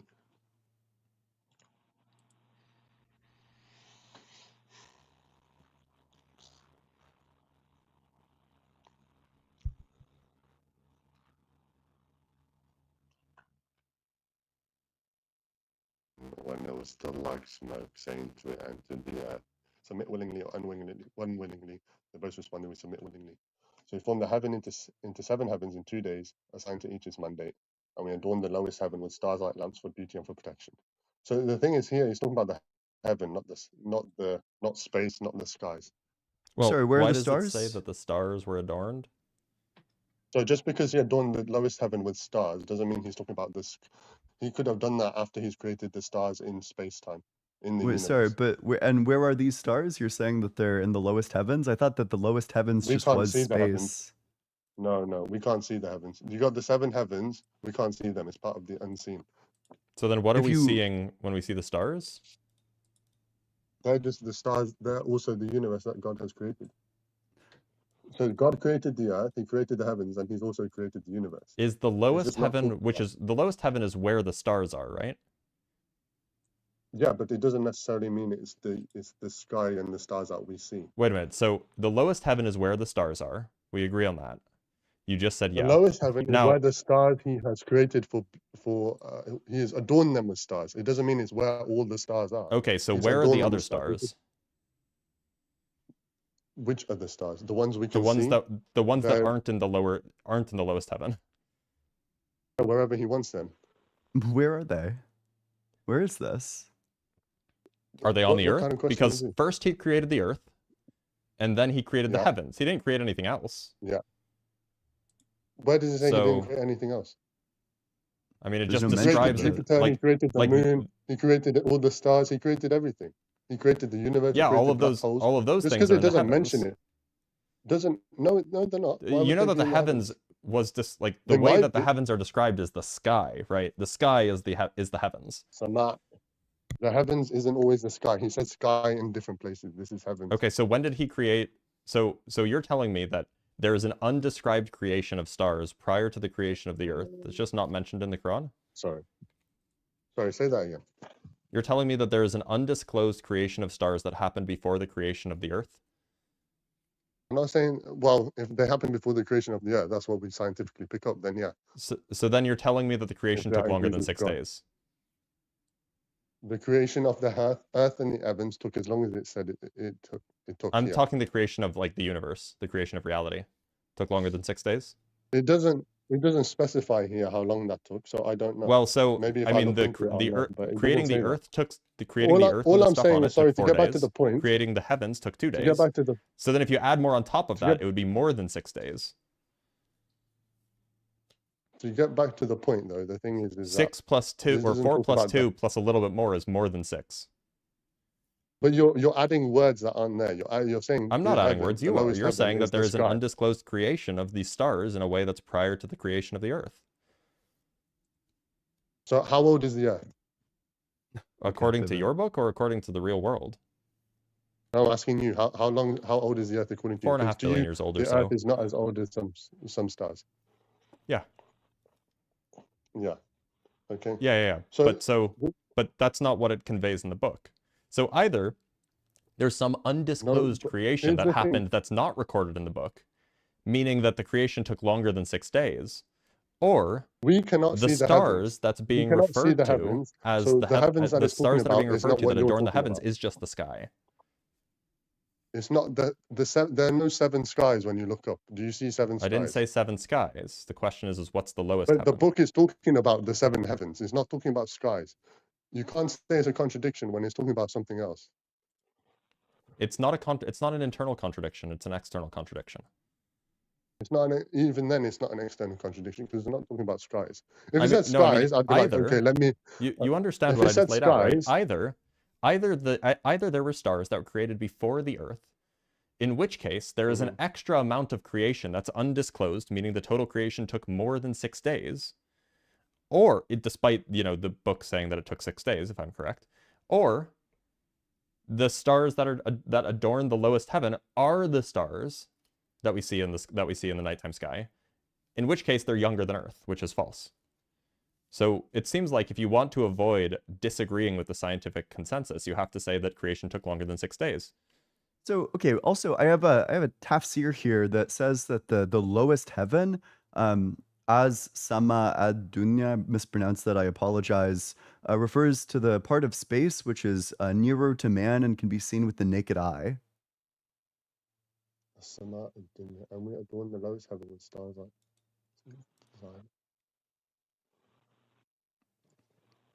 Okay, yeah, Sama Dunya means the skies of the world, or the heavens of the world. So I'm incorrect. Sorry about that. That's okay. Okay, so we agree that stars are younger than the Earth now? If it says Dunya, that means the world that we live in, not the unseen. So Sama can also mean heaven. So yeah, just because I looked at the Arabic. That's okay. But then we have like this contradiction on our hands, which is that it's claiming that the stars that are in the sky, that these came after the Earth, and that's just not true. A lot of these came before the Earth. He placed on the earth 4 days exactly for all who would ask it. Then he turned towards the heaven, but it was still like smoke, saying to it and to the air, submit willingly or unwillingly. They both responded with submit willingly. So he formed the heaven into for beauty and for protection. Okay, you know what? I'm gonna look into that. But okay, that's fair enough. That requires me looking into it, and then I'll come back to you on that. It's still the strongest answer we have to me about God and about our existence. Islam as but it's a wrong answer. Like you could say that it is, hey, you don't have an answer and I do have an answer, but the answer that you have is wrong.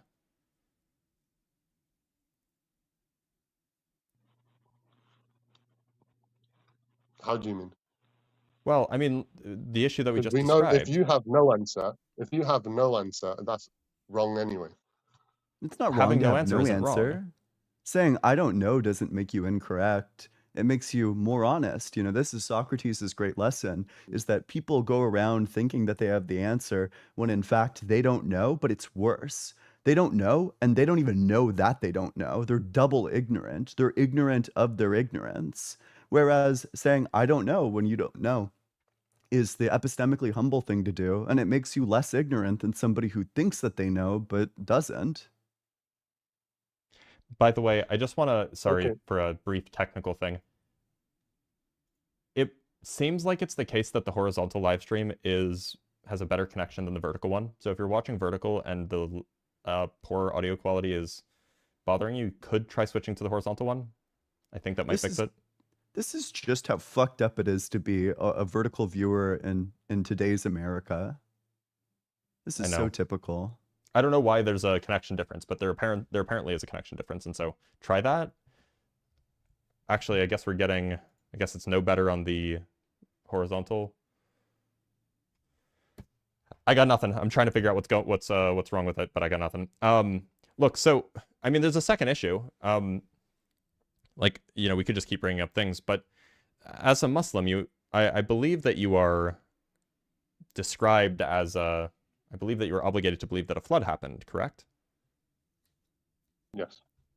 Okay, but a flood didn't happen. How do we know? Because there's kangaroos in Australia and palm trees in Hawaii. I don't understand. Why does that mean a flood didn't happen? Well, because if there was a flood, there wouldn't be kangaroos in Australia and there wouldn't be palm trees in Hawaii. Why not? Because they couldn't have gotten there.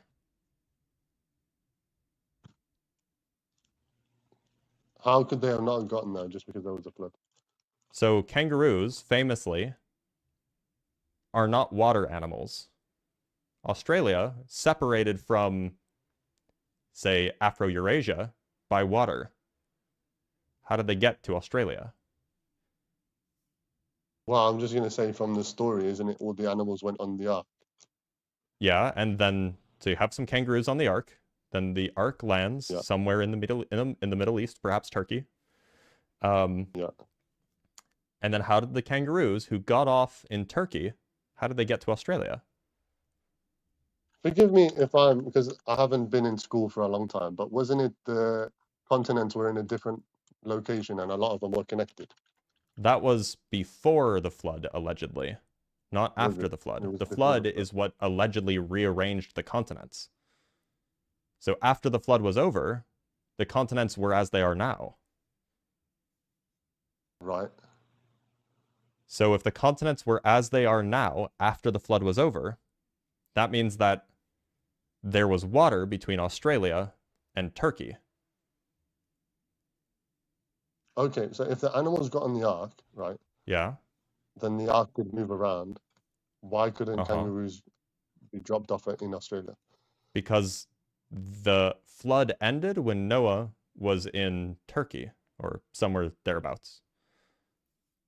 Right. Right, that's where they landed. That's where they rested when the floodwaters receded. So they couldn't have dropped them off in Australia before that. Well, somewhere in the Middle East. People speculate that it was somewhere in the Middle East. People speculate that it was like in Turkey, but that's, you know, it doesn't have to be Turkey. It could be like anywhere in the Middle East, whatever you want. But the point is that he couldn't have dropped off the kangaroos in Australia because before the floodwaters receded and the ark came to rest, Australia was covered in water. Australia was covered in water at that time. Yeah, before the floodwaters receded, Australia would have been covered in water because it was a global flood. Yes. So how could he have dropped off the kangaroos before the floodwaters receded? I've never been asked that. I've never even thought about that before, to be honest. Okay, so sorry. So the animals came onto the ark, yeah. There was a great flood. Animals come onto the ark. Noah got off with the animals. Did he drop off the animals at different countries? That's why they're in different countries. How could he have? Is that how could he have dropped them off in different countries when there was no land to drop them off at until after the ark was at rest?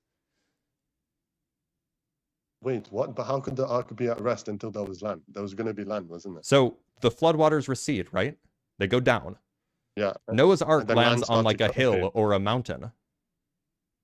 Right? Okay. So the waters are still receding when the ark comes to rest.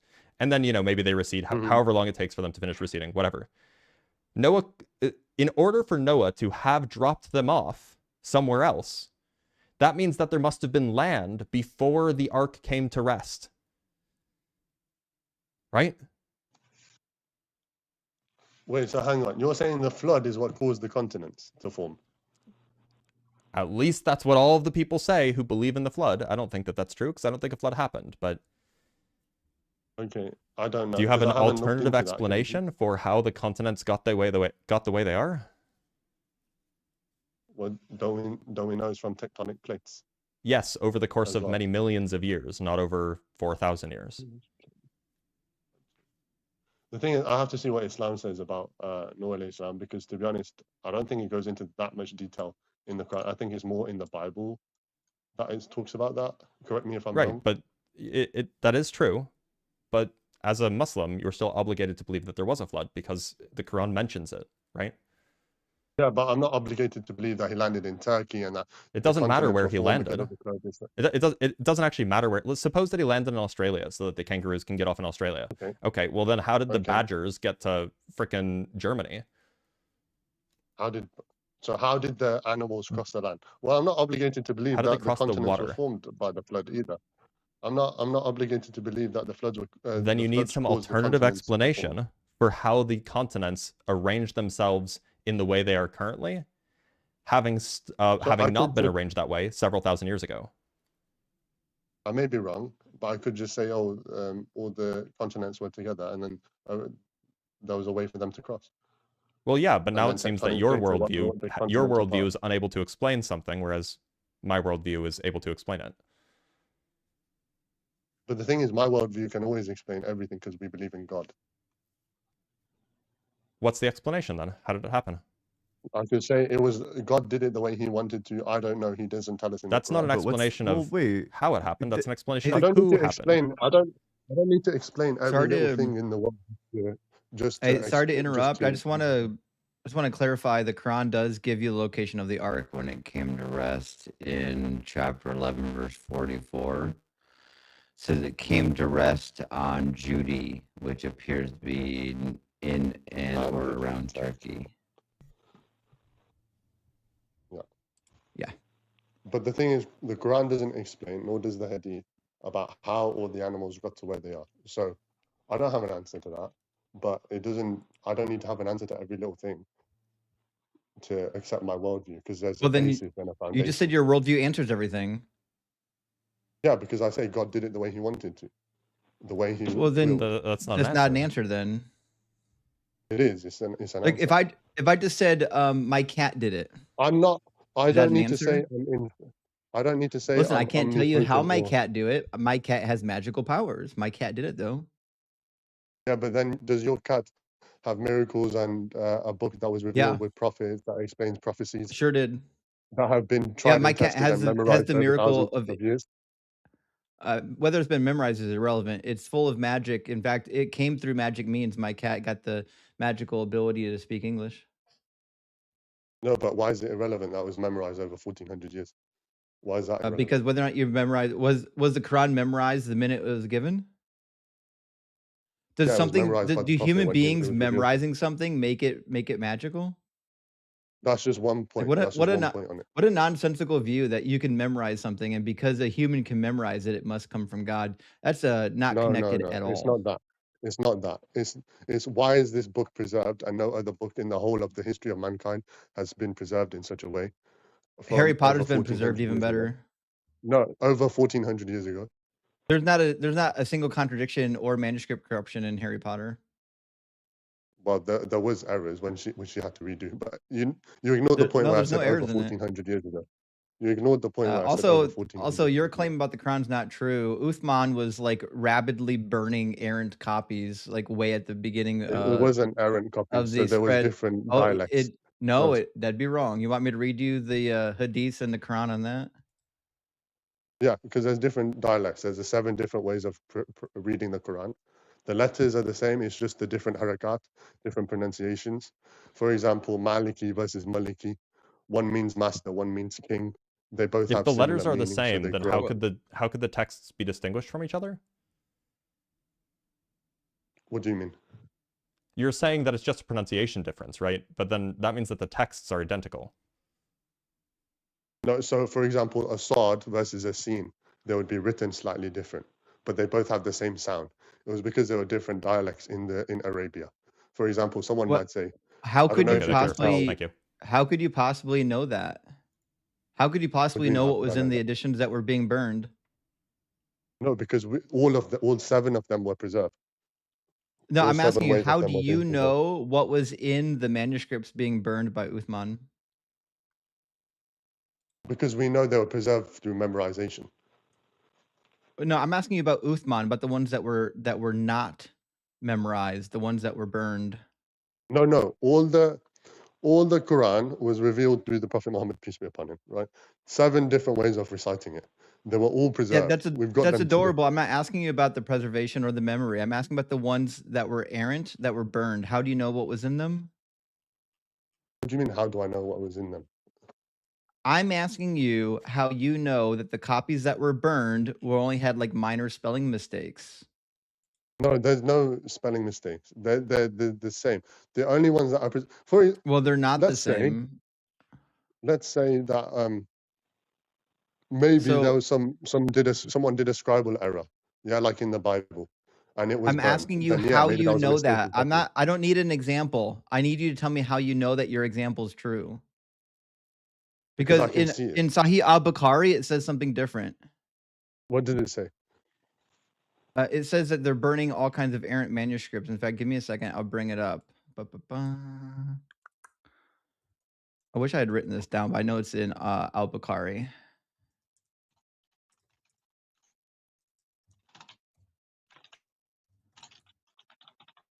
It should be al-Bukhari. It's going to be Hadith 4987. It says, when they had written many copies, Uthman returned the original manuscripts to Hafsa.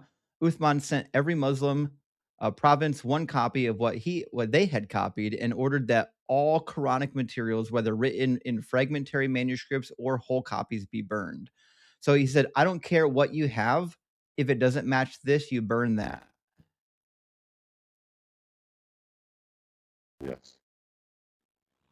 So what that means is that there were errant copies that didn't match what Uthman had, and he said burn them. He doesn't mean all of the copies that were burnt were errant. He said all other Quranic materials that don't match what the Uthmanic. I didn't say that. Compilation. No, that's what it says. I didn't say that. This is goalpost on wheels. I don't know why you put that on me. I didn't say that every manuscript that was burned had errors in it. What I said is what this means is that every manuscript, whether it had an error or not, was going to be burned. And the reason why it would be burned is because it doesn't match what Uthman had.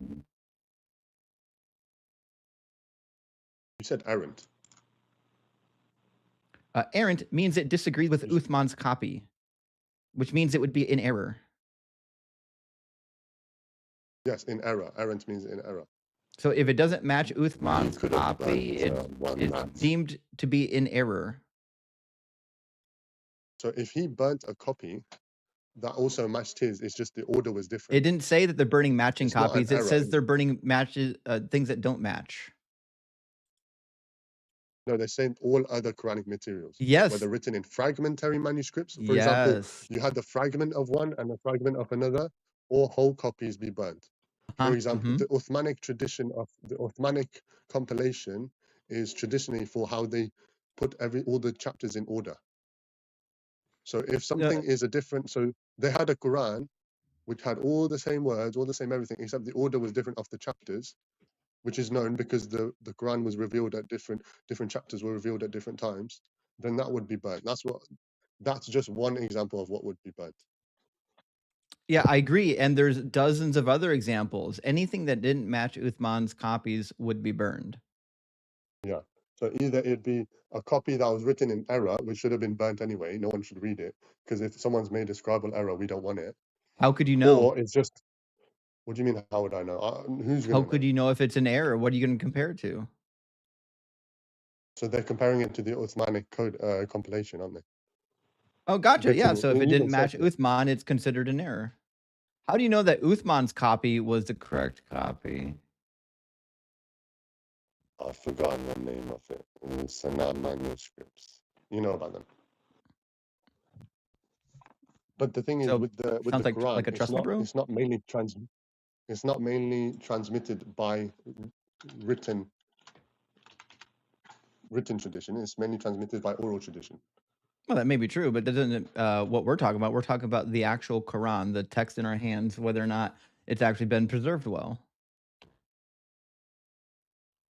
So the Sanaa manuscript, the Sanaa palimpsest, is one of the oldest Quranic manuscripts in existence, and it aligns with the Quran we have today.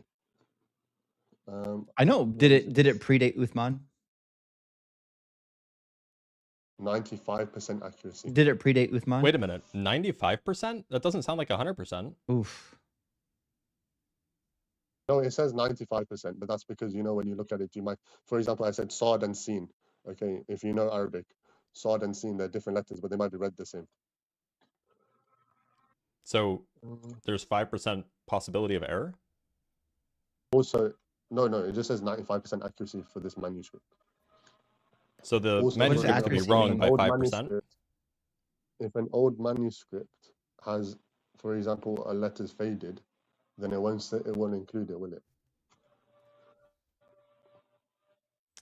Are you telling I have no me idea. that the version that we have access to could be 5% wrong? That's what he's saying, yeah. No, I'm not saying that. I'm just saying what Wikipedia said, by the way. Wikipedia is not really... Wikipedia said exactly what Dr. Bliss just reiterated. Who's Dr.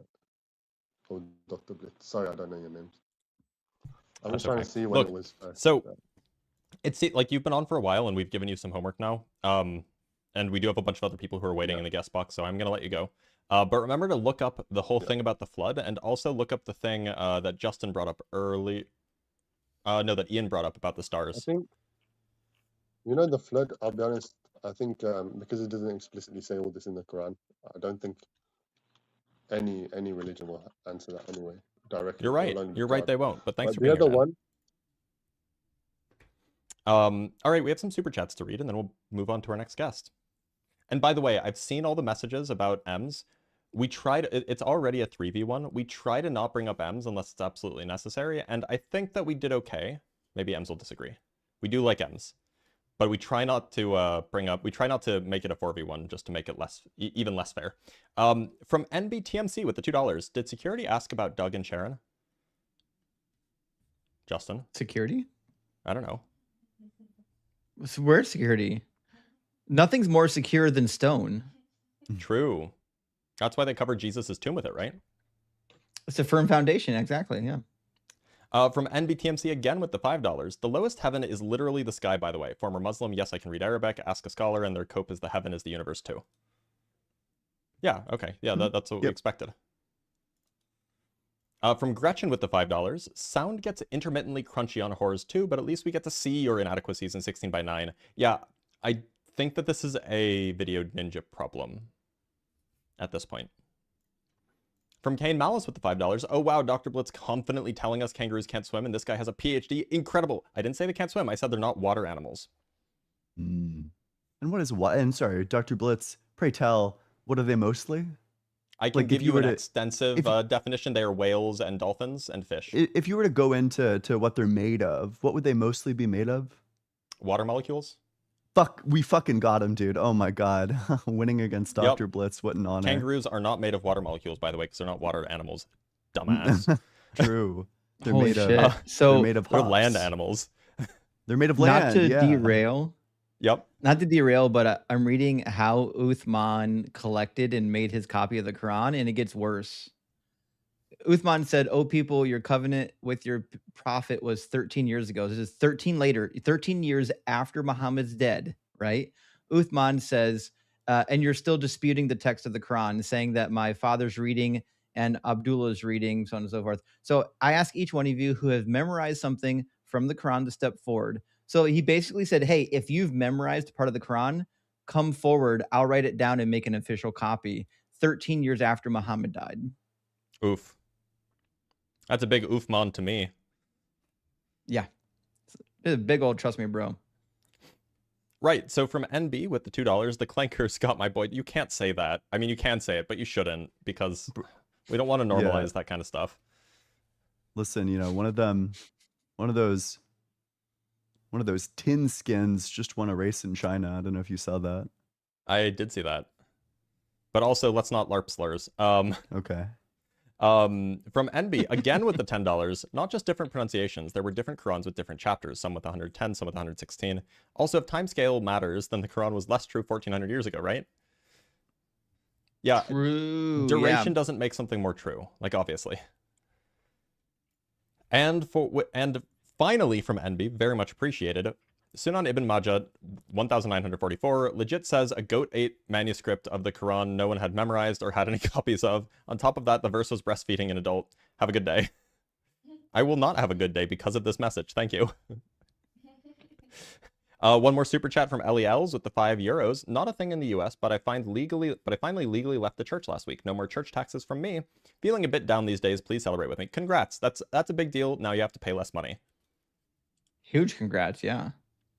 Let's go less taxes. Unless the taxes are being used for good things.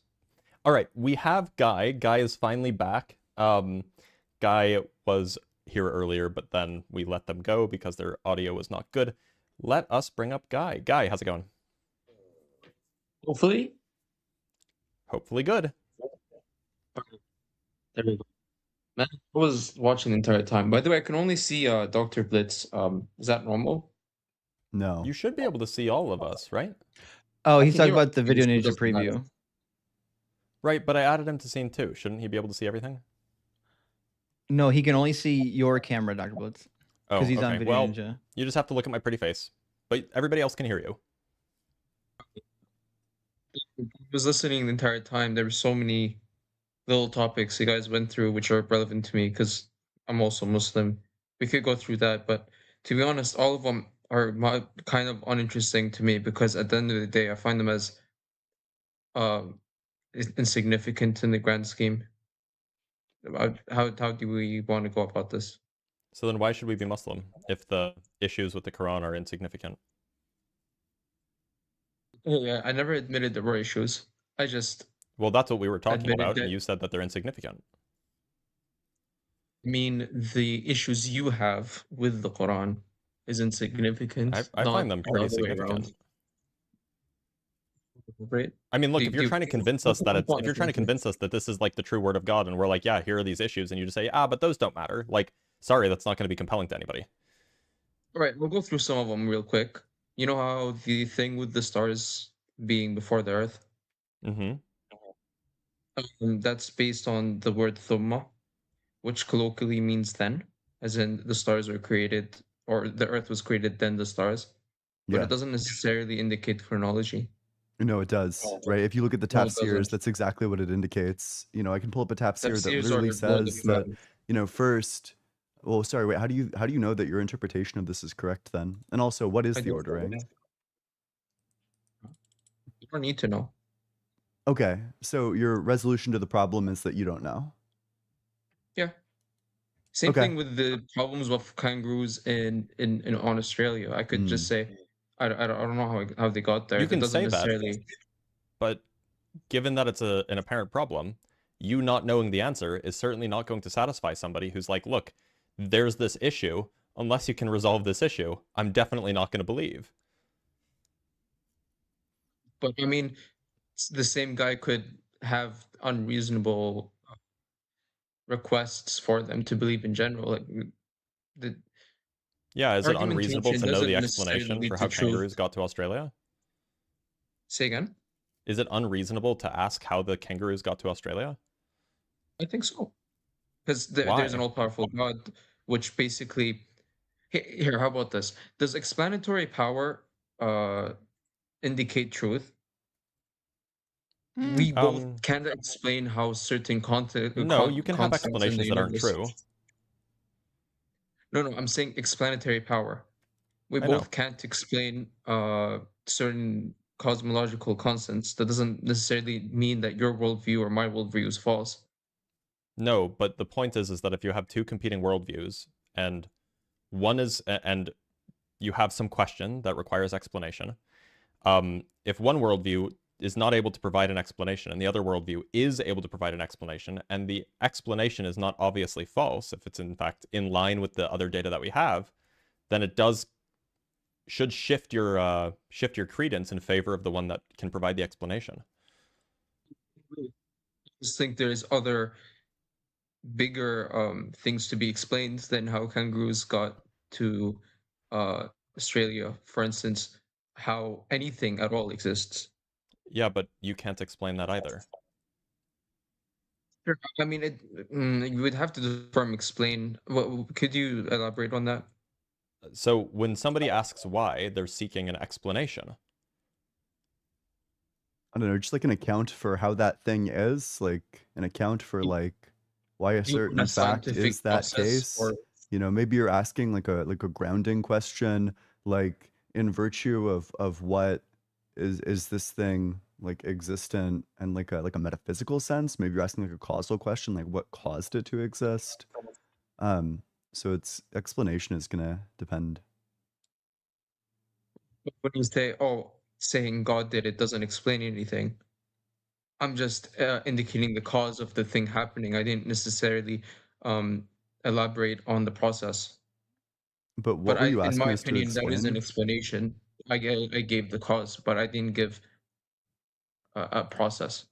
Sure, but the question is, why is there something rather than nothing? And which case we'd be asking you, like, what's the explanation for God?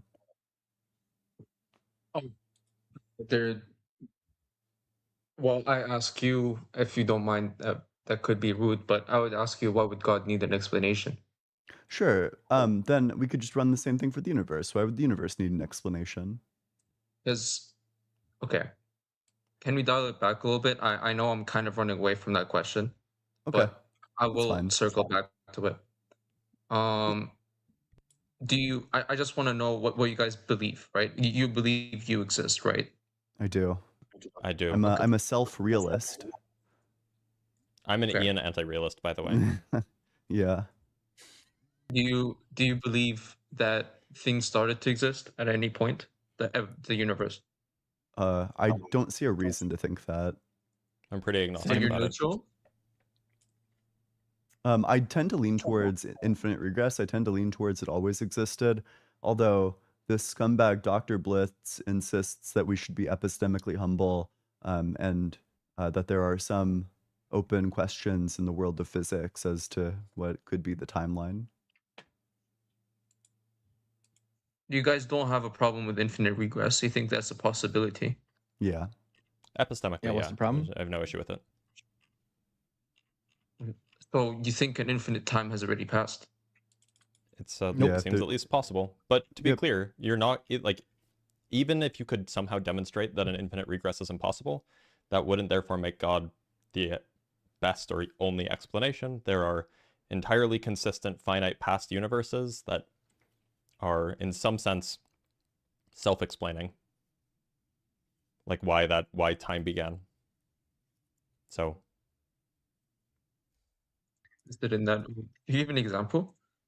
Yeah, the Hartle-Hawking model. It was a model proposed by Stephen Hawking and James Hartle, David Hartle maybe, in like the 1980s, which essentially suggests that there was a first moment of time and that there is some kind of ontological priorness or ontological relation that if you were to follow a time trajectory back, it would eventually stop being a temporal trajectory and it would end up being a spatial trajectory. And you end up in a place with no time. Sounds like a physics thing rather than... It is. It's an interesting way. When you put... Physics is so interesting, but... I agree. I disagree. I'm an Ian anti-realist. Dr. Blitz is nothing more than a figment in my imagination. I think we kind of split off to get back. Well, you asked for an example. I gave you an example. Yeah, it is my fault that we split off. But what I was saying is, you think infinite regress makes sense. I think that's a true contradiction, because it implies... My point of bringing up the alternative is that even if it's true that infinite regresses are indeed contradictory, that still doesn't get you to a god. It's not the one I have, no. No, it doesn't get you to a god at all. It gets you to a start. And a start... Yeah, but it doesn't get you to a start that needs like a temporal cause or some agent to start it. It gets you to a first moment of time that is in some sense preceded, or could be preceded, by like a geometric spatial, purely spatial universe, which doesn't have a cause. Would that universe be able to change? Change in what sense? It can be different in different places. In any sense. It can be different in different places. But there's no time for it to be different in. So, in that branch, that part of the universe. I would call that universe God. It doesn't have a mind. It doesn't have thoughts. It doesn't have a will. It doesn't have a plan. It doesn't know anything. It ceases to exist the moment time begins to exist. So But that's odd. I assume that's an artifact of the physics involved and not necessarily part of your claim. Well, no, the whole business is that the part of the universe that is atemporal ceases to be when there is temporality, right? So of course the atemporality is going to cease to exist in some sense. So this universe, it does change. It goes from existing to not existing, right? There is a part of the universe where it exists. There's a part of the universe where it doesn't exist. The part of the universe where it exists is where it exists. It's that part of the universe. Then there's the other part of the universe which has time where it doesn't exist.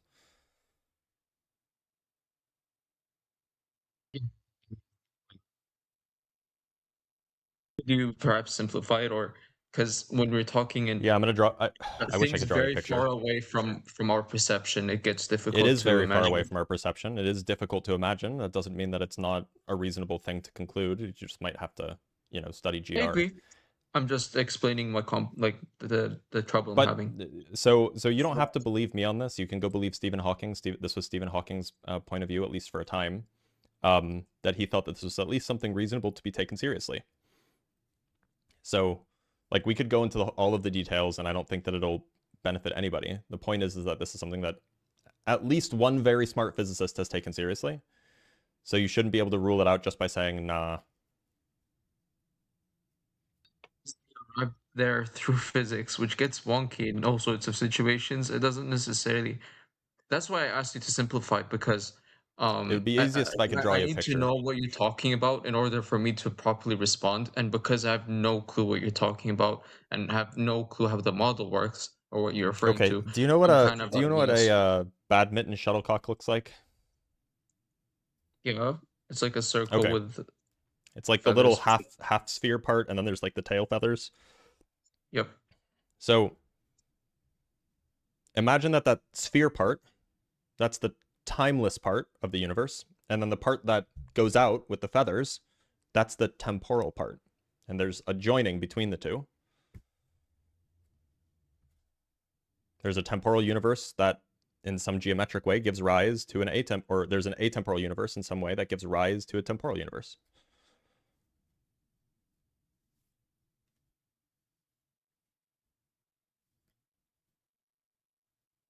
Isn't the entire shuttle called the universe? What's the difference between the first part and the second part? One is temporal and the other one isn't. One is temporal and the other isn't. One part. I mean, like, they're joined, so it is one whole universe, but there's like a part of the universe where there's no time, which is the ball part, and then there's the part of the universe where there is time, which is the rest of it. If you put this on a X and Y graph, and X is time and Y is I don't know, a measurement of space or something, then that graph starts at the ball, as in the entire system has a starting point. No, see, it's space up until you get to the end of the ball part, and then it's time afterwards. That's the idea. From what I can understand from the model you're explaining to me, I would just call that universe, the entire thing, God, or a form of God. But it doesn't have a mind, it doesn't have knowledge, it doesn't have a will. Yeah, I know. But if you believe in this model, I would consider you a deist. Still, how does that make how is that at all deism? Okay, I think believing in a start to the universe, or at least if you believe that at some point there wasn't time and then there was time, I'm defining that as a start to the universe. Sure, you can say that there's a first moment of time. How does that get you to deism? Isn't deism just believing that there is a start? I thought that was a definition. No, it's believing in a deity that created the universe. Fair enough. Anyway, to answer some of your questions, like, okay, how do you get to a mind, to agency, to all these things? At this point, I kind of lose some of my arguments. I was hoping that we wouldn't reach this point this quickly. I didn't expect you guys to just accept implicating to the universe, because to me that makes you not atheist, like fully atheistic. Well, but I don't want to put labels on well, you. I mean, okay, if you want some motivation to think that that's not true, you can evaluate the way the word God is used in language. It's referred to, whatever type of being God is referred to, we refer to it with personal pronouns. We call it he. We say, you know, it's just, I don't know, it's what he wanted. It was a part of God's plan. Nobody knows but him. That would indicate that whatever God is a personal being. No. I would then invite the viewer at this point to ask, okay, if you think that the universe has a start, you guys probably are too smart. Because here's the thing. Generally humans don't... Say again? Nothing. Continue. Generally humans don't, in discussion, you don't really need to be fully logical to convince someone. At this point, I would try to appeal to fine-tuning, even though that's not necessarily a fully logically sound argument, but I still think it has its merit. And I do believe that's one of my main motivations, to believe that there is a God, that if I think that I'm a thinking person, then that had to have come from somewhere, but I can't really argue for that position. Okay. So you can't argue for it, or you can argue for it? I can't. Okay. Unfortunately, so then I guess we can't have that argument. So you guys have given me the position of the universe having a start and there being a cause, which is sort of like, I guess, in this model, the blip, the transition period between the two different forms of the universe. I mean, cause is probably not the right word, but I know what you mean. So what, especially when we're talking about things so far beyond what we normally think of, there is a concept I thought of back when I was more into this sort of thing. The only thing that could make you go from a state of there being no time to a state of there being time, I would consider that agency. How can you have agency when there's no time? Yeah, I would love to talk about this. Do you think that God was eternally causing the universe into existence, or does he begin to cause the universe into existence at some point? He's eternal. God is outside of temporality, so thinking of it in terms of continuous.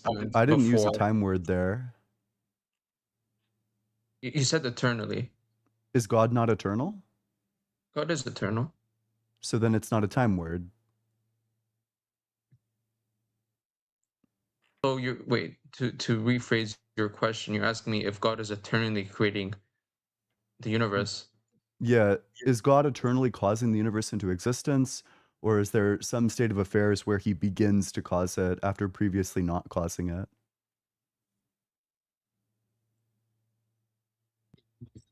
This would be eternally creating the universe, or at least from his perspective, he would observe moments in time equally.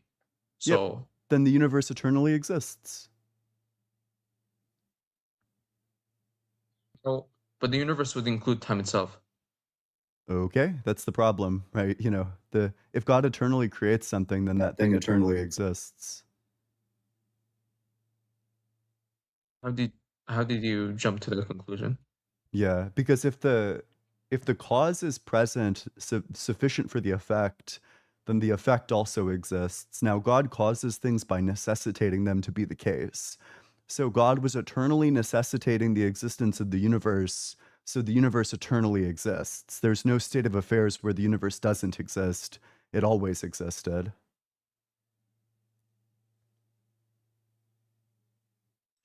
Interesting thought process. Give me a second. So I think that's just how it is, because you're saying, okay, you're saying God has always been creating the universe, which is time-centric language. Or we could say like he's like eternally necessitating the universe.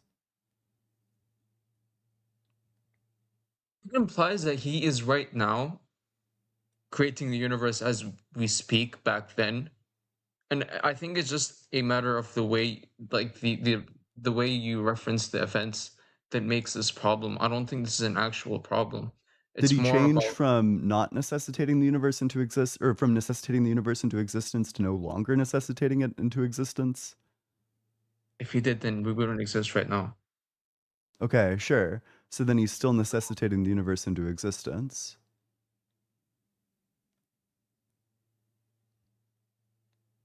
From perspective, yes. Yeah, sure. Then the universe just eternally exists.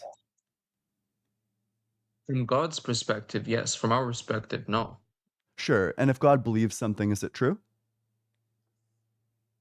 Talking about reference frames, it is true for God that the universe, it is, I don't even know if I can theologically say that, but I guess it wouldn't be completely blasphemous to say that God has always observed the universe to exist. Yep, then the universe would just always exist. What does that even mean if you're atemporal? That's the problem. You're just outside of. What does it mean for there to exist an agent that's atemporal? I'd love to know what that means. That I can for sure not answer. Well, I mean, that's the problem. I mean, the problem's laid out at this point. If you have a God who's eternally necessitating the universe into existence, then necessarily the universe exists eternally. There is no beginning to it. But if it exists eternally, then it never comes into existence. So God can't be the creator of it.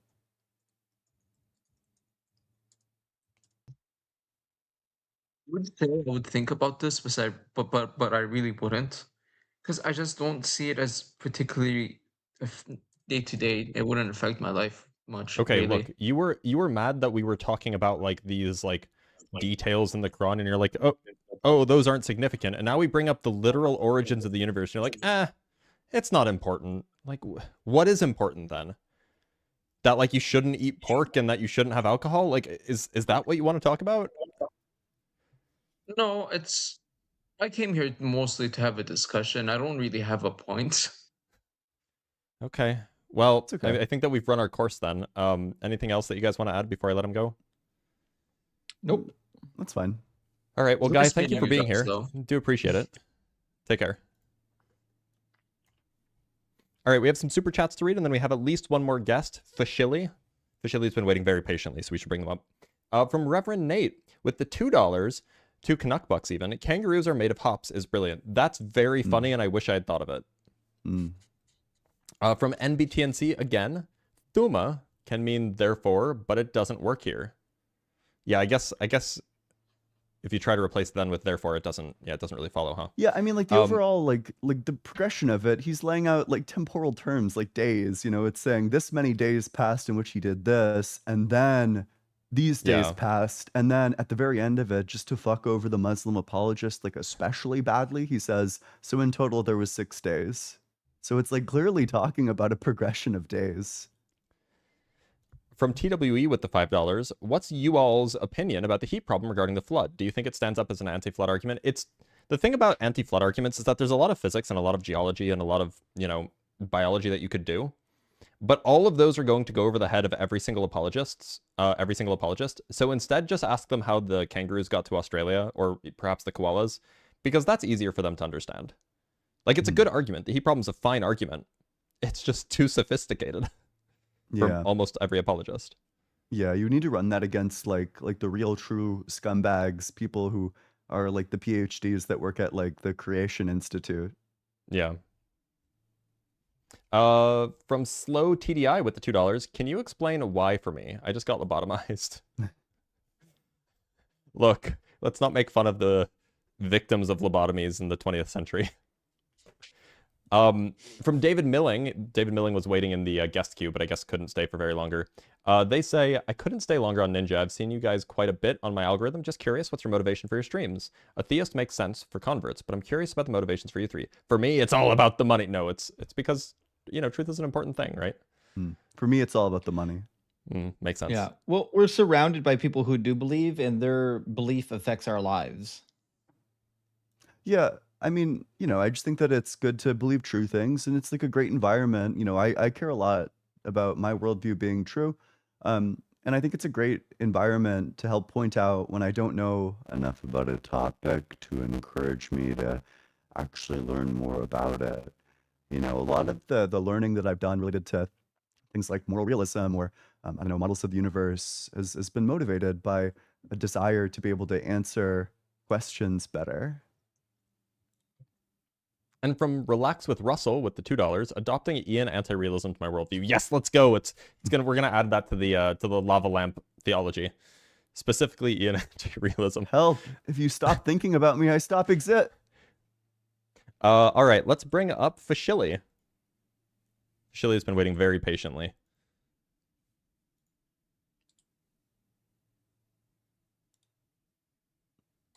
RFK Jr., if you can hear me, RFK Jr., give this man cancer again. Oh no! What do you mean again? Fashili, how's it going? Not too great. That's a bummer. Sorry to hear that. Do you guys practice what you preach? Yeah, Oof. I think so. He did start. Yeah. I guess it depends on what you mean by preach. We try. Because all three of us might have slightly different views on various issues. Do you put into practice every day what you espouse on your life? Try to. I generally don't really espouse like moral positions, and I generally don't really espouse like modes of epistemology except the ones that I actually use. Well, what are you suggesting that we should be preaching that we should be doing that we're not? So you guys seem to interesting. I didn't hear an argument for God at all. This sounds like a complaint. I mean, if he's registering a complaint, we ought to hear him out. So I don't appreciate you guys, especially Ian, banning me from the Discord when I'm pointing out white fragility and racism. I don't appreciate you guys. I don't appreciate the racial insensitivity that occurred on your lives. I've been a fan of your guys' for a while, and I respect you guys, but I don't appreciate what you did, and I don't appreciate the conversation that's going on in Discord currently. You guys stopped me from making comments. There's a lot of racism going on. Who's you guys? Are you crying? So you think racism is not an everyone's issue? Of course it's an everyone issue. I'm saying, is that a funny thing? You're accusing us of racism because of something that personally happened to you on a Discord server. No, not personally happened to me. It's from the person who was on here who you guys attacked, the British lady, the African-American woman. I don't agree with what she wasn't African-American. Yeah, she was not African-American. That's not true. From the UK. She wasn't African-American. I don't want to assume. She was a person of color. How were we racist? I don't really care. She was a South Indian British person. How were we racist? Anyway, she was a person of color, and I'm a person of color. How? And I think it's were we interesting racist? how insensitive you guys were. Give an example. Do you not understand? Excuse me? Yeah, can you give an example of us being insensitive? Yeah.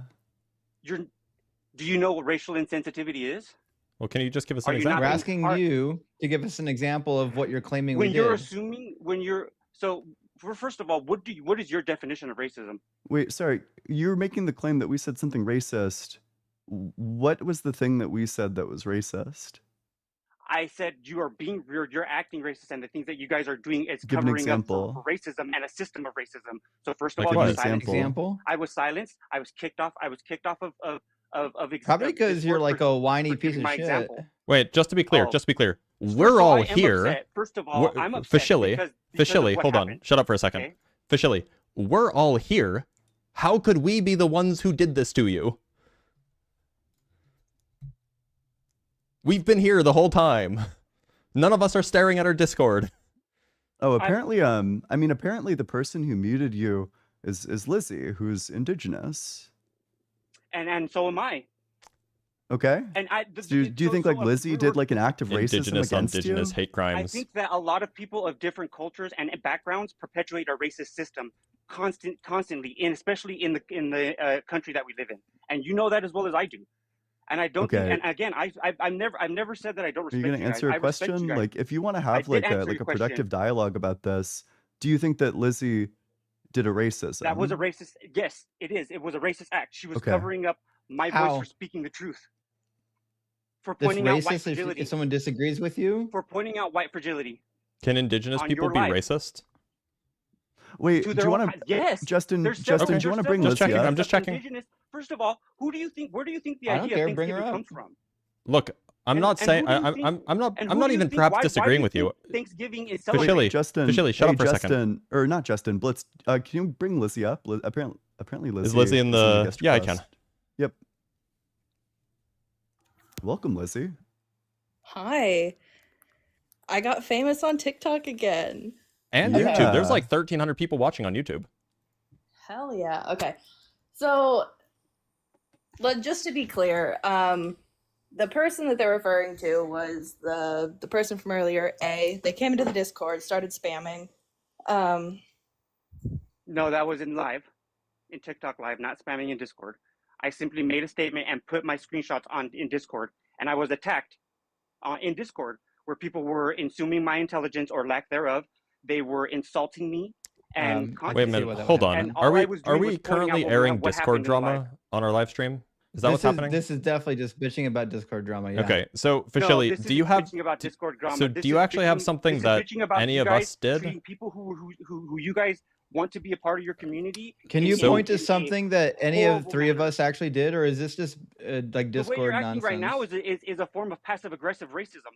I'm being passive aggressive too. Oh my god, dude! Asking for examples is racist, guys. It's racist. Lizzie, I'm gonna let you go. Examples of how we were racist. I'll bring you back up. This is why being a woke scold is like a dying position. It's why it's like, you know, it spiked in popularity when people didn't know how to deal with it, but now everybody sees through it. If your strategy relies on you like woke scolding without being able to give like a single example, then all that's going to happen is I'm going to keep on asking you, what's the example of the thing that we did that is racist? And every single time you don't give an answer to that, you're just going to discredit your own position. And I think that's a good thing. I think that people who approach discourse this way should be discredited. Again, I'm upset because I don't appreciate what happened, and I didn't appreciate the way I was treated, or I'm being treated right now. What did we say that was racist? It wasn't about what you said, it's about what you did, or your actions. Yeah, what actions did we take that were racist? The way you treated her again, what happened in that instance? How did we treat her that was racist? Give a specific Let me give you an example. thing. I am telling you. Please let me talk, Ian.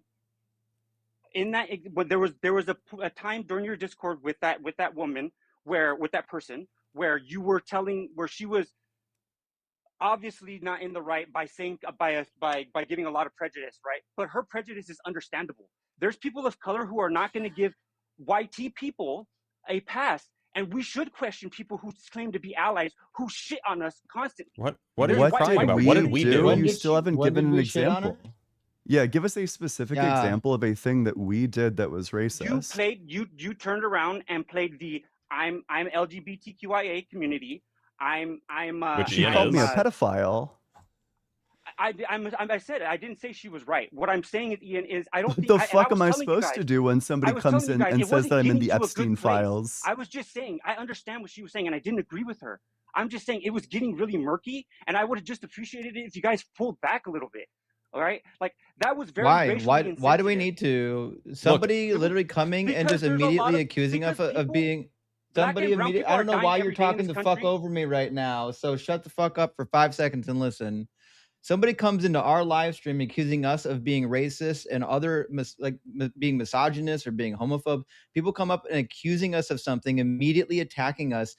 We're not going to settle back and say, oh, please take our white gloves and let's handle you with care. We're not doing that. If you are coming against us and you're like accusing us of stuff, we're not going to be like, yeah, you know what? You're right. Nobody does that. That's not how conversations work. So you're in the wrong place. If you think that's not, you're in the wrong place if you think that we're going to let someone come on our live stream and act out like that and not get put back in their place. Okay. And it's going to happen to you too. All right. You're making the same mistake.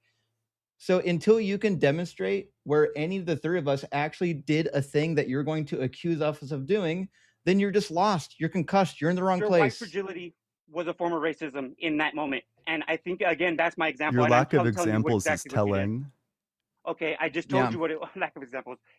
When she was telling you guys that YT people are an issue, it was a form of it was very prejudiced. I agree, but it wasn't a form of racism. Okay. Did anyone here claim that it was racist? I don't think that we said that she was racist. I didn't say you did. I didn't. Sounds like you're not good. Then what the fuck are you talking about? Are you like hallucinating? Oh my Definitely Who are you talking to? You guys were showing a We've lot asked of white for fragility examples, and you can't give anything specific. It's just a there was bunch a of lot of vagaries. microaggressions. There was a lot Like of what? Name microaggressions. one. Give an example. Everything's a microaggression when you don't agree with me. You flipped the card into a victim. You flipped yourself into the victim. Wait, did she or did she not call me a man? I don't know. I wasn't. She did. Wasn't paying attention word And word. is that or is that not misgendering? It is. And again, And you don't think trans people have the right to call out misgendering? Is that your position? I do. Sure. So then I was just calling her out for misgendering. You know, I was checking her on her transphobic but you made it into a race microaggressions. issue, and you're acting as if How? you didn't. How? By When? showing by showing microaggression When? and your white fragility. When? Do you understand what white fragility is? During When? your argument When with did her, this happen? Give an example. So during just the to be end clear, of- white during the end of your fragility guys' conversation. and Fashili, When did maybe I this can happen? educate. Give Maybe an I can educate example. you here because, like, apparently, this needs to be explained to you. White fragility is not just when somebody who is white responds to a person of color with a slight degree of disappointment or anger. That's not what white fragility is. White fragility is a very specific That's not what thing. you did. That's not what you guys did. That's not So what what's the happened. white fragility that happened? All right, okay, what do you think is happening right now currently?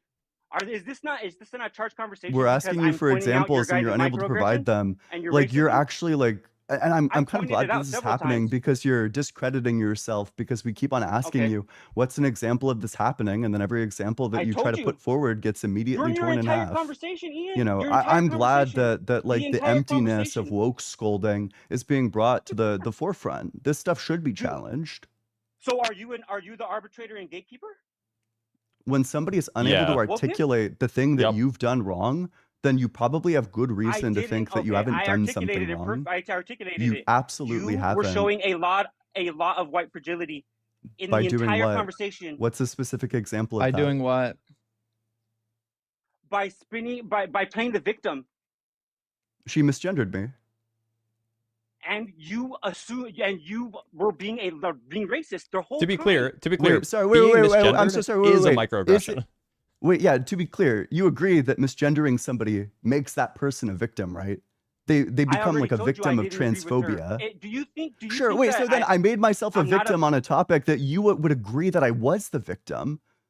So why is victimizing yourself in a situation where you categorically are the victim? Why is that a problem?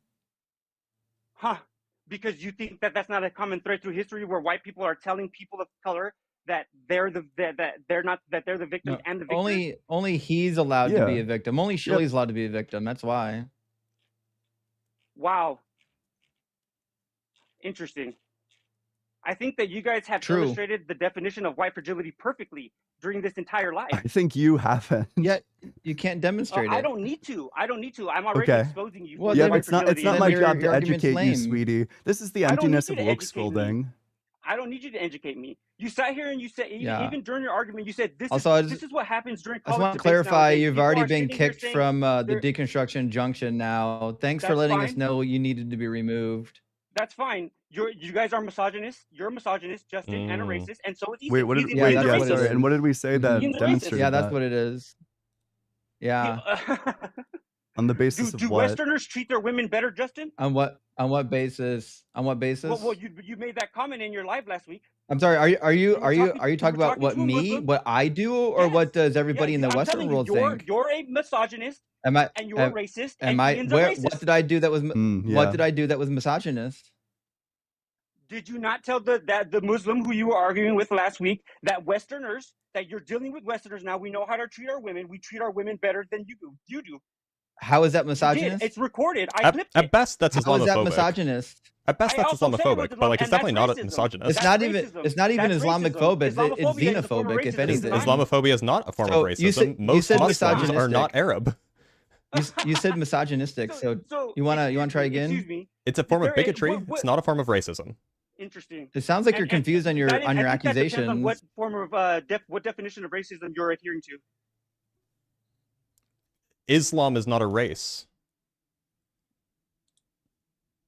It doesn't have to be a race to be racist. To be Doesn't have to be a racist? race to do racism. That depends on the definition of racism that you're adhering to.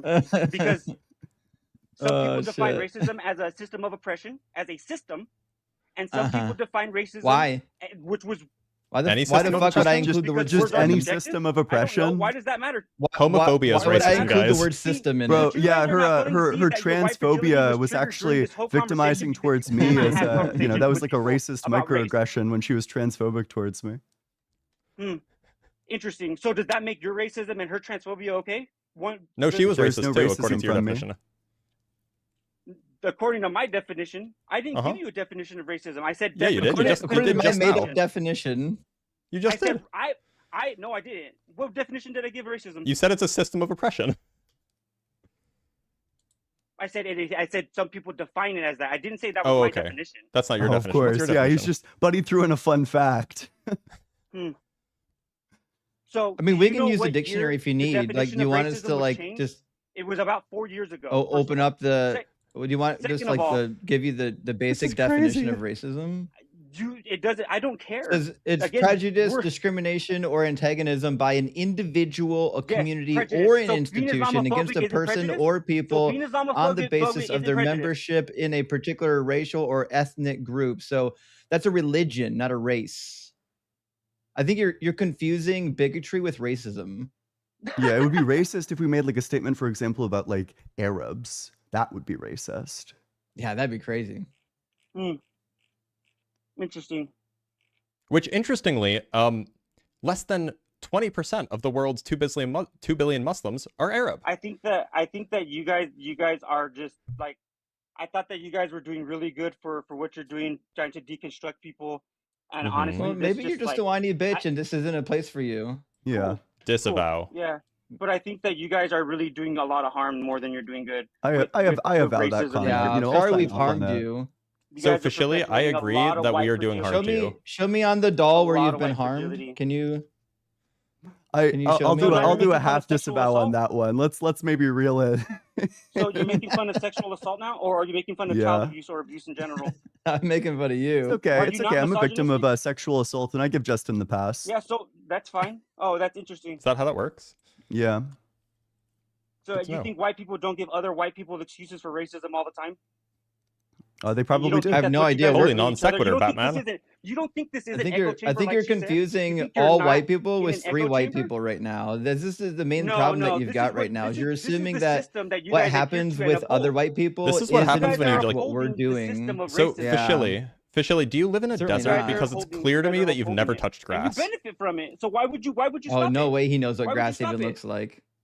Why would you stop what? Why would you guys sit there and erase everything? Why is Discord? When did we derase anything? Gone? Then when did we do that? Why did you block me from making comments? Oh, because you violated like apparently. White fragility too much? Let me I can ask them the mods if there's like a rule that you violated. Somebody tell me somebody tell me. Didn't the mod just say that he was spamming? No. I was conversating and I was putting up this. That's what I heard. Okay. I wasn't spamming. I was conversating. I was being attacked for pointing very out rapidly. White fragility, first of all, which is common when you point out racism. I was doing it a lot. White people. I feel like it's interesting that you guys think people of color should give you a pass, considering the system that you adhere to. Pass on what? That's what you expect. Literally, what do we need to pass on? What do we need to pass on? You are showing what do we need to pass on? You are not allies. You're part of the problem. What do we need to pass on? What do we need to pass allies. on? You're gonna answer the question? You can stop bitching and answer the question. Yeah, good allyship is where you just fucking accept the conclusion with no evidence. Yeah, why won't you just accept if being my a good ally conclusion means with no agreeing with you, evidence? I'd rather if being a good ally means agreeing with you, I'm not your ally. Sorry. Yeah. Nobody wants you to be an ally. We're totally open. We're totally open to the possibility that we may have done something racist. And you talk about racism, you would just need to express that. You need to put that into words. You don't adhere to it when you do, and you're upholding a system that you benefit off of. No, of course, yeah. When? You understand that the world. When did we do it? The world is shaped by white men, right? Hey, Squilly, you're the reason why we're descending into a fascist dictatorship. Not people like you. I mean specifically you, Squilly. Interesting. I agree. Why is that? Because you are the ultimate problem with the world. Specifically you. Yeah. Interesting. Not according to Malcolm X. The white man was the white devil.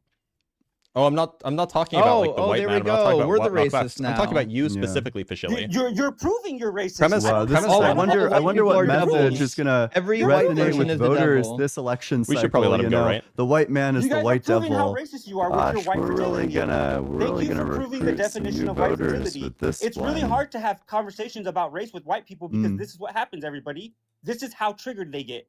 I'm supposed to be triggered. I know, only with you. Only with you. You're the one that has difficult conversations about race. Does it? Exactly. And you haven't acted like it seems like you're actually the common denominator. If you're having lots of tense arguments about these topics, it's probably because of you. Because I actually don't have tense arguments on these topics with normal people. It sounds like you've got a hammer and you're just looking for nails. It sounds like you're unhappy in life and you just blame other people for it. How many people of color are dying every day? How many people of color are dying every day? How many people of color die every year? How many people are short circuiting our live stream currently? Yeah, definitely the number is 1. There's one person short circuiting pretty hard. Yeah. I mean, the crack talks are fun, but how long do we want to do it? Oh, you're gonna run now. Well, you've been unable to substantiate your point. You've been on for like 20 minutes and you've just been crying the whole time. So yeah, like it's probably about worn out. It's Are you crying? I'm crying. You probably just worn out your time here. Why are you muting me? Yeah. I'm not muting you, but whoever is super based, extremely funny. Because I'm trying to answer and ask questions with my co-hosts, and you won't shut the fuck up. So when I can't talk to my own co-host, that's a problem, right? Part of the thing that happens here when you've got 3 co-hosts, at some point they have to talk to each other so we can figure out where we're going to take the show. And you constantly interrupting everything we say and just shouting nonsense. White man no power. Like when white man doesn't have power. Racial accusations against us. Very common. Very common. Very common. Bro, this dude's poorly popular message. You know, how can I get? Do you think how can I get more people into progressive movements that are going to, shame people for not doing anything wrong that they can actually articulate? Oh, sorry, is that racist too? Is it racist to mute the person who's crashing the fuck out? It's a hate crime because he hates it. Can I respond? Can I respond? Can you respond without sounding like a little crybaby? That'd be good. Like a little crybaby because you think that this isn't an issue that people of color have to deal with every day. That is it's absolutely true that racism is an issue that people of color have to deal with every day. Absolutely true. Yep. That's not what you're saying. You're crying like a crybaby. Because you guys are perpetuating racism. You can't give a single example of that.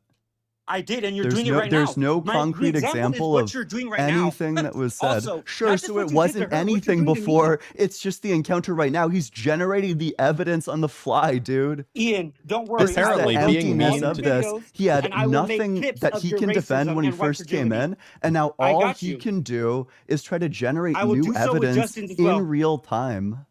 I'll give you the evidence. Don't worry. I'll make clips about it. Wait a minute. Can he not do it to me because I'm from like a more oppressed ethnic minority or something? Can't wait. We're excited for it. He didn't mention me. Destroy my career. I can't wait. Do it. Yeah, do it. My audience will all leave me. I feel They're kind all of gonna left believe out. you. I don't care. I don't care. Why didn't you go through mine? It's not about the audience. It's about pointing out your lack of integrity. Wait, why aren't you going through mine? Why are you leaving me out from your clipping?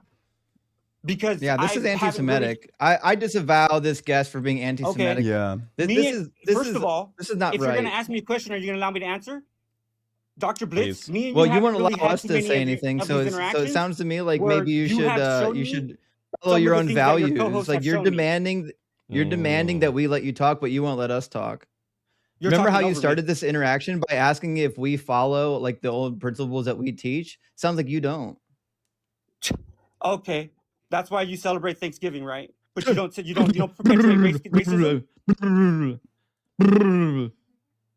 Okay, so the real racist problem in America today is celebrating Thanksgiving. Yep. No, that's the problem. That's not. That's not what I mean, Dr. Blitz. Now you're straw man. Then why are you bringing it up? Why is that like that? That is not. You're listening to what I say, not what I mean. What happens in this country? Why do you think? Why'd you bring it up? Sounds like you do. Why do you think I care about these things that I don't? You don't care about elections? I think that it's very insulting for people like you to adhere to these things while you sit there and espouse that you don't appreciate racism and slavery when you are seriously benefiting from the system. Wait, I'm confused. Wait, are you in America too? Yes.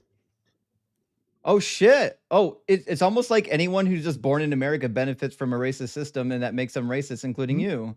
Interesting. I benefit from the system. Do I? Welcome to white fragility. Wait, I'm so sorry. Wait, would you agree that racism is inseparable from imperialism? I would say that I don't have the choice of where I'm born, and I don't like perpetuating colonization. Neither do we, bud. Colonization. Do we have the choice of our skin color? No. Do I? No. No, nobody does.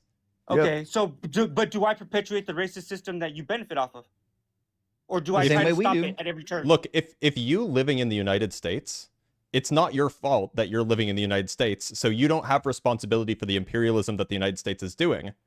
Then that means that us being white doesn't give us responsibility for the racism, the racist institutions that exist. That's the argument you're making, and obviously that's false. And your words. Okay, so then what actions? Which you have not been able to identify. Which words? Tell us which words. I've already told you them. You haven't. You tried to bring up one point, and you said that I tried to victimize myself, and then you agreed that I actually was victimized. You tried to bring up one point, got blown the fuck out, and now you aren't even trying anymore. What are the words that we said? Does 2 wrongs make a right, Ian? Does 2 wrongs Name make a right? the words that I said. Go for it. 2 wrongs make a right when it's against you officially, by the way. Wow. That's interesting. You made the claim that there were words that we said that were this is racist. exactly why Which people words? of color should always question allyship. He has nothing. He has nothing at all. This is what you do. Woke I've already named it several is an times. empty ideology, and it's a dying ideology because of this.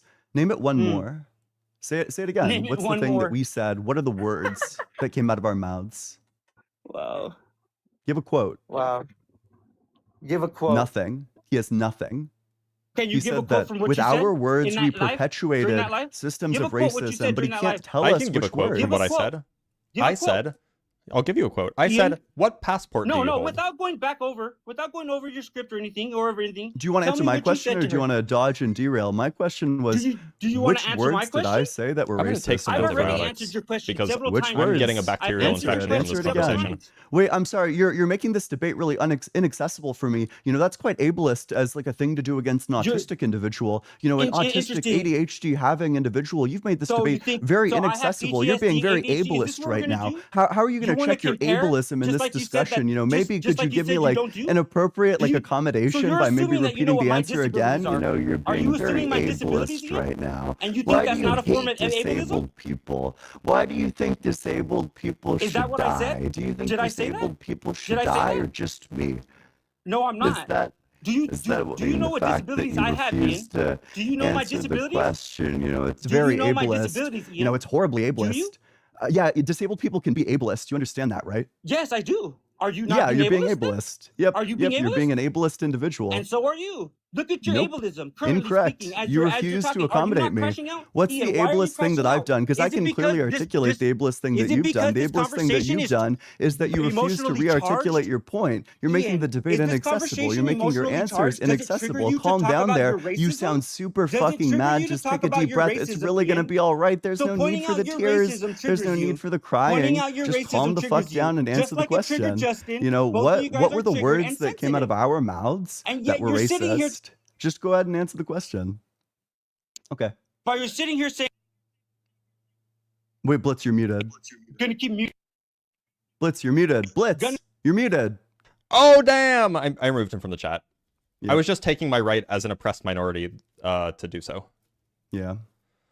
Yep. This is why, by the way, anytime you meet a person who like tries to woke scold, fucking do not give in to them.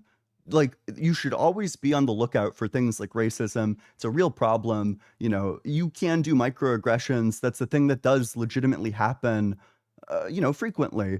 And you should be open to the possibility that you did one. But when somebody accuses you of doing one and they can't articulate what you did, do not take them seriously. You should not give these people any sort of like conversational power. You know, it's possible that you did something racist. You shouldn't allow yourself to get held hostage by a bad faith actor. Which clearly that person was. Anyway, we have some super chats to go over. You know what? That guy was, sorry, just before we get started, that guy was helping promote the institution of white supremacy by encouraging people to donate to 3 white racists on a live stream. So, Fashili, I hope you're happy. You just contributed hundreds of dollars to white supremacy. Anyway, from Reverend Nate, with the 2 Canuck bucks, Fashili, P1, wah, P2, you're racist. Conclusion, Thanksgiving? I mean, for what it's worth, like, Thanksgiving does have a history, like there is a history of, like, racism, especially against the indigenous, in the story of Thanksgiving. But, like, it doesn't mean that somebody is racist for participating in Thanksgiving as an American in 2026, right? Like, these are... It'd be like saying that you're participating in, like, Jewish hate crimes by celebrating Christmas. Like, what are we doing? Also, I don't know a single person that actually celebrates Thanksgiving. It's usually just a day that you can come and eat food together. They don't give a damn at your about racist uncle. any of the origin. Yeah, for sure. Yeah, dude, it's a federal holiday. What the fuck am I supposed to do? Like, not? Stay home and scowl. Yeah. Anyway, from Gretchen with $3, this is fucking ridiculous. Go back to middle school. Probably needs to go back to university, to be honest. In middle school, you're not going to learn how to, like, critically evaluate these kinds of things and actually be reasonable about them, right? From Golach with the £2, Vashili is dumb, rock hard for Doug. By the way, the name was Fashili, F-S-C-H, Illy, because nobody seems to be able to spell it correctly. From NB with the $5, can I play victim card 2? I'm half black, half Arab, trans non-binary, I have ADHD, and I'm broke as a joke. Do I get a cookie and the right to be mean? Well, let's not do that. Yep. You can come onto the stream and yell at us. You know, that's your right, apparently. From MILF Wrangler with the $10, schizophrenic man yells at the sky type of guest with the racism accusations. Disavow. I disavow. So MILF Wrangler, I don't know if you're my age, but we can't use that word anymore. I used it once and I was wrong. You can use it in a clinical context. Just don't use it to make fun of people. Because there are schizophrenic people and, you know... It's true. They try to exist as normal people. Normal meaning like non-schizophrenic, of course. Disavow. Right. Disavow myself. You just disavow. Oh, cooked. Cook me. From Game Guy with the $2, POC here, disagreeing with POC is not a racism. Look, if you're disagreeing with them about, like, you know, about whether or not slavery is good, then that might be racism, but this wasn't. Yep. Like, I don't know. I think this is like a real, like 2016 era thought process that, you know, if they say something to you, you just have to fucking, like, accept it as true. That's not true. You know, you should be open to the possibility that they know more about this topic than you. That's valid, right? But if what they're saying is incoherent, don't fucking listen. From NB with the $2, white fragility, therefore God. Love it. Oh, he didn't come up to make that argument. I think he just came up because he was really mad for a long time. And look, we actually kept him in the box for like an hour waiting. And so I think he was just stewing for that whole time. Yeah. From NB again with the $2, the LARP is strong with this one. I wouldn't be surprised if he believed it. But he's just internalized like the whole woke scold culture, which is cringe. From Golach with the £2, Vashdom's superpower is virtue signaling. Rock, what does this mean? What's Vashdom mean? Rock hard. That's it. They just had a dumb to that guy's name. Part of the name. Oh, who's Vash? Vashili is now Vashdom. Oh, okay. I think they heard the F as a V. Okay, I see. From Nightman Cometh with the $10, race isn't relevant to racism is a wild statement. This Tumblr and TikTok progressivism is actually really harmful to leftist movements, to be honest. Yeah, that was crazy. Yeah. Yep. I just think like this is like, fuck, I could rant about this for ages, but I don't know, like leftist infighting is rampant. And I think that when people have like certain ideologies or dispositions to, I don't know, like woke scold, for example, you just need to excise them. You need to embarrass them and excise them. you know, people who are not interested in doing like productive discourse, I don't know, there's no point in engaging or having like anything other than like the sort of engagement that we had just now. Somebody just yelled in the okay, hold on. I just have to answer a TikTok comment. There's like at least 2 people saying, Dr. Blitz, do you teach physics? Somebody said, Dr. Blitz, I'm Scottish. Do you teach physics? I don't know why the Scottish part was added, but I don't do tutoring, if that was your question. You don't know about Scottish physics? Yeah. James Clerk Maxwell. Different Let's go. There. Okay. From AI induced apologist with the $2, you don't need a race for racism. P is in fact not P. True. P is not P. I mean, look, to be fair, when people are Islamophobic, often it is just racism. It's just like hating on Arab people. But Islamophobia kind of by construction is not intrinsically a kind of racism, right? We have $20. Right. It's important to recognize too that we would say the same thing about Christians. Like if we look at the treatment of women within Christianity, like we're giving the same criticism to other religions. It might be true that those other religions are couched in slightly different cultures, but we're criticizing the religion, not like the ethnicity or the people group or anything like that. We're not here to criticize like people's like countries of origins. We're here to criticize the God beliefs and how the God beliefs affect the people in the real world. Yeah, I mean, like, look, if the belief system that you have leads you to be a shitty person, it's reasonable to call out the belief system. Yep. From E-Money Snipes with the $20. Thank you so much, E-Money.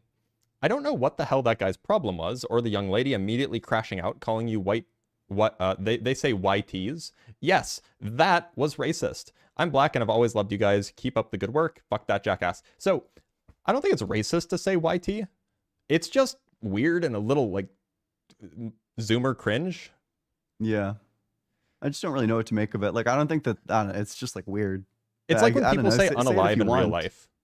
True. It's the same thing, and I don't know. From Furtive Patel with the $5, another minute of this caller, and I'm putting my head through the wall.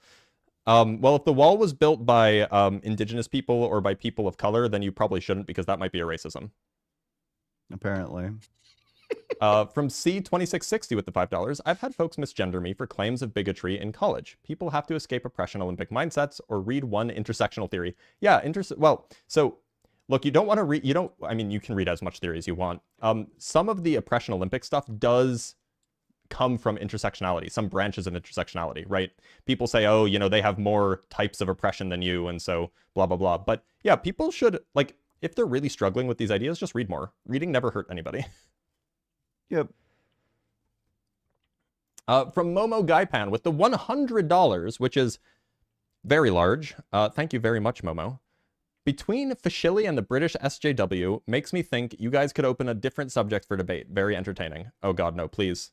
I don't even know. Like, I don't like debating woke scolds, but I do think that it's worthwhile.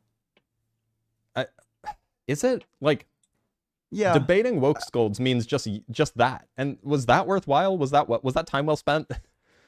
Yeah, I think that being able to stand up to bad faith actors, I just think that when somebody is obviously bad faith, when somebody comes in saying like, you're white, you're a pedophile, you're a Crazy. fucking like colonizer for criticizing Islam, this person's like a horrendous faith actor and you should be like viciously mean, and in fact you should like use their tactics against them.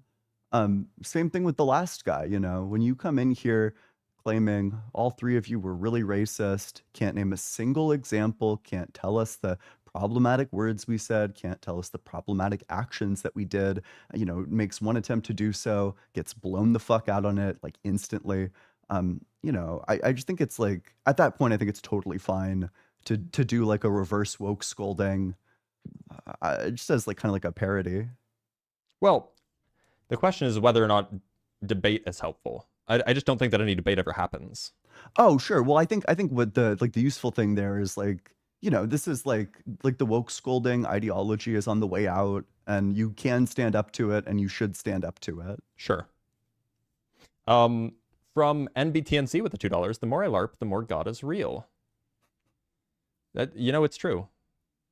I LARP, therefore I am.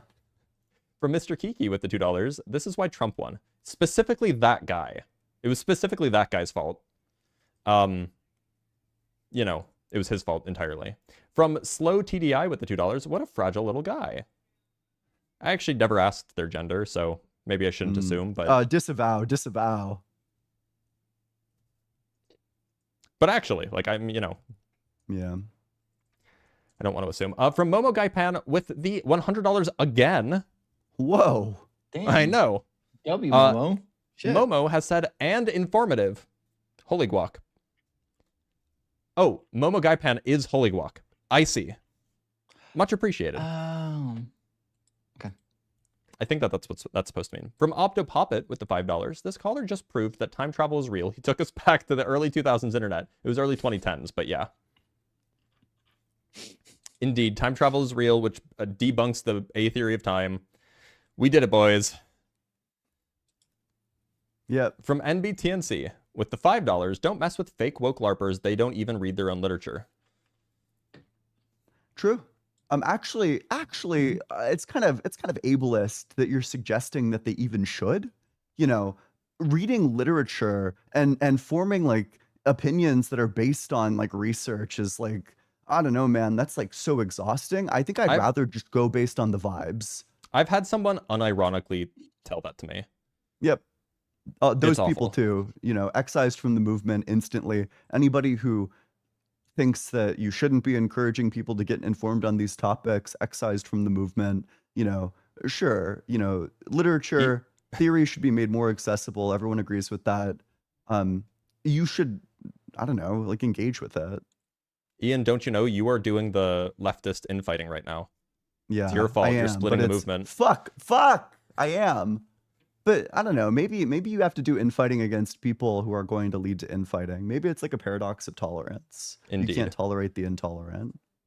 From Only LC with the $5, look who just took a race, class, and gender 101 class and is now excited to use the new terms he learned. I get the message, but the delivery is atrocious. I don't even know what the message was. I don't know what he was trying to convey. I think he was just mad and he wanted to scream and cry because he got banned from Ian's Discord. Yeah.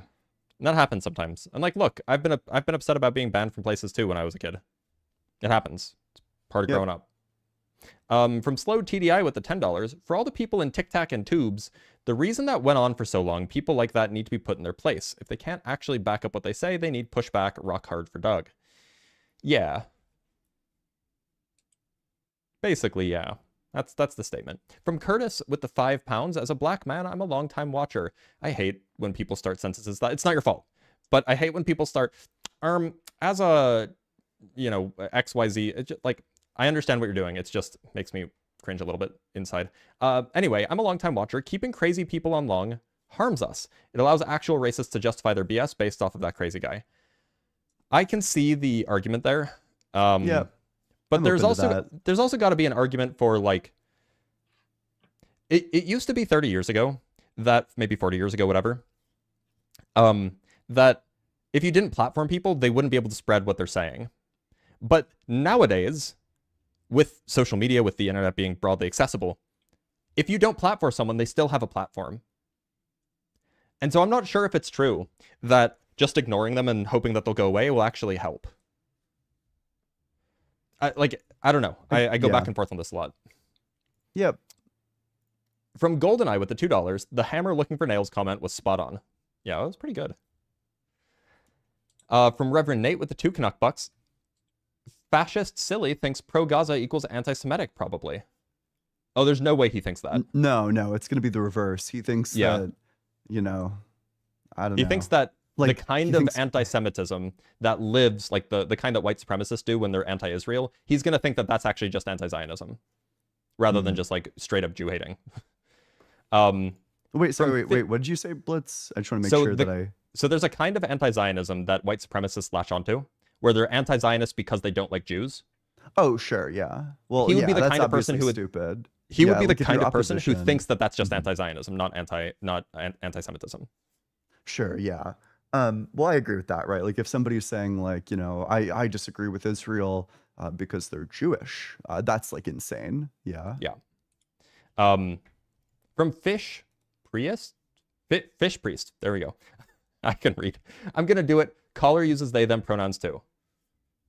Maybe. Well, wait. Well, hey now. Whoa. I mean, maybe they do. I don't know. Okay. I feel like there's like normative loading there. There probably is. But it is still true. They might, right? Yeah. Hey, I also use they them pronouns. I mean, I use any pronouns at this point, but from Eternal Adam with the $2, Fashili is a apologist for crying like a bitch. Are we... You know what? I'm just going to move on. From Diliontari with $5, as a non-American U.S. progressive, infighting looks fascinating. All those racial boxes America built, flattened and bureaucratized, hitting back. It probably is fascinating from an outside perspective, to be honest. Because this phenomenon of the kind of woke scolding that happens is almost uniquely American. Like it's spread a bit to the UK and spread a bit to Australia, but it's definitely like an American problem that we created, which is funny because we also created a lot of the things that the woke scolds are against. So, from Fred Call with the $10, great show as always. The arguments from ignorance regarding origins of consciousness never fail to amuse. I agree. I don't know. What do you guys think? Yeah. I don't know. I don't think anybody has like a good like definition or like standard, or not definition. I don't think anybody has like a good explanation. Kind of none of the views make sense in my opinion. Yep. From Genji with the 100. I feel like so many of the Sorry, I'm cutting you off because there was an enormous super chat from Genji. With the $100. Whoa, guys! Holy shit. I know, people are being so generous today. And it's all Fashili's fault. Thank you for promoting the white supremacist institutions you claim to fight against. From Genji with $100. Guys, would you be open to doing a special show on the physics, philosophy, and religion of Attack on Titan? No. Probably if you paid each of us $20,000. I'm sure that we would all agree then.